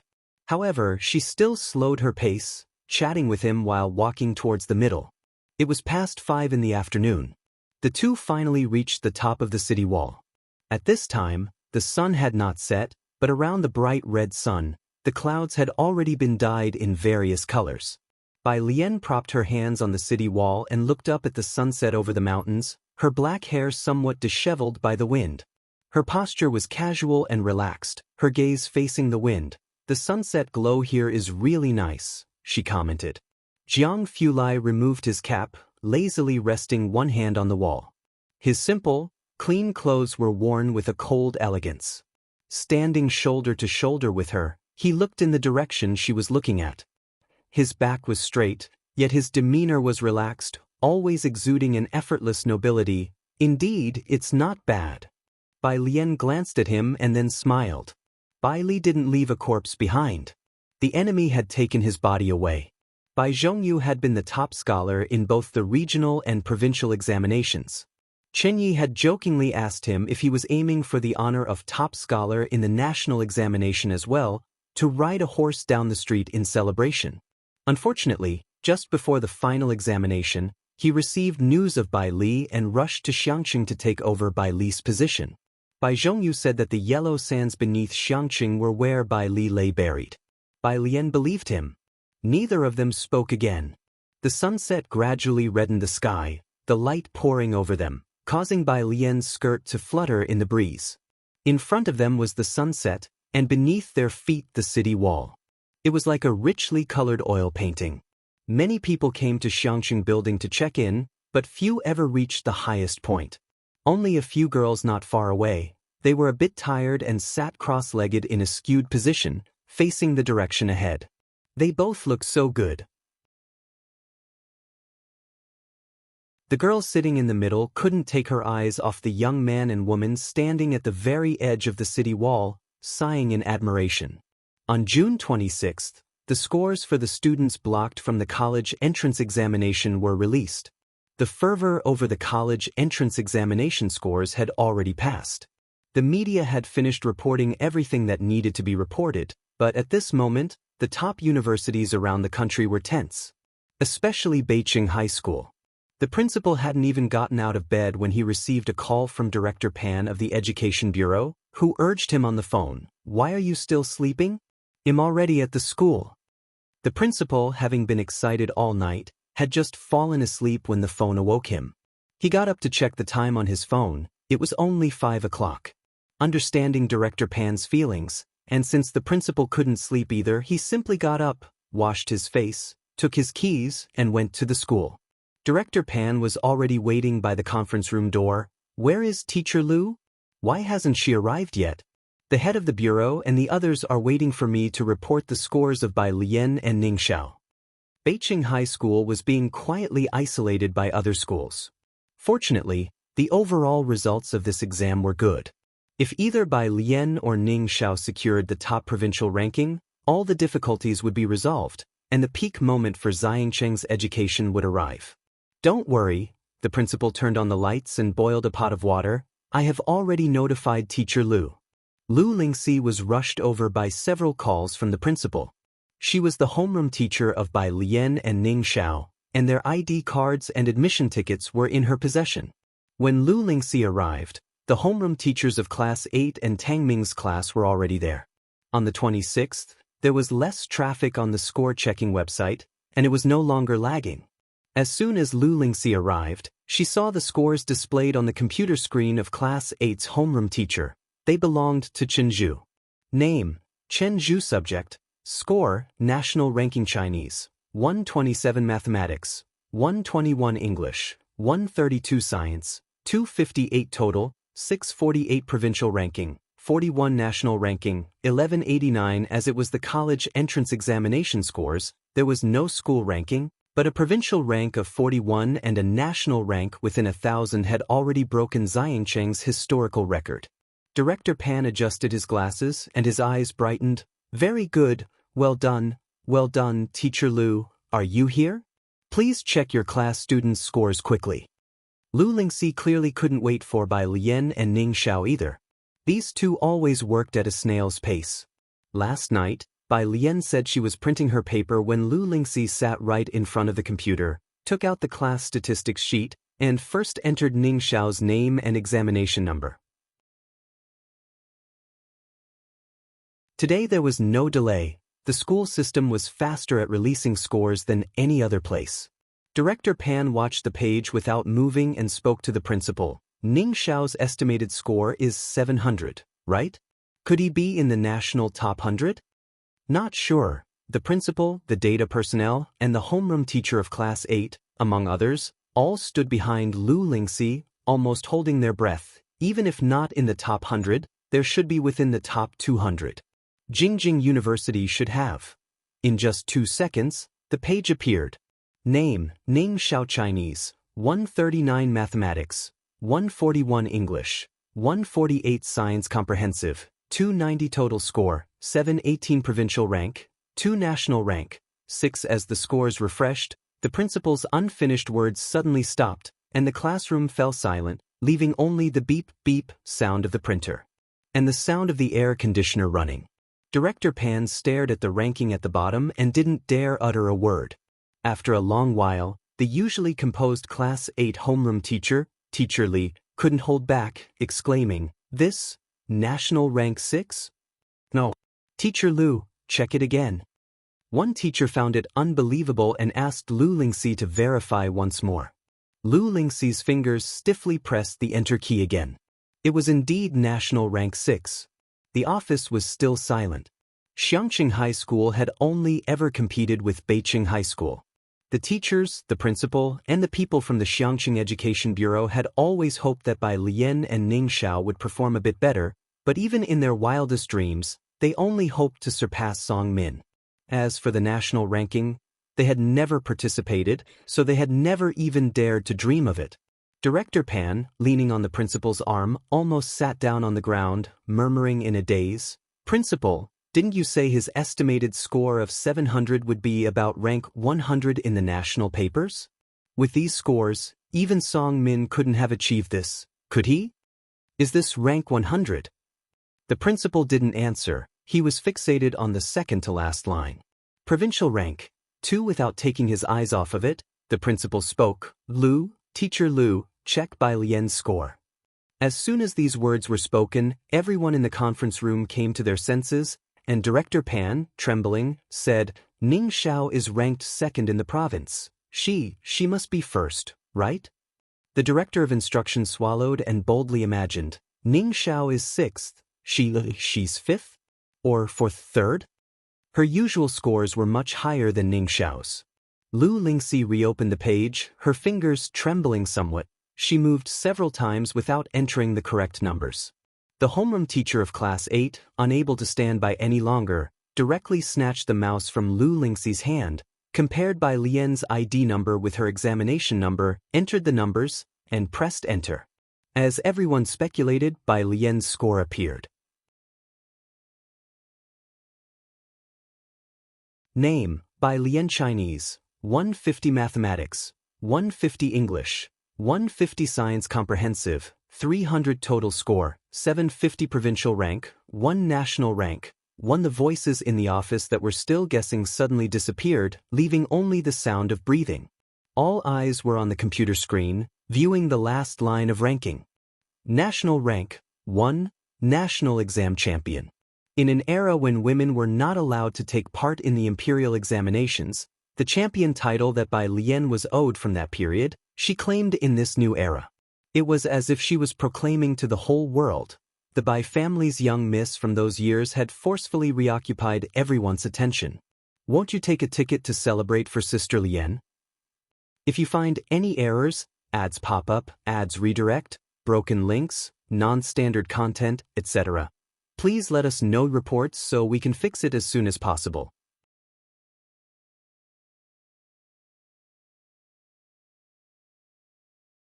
Chapter 536. 216 paratroopers first to drop, detonating _1 Bai Lian appeared before the teachers at the first high without any prior warning or groundwork, catching them all off guard. Lu Lingxi stared at the computer screen, scanning the entire set of results from top to bottom again. The usually composed her was now bewildered and confused. It wasn't fourth or third place that the audacious director of instruction had imagined, but first.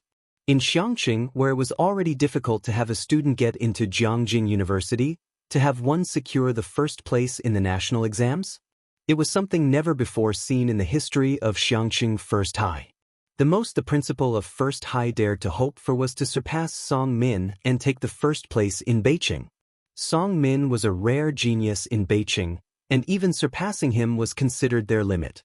But now, not only one student had surpassed Song Min, Ning Xiao had easily climbed past him to be among the top 10 in the national exam. And Bai Lian, it was even more unbelievable. The title of provincial top scorer and the national top scorer were two entirely different concepts.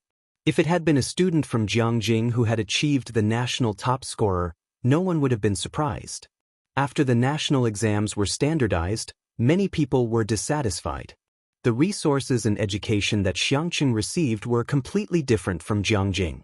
With such a disparity in information, it was nearly impossible for students from Xiangqing to excel. All the teachers present knew that Bai Lian had switched from liberal arts to science. Under such circumstances, Bai Lian directly secured the top spot in the national exam. The conference room was still filled only with the sound of the air conditioning as everyone, including the principal, watched on bated breath. These individuals had all weathered countless storms, but now, in the face of Bai Lian's abnormal ranking, they were still shaken, completely unable to express their thoughts. Several minutes later, the homeroom teacher of Class 8 was the first to snap back to reality. He checked Bai Lian's ID number again, inputting it one digit at a time before pressing the enter key with a clack. It was still that score and that ranking. This press of the enter key seemed to flip a switch in the conference room, and the principal could no longer support Director Pan.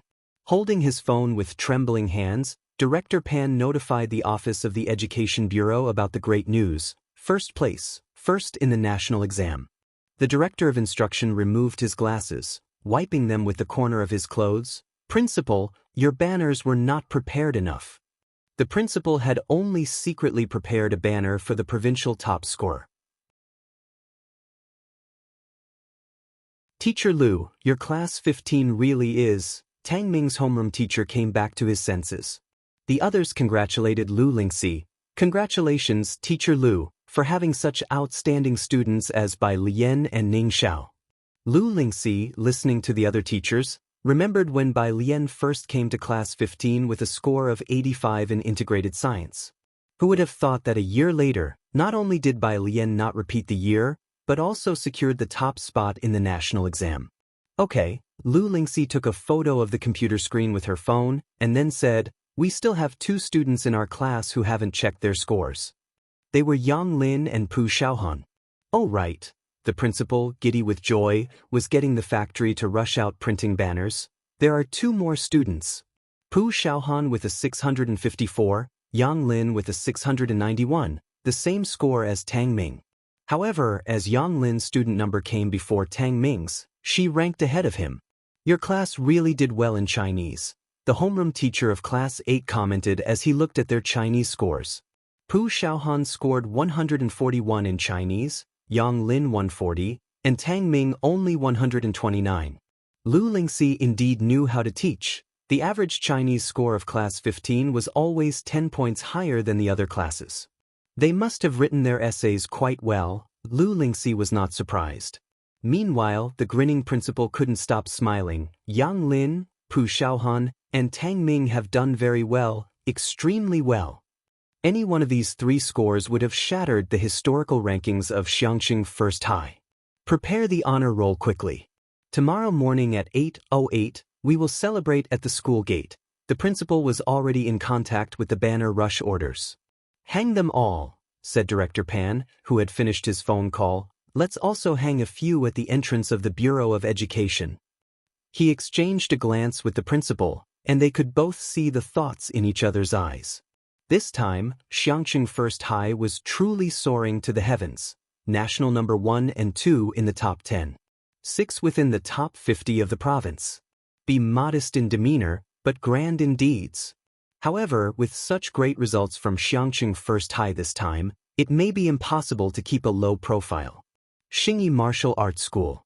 Bai Lian arrived early and was bending over to remove the last silver needle from Su He's thigh. Pu Xiaohan held a video camera, capturing the details at the side. How does it feel? She asked, straightening up slightly and casting her eyes down to inquire about Su He's condition. If you find any errors, ads pop up, ads redirect, broken links, non-standard content, etc., please let us know reports so we can fix it as soon as possible.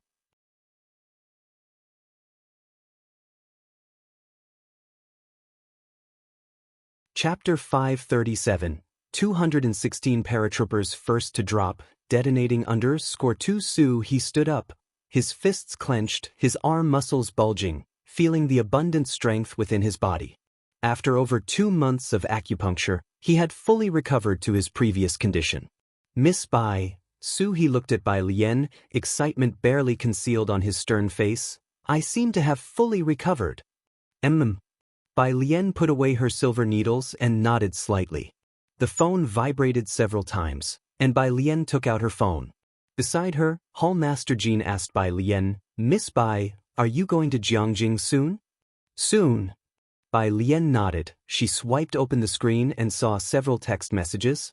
Hello, classmate, this is Teacher Chen from the admissions office of Jiangjing University. First of all, congratulations on achieving such outstanding results in the college entrance examination. We will be in Xiangqing by 10 a.m. tomorrow. We hope to discuss the details of enrollment and major with you.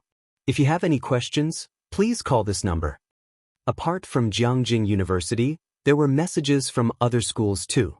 Bai Lian had never experienced the warfare of modern schools. If it weren't for the fact that her phone rarely received spam messages, she might have mistaken these texts for marketing ads. At her side, Su He quietly asked Hall Master Jean, looking somewhat hesitant, Miss Bai is going to Jiangjing?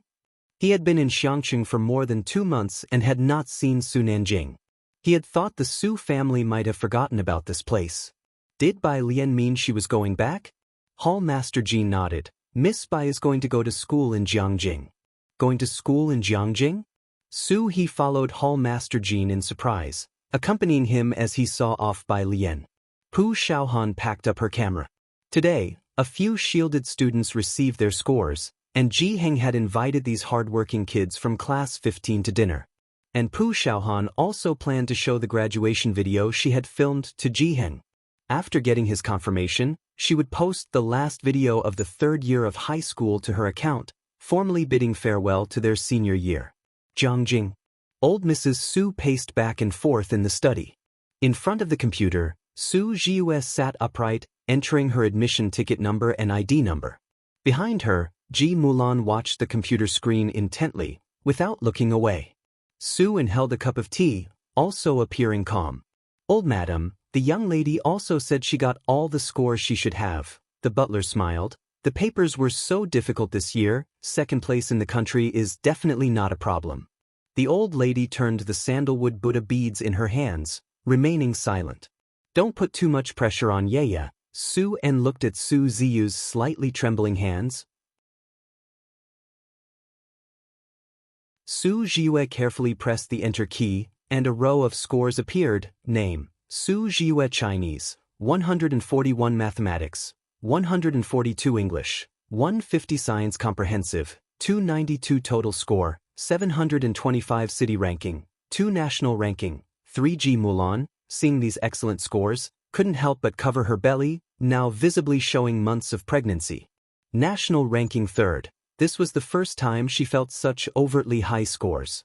725, a few points higher than what you estimated. Old Mrs. Su stood behind her, immediately seeing Su Ziyu's scores, which were higher than her estimates. This meant Su Jiue had performed beyond expectations, and it was normal for her to rank second in the city. Pity, why today's college entrance examination had to coincide with the Liang family? The old lattice words were cut off midway as she suddenly saw the last line. National ranking, 3rd?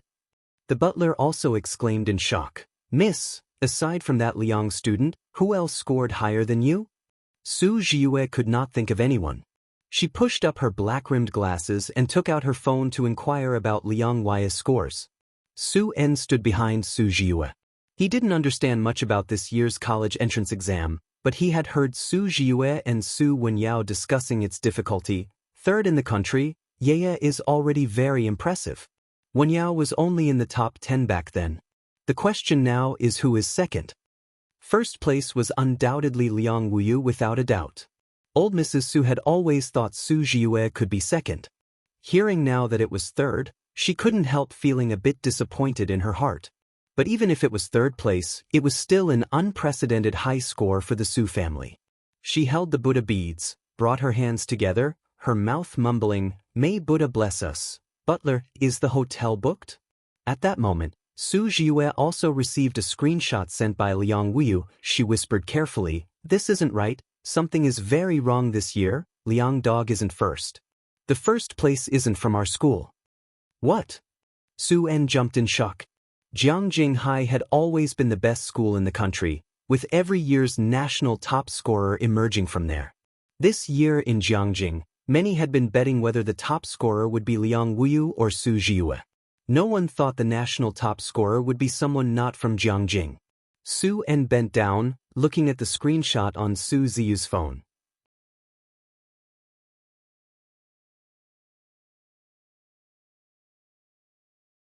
Chapter 538, 216 Paratroopers First to Drop, Detonating _3, Name: Liang Wuyu Total Score, 736 City Ranking, 1 National Ranking, 2. It's actually not him, Su En said, looking at those incredible scores. The exam questions this year were so difficult, and yet a score of 736 wasn't enough to be the top scorer. Where did this dark horse come from? Our principal is also looking into it. Su Jiue murmured. How monstrously well did this person do to not come first with 736 points? Ji Mulan was happy for Su Jiue. Being 3rd in the nation was something she had found difficult to come by in the past. If the nation's top scorer were to appear in the Su family, what kind of sensation would that cause? Chief Chen was invited to Ji Heng's house for dinner today. He had just gone fishing with Ji Heng yesterday and was now leisurely sitting beside the stone table in the courtyard. Ji Heng was the one cooking, and the neighbor next door came over to help. As a guest, Chief Chen was chased out of the kitchen. By Chief Chen's side, Tang Ming, biting on a leaf, sat on a stone next to him, one leg slightly bent. His expression wasn't great, and Chief Chen, subconsciously thinking he hadn't done well on the exams, didn't bring up their scores. Not until Tang Ming spoke to Pu Xiaohan. Yang Lin really got 691?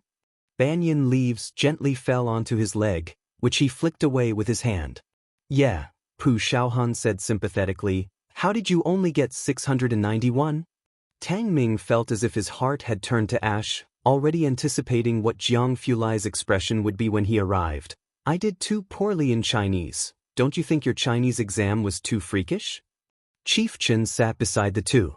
He took a drag from his cigarette and started to feel something was off halfway through listening. Chief Chen took part in the betting pool for this year's Jiangjing College entrance exam.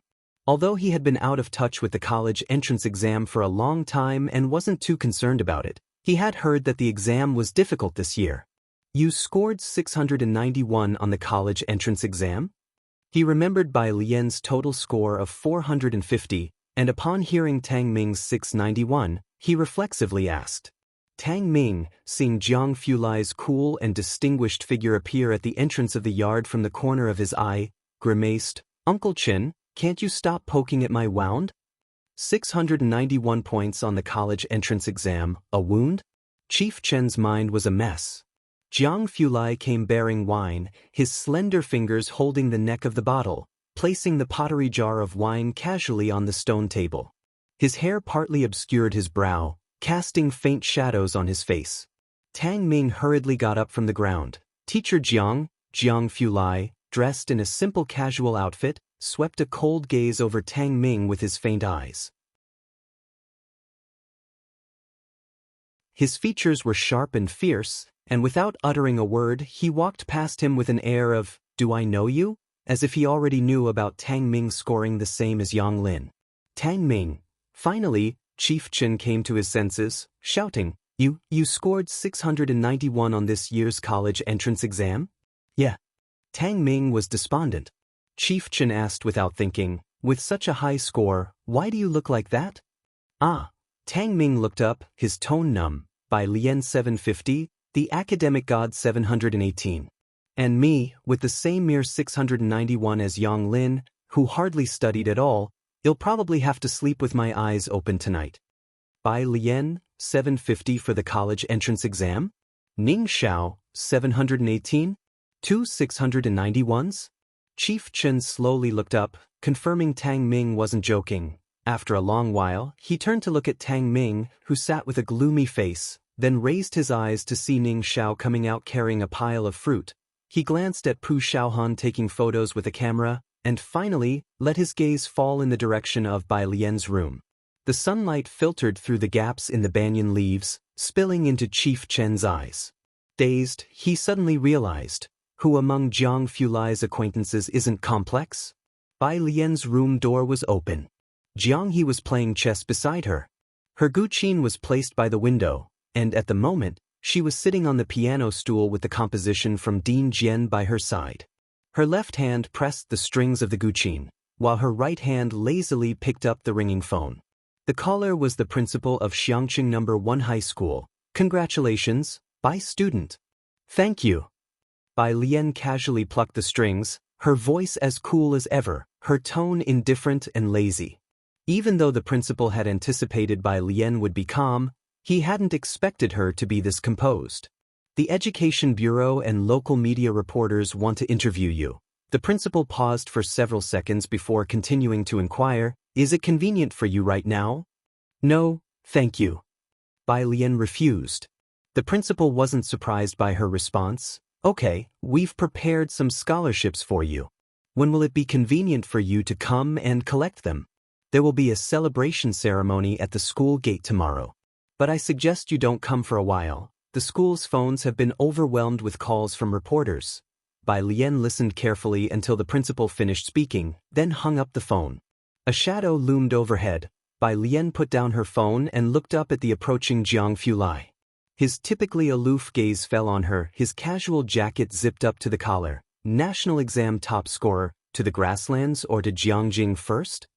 Bai Lian came back to her senses. Her eyes drifted past him to the banyan trees swaying in the wind outside the window, the grasslands.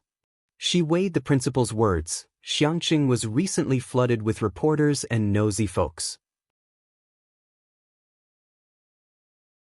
Thinking of the numerous messages on her phone from various universities, she paused. Maybe we should leave earlier? Jiangjing Affiliated High School. The principal and the grade director were holding the score sheets. They were looking at Liang Wuyu and Su Ziyu's rankings, exchanging glances. I originally thought that with Liang Wuyu, these two people, this year's candidates were at a disadvantage. The principal of the affiliated school lifted his head, putting down the score sheet. Now it seems that it's rather Liang Wuyu and the others who are unfortunate to encounter this student. Where is this student from again? The grade director checked his phone. Xiangqing, and there's also another named Ning Xiao. Xiangqing? The principal squinted, taking a while to recall where Xiangqing was. This year's college entrance exam, Jiangjing University will also be lively, won't it? Jiangjing University. Bai Lian's score had been locked, and it took the admissions office quite some time to locate her results. Currently in the principal's office. Principal, this is the profile of Bai Lian from Xiangqing No. 1 High School. A perfect score? The principal of Jiangjing University took the score sheet and scanned it up and down, unable to hold back his surprise. No, we already thought Liang Wuyu was rare in recent years. Where exactly does she come from? The admissions office was also puzzled. After the principal had his say, he slapped the table decisively. Together with the admissions office, I will go to Xiangqing. I just knew this year's college entrance exam seemed unusually difficult. We must retain her. Have you checked which major she likes? The admissions staff hurried to keep up. Don't worry, everything is arranged. The car is downstairs. Whatever major she likes is fine. We've arranged a PhD advisor for every major. Xiangqing. The principal of Jiang University strode out of the office, muttering these two words softly. He knew this year's college entrance exams might not be simple, but he hadn't expected them to be this spectacular. It was like gods battling. When had the college entrance exam been this lively? A perfect score. The last time it was during Jiang Ziju's cohort, a prodigy's college entrance exam. Concealing scores was meant to prevent media and businesses from overly sensationalizing the exam and causing inconvenience to the students. However, this year's college entrance exam saw a dark horse from Xiangqing emerging from nowhere, overpowering the geniuses of Jiangjing Affiliated High School with a perfect score to take the top spot, like a drop of water in a frying pan. Xiangqing No. 1 High School's dark horse still exploded across major media outlets by noon.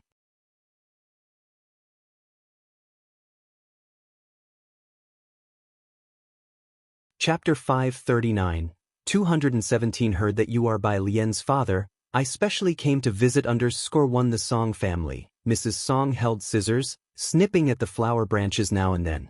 Her gaze, however, was fixed in Song Min's direction. Are you still worried about his grades?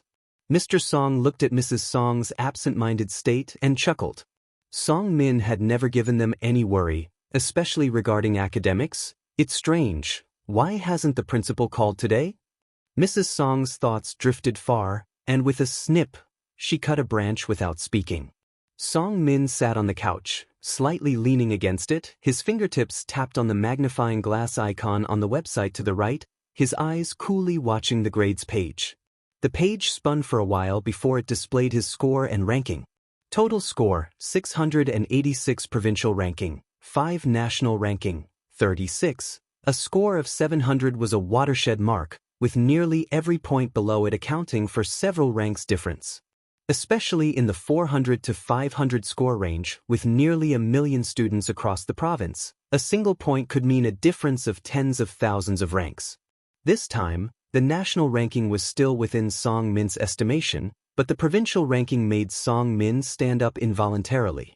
He didn't speak for a long time, and Mr. Song put down the phone and walked over. What's wrong? Did you do poorly? No matter, a momentary slip-up. Mr. Song felt it odd. Song Min always had access to excellent educational resources, especially with the Yin family's support. The resources he obtained were difficult for other Beijing students to acquire, as was the case with the Buyuan base recently. Even if Song Min performed poorly, he didn't think Song Min could do that badly. It wasn't until he looked down and saw the 5th place provincial ranking on Song Min's phone. Are there so many people in your class that ranked within the top 30 of the national examination? Mr. Song frowned, feeling that something was off. The Bai family also sensed something amiss. Bai Xiaoqi knew she was secure for Jiangjing University after she estimated her score. Recently, she had been associating closely with Beiyin and the Jian family. Jian Rong was friends with Bai Xiaoke, and she herself was a member of the Beijing Music Association. Knowing she was a good student at Beijing High School, Principal Luo had subtly hinted that when the Jiangjing Music Association made recommendations this year, they would favor her. For her, everything had been smooth sailing, blossoming on both sides. Bai Xiaoke was following in Professor Jiang's footsteps, assisting him, and the Bai family members were already preparing to celebrate at the ancestral hall. They were all waiting for her to return. 8th in the province? Bai Kaiming's smile froze at the corners of his mouth upon hearing Bai Xiaoqi's ranking. His eyes narrowed as he looked towards her. How come you're only 8th in the province? Previously, Bai Xiaoqi had never ranked lower than the top 5. The butler stood behind Bai Xiaoqi. Sir, although the young miss is 8th in the province, her national ranking is still 201. With this ranking, she can choose a very nice major at Jiangjing University. A good half of Jiangjing University doesn't need to take the college entrance exam but attends a special recruitment summer camp. Half are college entrance examination students, and there is another small fraction of foreign students. Hearing the butler discuss Bai Xiaoqi's national ranking, Bai Kaiming's smile returned to his face, his tone considerably warmer. Xiaoqi, is this true? Can you really get into Jiangjing University? Although surprised, Bai Xiaoqi had great confidence in her ranking. Yes, this ranking will get me into Jiangjing University, but it's hard to get into popular majors. Bai Qiming had not expected her to achieve the same splendid result of provincial top scholar like her brother. Such dual success in one family was difficult. Her admission to Jiangjing University was already beyond Bai Kaiming's expectations. As long as you can get into Jiangjing University, that's good. Bai Kaiming's stern expression vanished. He tapped his fingertips on the table. Clearly in a good mood, he turned his head and ordered the butler, "You go and find some reporters to release the news. Also, ask the clan leader if he's free the day after tomorrow."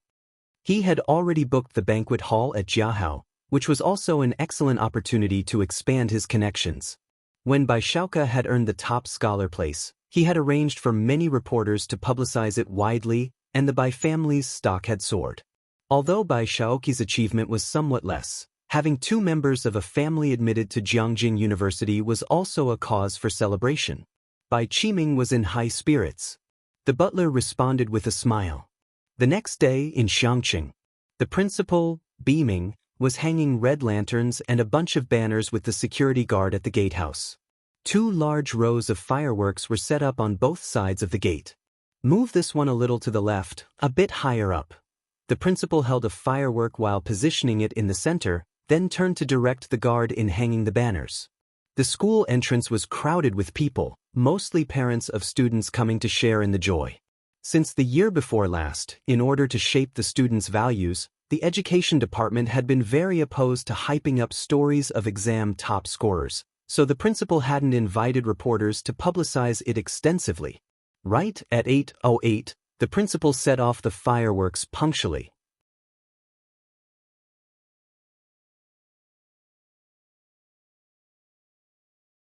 Chapter 540, 217 Heard that you are Bai Lian's father. I specially came to visit _2. Fireworks burst in the clear sky in an instant, and today's Xiangqing Middle School was as lively as the new year. The principal turned around and looked at several banners behind him. Congratulations to our student Bai Lian for achieving the first place in the National College Entrance Examination in Science. Congratulations to our student Ning Xiao for achieving the 6th place in the National College Entrance Examination in Science. Congratulations to our students Yang Lin and Tang Ming. The noise was deafening. Smoke billowed everywhere. The principal gazed at the first banner as if in a dream. The top national score in the Science College entrance exam had been claimed. Since yesterday's score release, his office and the admissions department's phones had been ringing off the hook. Every major university was looking for Bai Lian's information. Have we become a provincial key school this year? Director Pan asked with a smile, covering his ears as he spoke into the principal's ear. He had received notice to prepare for a promotion the previous night.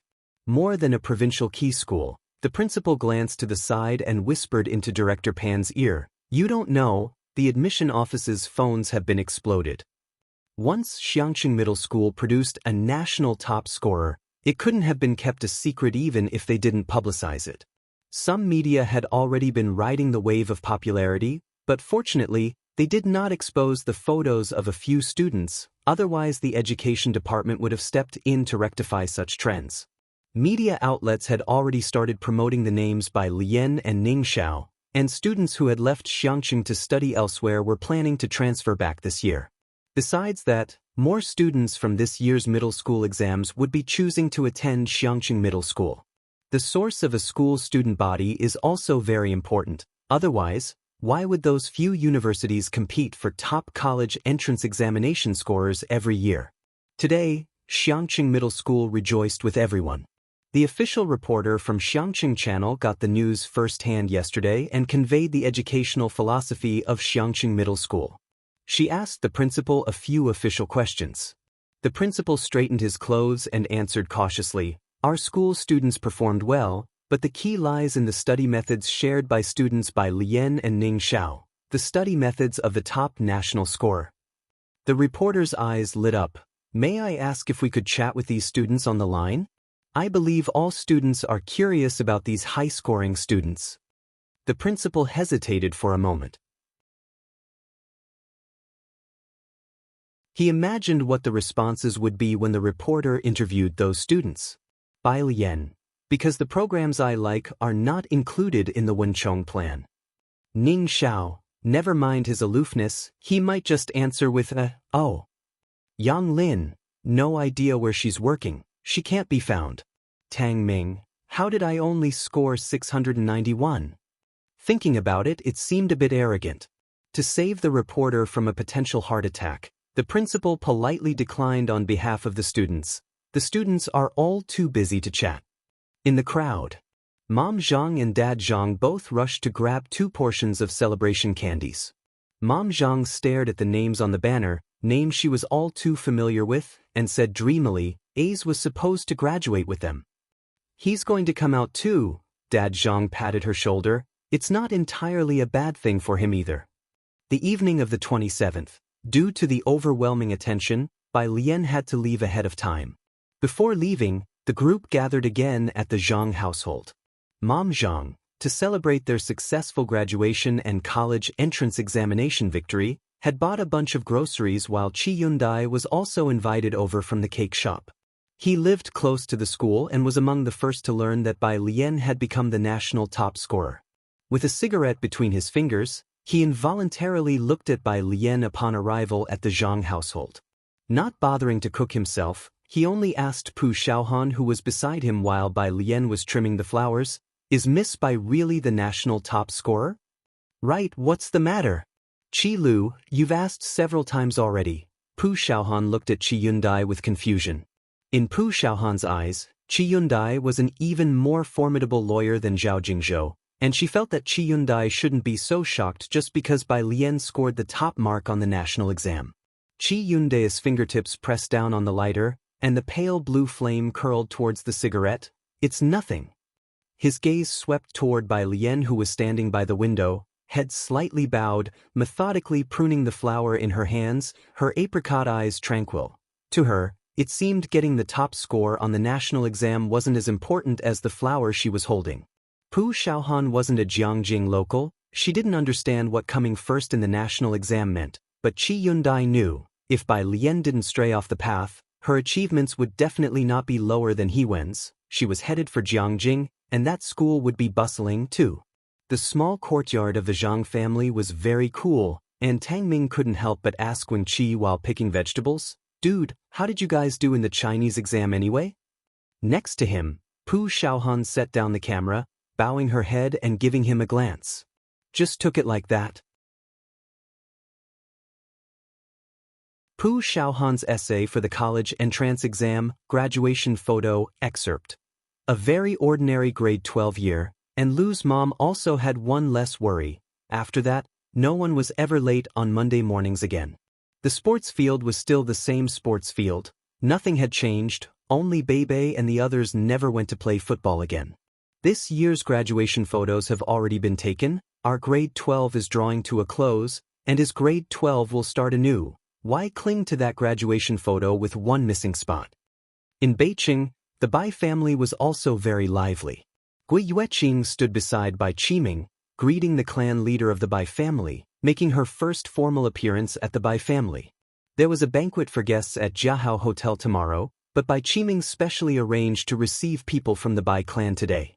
The clan leader discussed the matter of the ancestral shrine. After dinner tomorrow, we'll go straight back to the clan. Everyone is waiting to add her to the genealogy. When can Xiaoke come back for a visit? I heard he entered the lab. Bai Xiaoke was about to start his second year of college, and since he was entering the lab now, direct admission to a doctoral program after recommendation was within easy reach. This was a major happy event for the Bai family. Bai Qiming smiled. His advisor has recently left the lab. There seems to have been some emergency, so he's very busy and can't come back for now. The clan uncle patted the shoulder of the boy next to him. Bai Han, you have Xiaoqi as your older cousin sister and Xiaoke as your older cousin brother who both got into Jiangjing University. Xiaoke even got the provincial top score and will be a doctor in the future. You should learn from them, understand?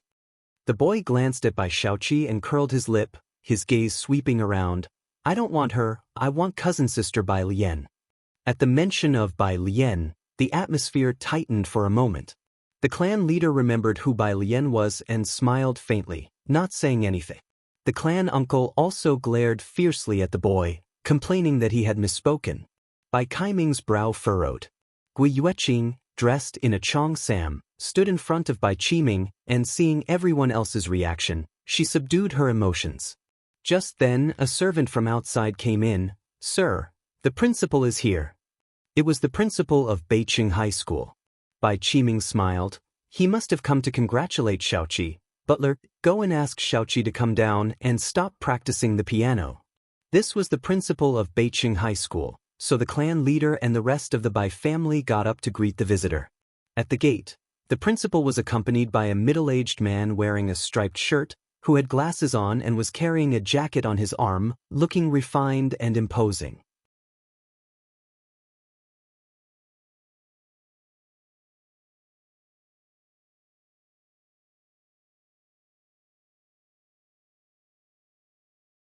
Chapter 541. Ji Mulan received a phone call as 218 arrives in Jiangjing. Second update, _1 the national top scorer emerged from a small outlying city in Beijing, and the Beijing Education Bureau received the news immediately. While the media dared not overhype the story, the news spread quickly among educational professionals, and congratulatory calls came one after another. Not to mention Xiangqing, even Beijing had never experienced such a shining moment. In terms of education, Xiqing was considerably better than Beijing. This time, Beijing had surpassed Jiangjing. Director Li had received notice from the Jiangjing Education Bureau first thing in the morning that educational funding would be increased. Not only the Beijing Education Bureau but also the Xiangqing Education Bureau were up for promotions, and Director Li would soon be reassigned to Jiangjing. This was the performance brought by the national top scorer. Director Li immediately tried to access the information about the top scorer, but even as the head of the Education Bureau, he found nothing on this student named Bai Lian. Her records were completely blank no matter how he searched. He only knew she was from Xiangqing No. 1 High School and her information was sealed. This was not surprising as the authorities always closely protected special talents, making Director Li feel even more that she was no ordinary person. It was only when Director Li was preparing to go to Xiangqing No. 1 High School to discuss this dark horse with the principal of Beijing that he found out she was originally from Beijing City. Her father was in Beijing. That's why he hurried over with the principal. Director Li was polite, but Bai Qiming listened in utter confusion. Bai Lian? The Bai family leader was also surprised. He knew that Bai Lian was Bai Kaiming's daughter who had been removed from the family register. The Bai family butler had already prepared tea for Director Li and the principal. Yes, Bai Lian scored top in the nation this time, and Jiangjing University takes this very seriously, said Director Li as he sat down on the sofa, still with his coat draped over his arm, and smiled at Bai Qiming. I guess the admissions office from Jiangjing University will arrive soon. Isn't Bai Lian coming back to Beijing? The high school exam results had only come out 2 days ago, and news was buzzing between Xiangqing and the various top universities. Director Li thought the admissions office from Jiangjing University would go there, not knowing that the principal had personally made the visit. Bai Qiming had always been busy planning the multitude of details for Bai Shaoqi's enrollment at Jiangjing University, without distraction. He was invariably behind on such information and did not pay attention to others. As long as Bai Shaoqi scored well, that was enough. The Song family hadn't contacted him, and he had always assumed that Song Min was the top scorer, not paying much attention. As for Bai Lian, if someone hadn't mentioned her today, he would have forgotten that she also took the high school exam this year. You said she's the provincial top scorer? Bai Kaiming's hand involuntarily rested on the armrest as he looked up, his dark pupils trembling intensely. My daughter Bai Lian? Next to him, the Bai family leader also set down his teacup with a clack at the mention of provincial top scorer, and stared blankly upward. Meanwhile, Gui Yueqing, who sat beside Bai Qiming with a graceful demeanor, maintained a gentle smile on her face. But the slight pallor of her fingertips betrayed her inner turmoil. The Beijing principal knew he had lost his gamble the moment he heard that a student from Xiangqing No. 1 high school named Bai Lian was the national top scorer. Mr. Bai Lian isn't just the provincial top scorer, she's the national top scorer. National top scorer? The normally composed Bai family leader stood up abruptly, his shock indescribable. Are you certain it's Bai Lian from our Bai family? This reaction, Director Li was confused. He set down his teacup, feeling that things were not as he had imagined. You didn't know this?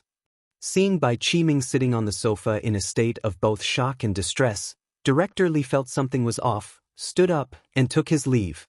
The Beijing principal was unaware that Bai Lian had severed ties with the Bai family.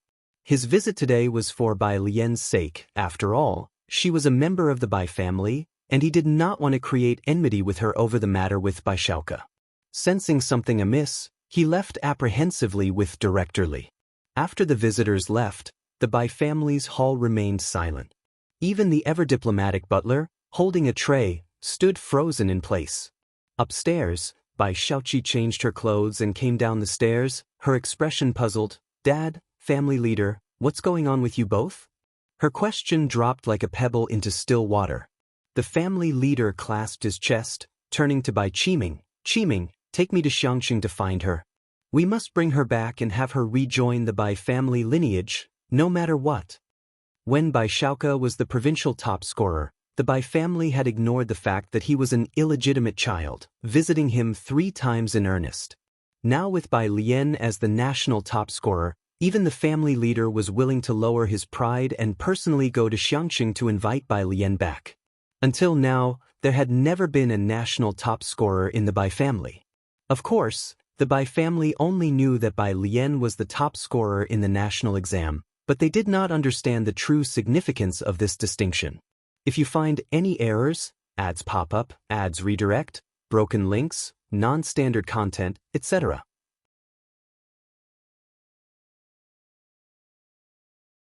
please let us know. Report so we can fix it as soon as possible.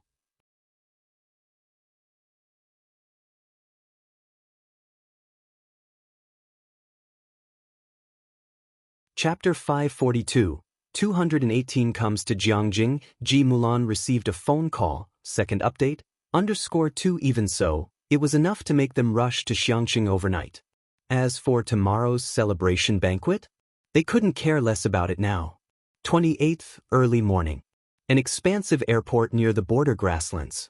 The plane's wheels rolled on the cement ground, its wings sweeping past on both sides before coming to a slow stop. The airport staff efficiently placed stairs for the passengers to disembark. Bai Lian stepped off onto the carpet, looking up slightly. This was her first time here. At the bottom of the stairs, people dressed in ethnic attire approached the two as they descended, offering a booklet with respect. Master Jiang, this is the sightseeing plan we've arranged for you. Jiang Fulai, holding a document in his right hand, upon hearing this, switched the document to his other hand and took the booklet. Take a look, where should we go first? His eyes were faintly downturned as he glanced at the booklet before casually handing it to Bai Lian. It was then that the person dressed in the ethnic style carefully raised their head. Seeing the girl standing beside him, she wore a long dress, its hem slightly lifted, reflecting the blue sky behind her. The azure pattern on the skirt's hem was perfectly embellished, crafted to the highest degree. Bai Lian's eyes scanned the booklet, which had several routes mapped out. Zhang Tum, her slender fingers paused on the last route as she hesitated slightly. Here. Jiang Fulai handed the booklet forward. Well, go here. Clearly, neither of them were people who would typically go sightseeing. Only after the two had left did someone look at the route Bai Lian had chosen and exclaimed in surprise, "Isn't this area sealed off, forbidden to be shown to outsiders?" Sealed off. The middle-aged man in ethnic attire looked up, his voice quiet. That depends on whom. The young person scratched their head, not understanding. The middle-aged man, holding the booklet in one hand, adeptly dialed a number on his phone. With their family, our boss doesn't even know which way their mansion's gates face. Summer vacation hadn't officially started yet. Not many tourists came here. Bai Lian stood with a bottle of water at the foot of a hill. A tomb guardian explained to Jiang Fulai, "Follow this mountain path up, and you'll reach Songwang Tomb." You still have tomb guardians now? Jiang Fulai's gaze drifted toward the tomb he mentioned. The elderly man, his hair completely white, replied, "Me? I should be the last generation." He led the way in front, veering into a no-entry path. We rarely let people disturb them nowadays, though occasionally reporters come to interview. Look, it's just ahead. Bai Lian followed the old man silently, listening. She followed his gaze to an anciently constructed tomb. The name of the tomb was still marked beside its gatehouse. Princess Huaiyan isn't here? Bai Lian repeated the name to herself, her fingertips tapping the water bottle unconsciously. Princess Huaiyan? The old man paused, then remembered who she was referring to, pointing casually to the neighboring hill. She's not qualified to be here, she should be on that hillock. Before he could finish, Bai Lian started walking in that direction. The old man was surprised. He hesitated for a moment before following her, speaking to Jiang Fulai. Master Jiang, that area isn't a scenic spot and hasn't been maintained. The path is rough. No problem. Jiang Fulai stopped halfway up the hillside. He looked down at his watch, his tone undisturbed. Let her have a look. The old man dared not say any more. On the mountain, the burial mound was built quite casually. Bai Lian identified the inscriptions, taking some time to find the words, Princess Huaiyan, on the unrenovated tombstone. She stood in front of the grave, surveyed the surroundings, and then casually sat down. Dressed in plain clothes, Bai Lian wiped the yellow mud off the tombstone with her hand and then took out her phone to snap a photo of the tombstone. Having taken the photo, her index finger absent-mindedly tapped the phone screen. As fate would have it, the phone rang, a call from Pu Xiaohan. Bai Lian, are you out? In the video, Pu Xiaohan was in a crowd with a camera in hand. Is that the prairie? Yes, Bai Lian, propping her elbow on her knee, spoke in a languid tone. Are you escaping something? Ah, these university folks are searching for you and the prodigy. I don't know why they're bothering me, Pu Xiaohan said helplessly, shouldering her camera. When are you heading to Jiangjing? Pu Xiaohan's grades weren't enough for Jiangjing University. But Media University was within her reach. She was planning to visit Media University first. Hearing this, Bai Lian raised an eyebrow, her youthful arrogance soaking through. Today. So soon? Pu Xiaohan calculated the time. Then I have to wait another 2 days. My parents want to take me back home for ancestral worship. Oh, and they also need to pay respects to my grandfather. Tell your grandfather to be aware. As far as I know, The prodigy's uncle is also going to pay respects to your grandfather. I won't mention the others from class 15, they all know where you live.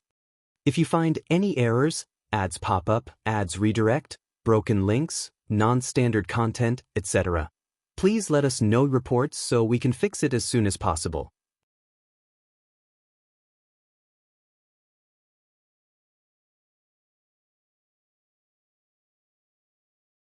Chapter 543, 218 arrives in Jiangjing. Ji Mulan receives a phone call, second update, _3 Ning Xiao was well aware of who was behind their achievements. So was class 15. Bai Lian switched hands while holding her phone. It's too much, tell them not to go.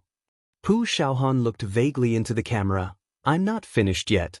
The principal and others want to visit your grandfather as well, along with the people from the Xiangqing Education Bureau. Bai Lian. She hung up the phone and silently apologized to Ji Heng in her heart. As soon as she ended the call, Bai Lian saw the photo of the tombstone on her phone. The tomb was old and dilapidated, unattended. She sighed and murmured, "This won't do, third princess. How can I take you to show my brother?" A few steps away. Jiang Fulai didn't come closer. Standing by the side of the path, he answered a call. The voice of a woman came from the other end. I heard you're going back to Jiangjing? Yeah, I'll return tonight, he said indifferently, standing in the sunlight, his profile cold, his gaze fixed in Bai Lian's direction. Bai Lian was still sitting in front of the tombstone, dressed in simple loose clothes, looking exceptionally slender. In the light, she seemed enveloped in a halo. Sitting there casually, she looked beautiful but forlorn like a cat that couldn't find its way. I thought you were going to stay in Xiangqing for 5 or 6 years, came the surprised tone from the other end. I had planned on that. Jiang Fulai saw Bai Lian getting up and diverted his attention, speaking in an unhurried manner, Auntie, if there's nothing else, I'll hang up. Jiangjing. At Ji Shayan's residence. After a day of classes, he hesitated before speaking to the butler. The butler, holding a cane, looked up. If you have something to say, just say it. Alien will be in Jiangjing this afternoon. Ji Xiaojun paused. I'd like her to come here for a meal. Bai Lian did well in her college entrance exam. Ji Xiaojun and Shen Qing had planned to return to Xiangqing, but Bai Lian came directly to Jiangjing after her exams. Though puzzled, they did not shuttle back and forth. Shen Qing and Ji Xiaojun had wanted to cook themselves, but since the house was arranged by the Mu family for Ji Xiaojun, they needed to ask the butler first. Bai Lian? The butler was taken aback, recalling that Ji Xiaojun had returned to Xiangqing for Bai Lian's college entrance exam. She's coming to Jiangjing this early? Yes, Alien. Shen Qing began to speak. The butler nodded, cutting her off. Just her?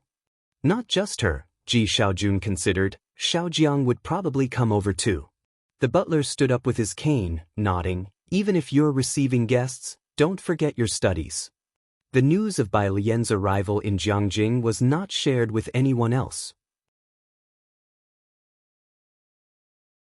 She had recently been dreading phone calls, and neither Principal Jian nor Scholar Ma was yet aware. However, Ji Heng had already informed Ji Xiaojun and Su En in advance. After all, Bai Lian had come to Jiangjing without him, and he was worried. At the Su family, old lady Su was making arrangements to host a banquet for the guests. Although Su Zhiyue didn't score second nationwide, she did come in third. The venue was set at the Su family's old house. Old lady Su held Buddha beads in her left hand while speaking with the Bai family's butler. Has the news about Ziyu's third place been sent to the main family? The Su family, being extensive, doesn't pay attention to the college entrance exam every year. Without explicit communication, the Su family wouldn't know of the achievement. Rest assured, the butler nodded, I've informed the family members and several of them have confirmed their attendance. Old lady Su turned the dark Buddha beads, smiling at Su En. Bai Lian and the others have also arrived in Jiangjing, right? Invite them over. You should take a few days off too. Don't be busy with business all the time. This is also a great joy for the Su family. By the way, old lady Su remembered Bai Lian and turned to Su En and Ji Mulan. How did Bai Lian do this year? Does she have a chance to get into Jiangjing University? Ji Mulan's expression paused. She didn't know. Su En picked up a teacup, she did very well. Su Jiue also performed well, but Su En didn't specifically mention her score during the call with Ji Heng. Mentioning Su Ziyu's national third place would seem too ostentatious. Su En simply told Ji Heng that Su Jiue did well. And Ji Heng only mentioned that Bai Lian did very well. Both were polite, not bragging excessively. Ji Mulan stood up, thinking that no matter how well one did, it couldn't compare to Su Jiue. Ji Mulan decided to step outside for some air. As she reached the door, her phone rang with a Beijing number. She paused and answered. Mulan, an elderly voice spoke from the other end. "In the patriarch of the Bai family, you must have met me." "Bai patriarch?" Ji Mulan walked to a flower bed. She held the phone in one hand and gently touched her belly with the other, her eyes narrowing slightly, her tone far from pleasant. "What do you want from me?" The person on the line wasn't surprised by her attitude, their tone somewhat ingratiating. "Mulan, you see, do you know where Alien lives? We've come to Xiangqing, but her phone is unreachable and we can't find her. She carries the blood of our Bai family, and I hope you could tell her that if she's willing to return to the Bai family, the ancestral hall's central doors will open to welcome her, and whatever her demands are, our Bai family will agree. If you find any errors, ads pop up, ads redirect, broken links, non-standard content, etc., please let us know reports so we can fix it as soon as possible."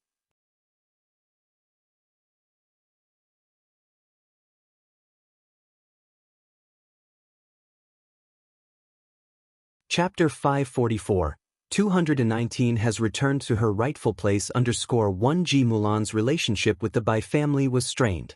When the news of Bai Shaoke first came out, the Bai family didn't hesitate to ignore Ji Mulan's personal appeal and went to ask Bai Shaoke to come back.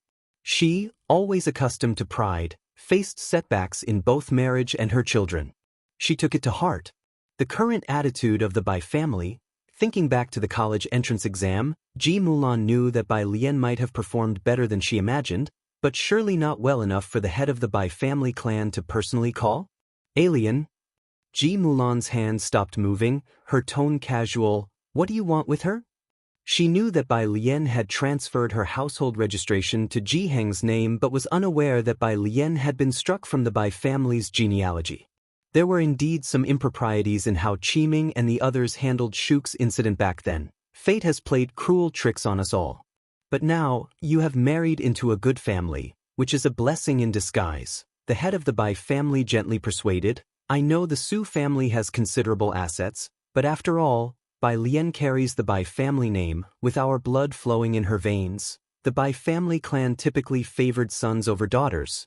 If it weren't for Ji Mulan's support when Bai Lian was born, she wouldn't have had the privilege of being included in the family tree. Now, to protect her, the head of the Bai family had even learned to grovel. She won't take pride in the blood of your Bai family," Ji Mulan scoffed. "When you kicked her out, I didn't see you rushing to Xiangqing to find her. What's changed now, suddenly remembering she's part of the Bai family? Forget about it, she doesn't even want to join the Su family, let alone return to the Bai family." The audacity! She didn't wait for the other party to respond and directly cut off the call, blocking the number. Staring at the screen, she picked up her phone and dialed a call to Ji Heng. They usually didn't talk much, and Ji Heng was silent upon receiving the call. Ever since Ji Mulan arrived in Jiangjing, she and Bai Lian had grown increasingly distant from Ji Heng. With new expectations, she thought much less about Bai Lian. She didn't say much, only reminding Ji Heng that the Bai family had been looking for him, then paused before asking her, how many points did she score on the college entrance exam? Why would the Bai family go looking for her? Welcoming her at the clan gates? Her. On the phone, Ji Heng's voice was as light as a breeze. She's the national top scholar. What? Ji Mulan's fingers froze, her eyes slightly unfocused. Su Jiue only scored 725. National top scholar, you can look it up in the Xiangqing News. On the other end, Ji Heng heard someone knock on the door and casually mentioned it to Ji Mulan before hanging up. Ji Mulan was still in shock. Inside the house, the Su family butler beckoned Ji Mulan with a cheerful smile to come in for a meal. Ji Mulan entered as if in a trance. The old Madame Su glanced at her but didn't pay much heed, continuing to look down at the list. Pointing to a name with her Buddha beads in hand, she turned to instruct the butler, "Make sure to invite the Chi family, especially Shu Yun." The butler nodded, "Rest assured." Su En, who had just washed his hands, noticed Ji Mulan's odd demeanor. "What's wrong with you?" Ji Mulan sat down, her hands cradling her teacup. She lifted her head, her voice wavering. "Dad said Alien is the national top scholar with a perfect score." Across from her, the old Madame Su, who was pointing at the list, suddenly looked up. "Xiangqing." Ji Heng hung up the call and went to open the door. 3 people stood outside. Ji Heng recognized Bai Lian's homeroom teacher, Lu Lingxi, and asked with confusion, "Teacher Lu, what's going on?" His gaze shifted to the 2 people with Lu Lingxi. On the left stood a man in a dark gray coat, with a buzz cut, a rugged profile, and one hand behind his back, exuding an imposing aura. With a serious expression, Lu Lingxi slightly turned to introduce him to Ji Heng. "This is Principal Shi Yu, the president of Jiangjing University." There were many people trying to get information about Bai Lian.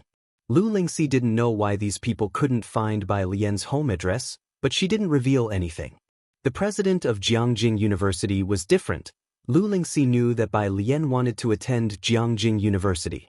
Bai Lian's classmates came to see her that afternoon, which was one thing, but now Ji Heng saw the president of Jiangjing University come in person. He was speechless. He began to seriously consider whether Bai Lian's claim of wanting to relax after experiencing great pressure in her senior year of high school was just a farce. "Are you saying that Bai Lian has gone out?" Principal Shi Yu stood up anxiously upon hearing of Bai Lian. "Where has she gone? Did another school arrange a trip for her?" Ji Heng brewed tea for the visitors. Right now, she should be arriving in Jiangjing. Having traveled all the way to Xiangqing only to find out that Bai Lian had headed to Jiangjing, Shi Yu exhaled a long breath, took out his phone, and sent a message to immediately arrange a trip to Jiangjing for him. If you find any errors, ads pop up, ads redirect, broken links, non-standard content, etc., please let us know reports so we can fix it as soon as possible. You're tuning in to the Passion Pages YouTube channel. We're so grateful for your support, and don't forget to subscribe to join us on this incredible journey through captivating stories. Your generosity through donations truly makes a world of difference, as it's the primary source of revenue that allows me to expand and enhance this channel for you. Thank you from the bottom of my heart for being a part of this adventure.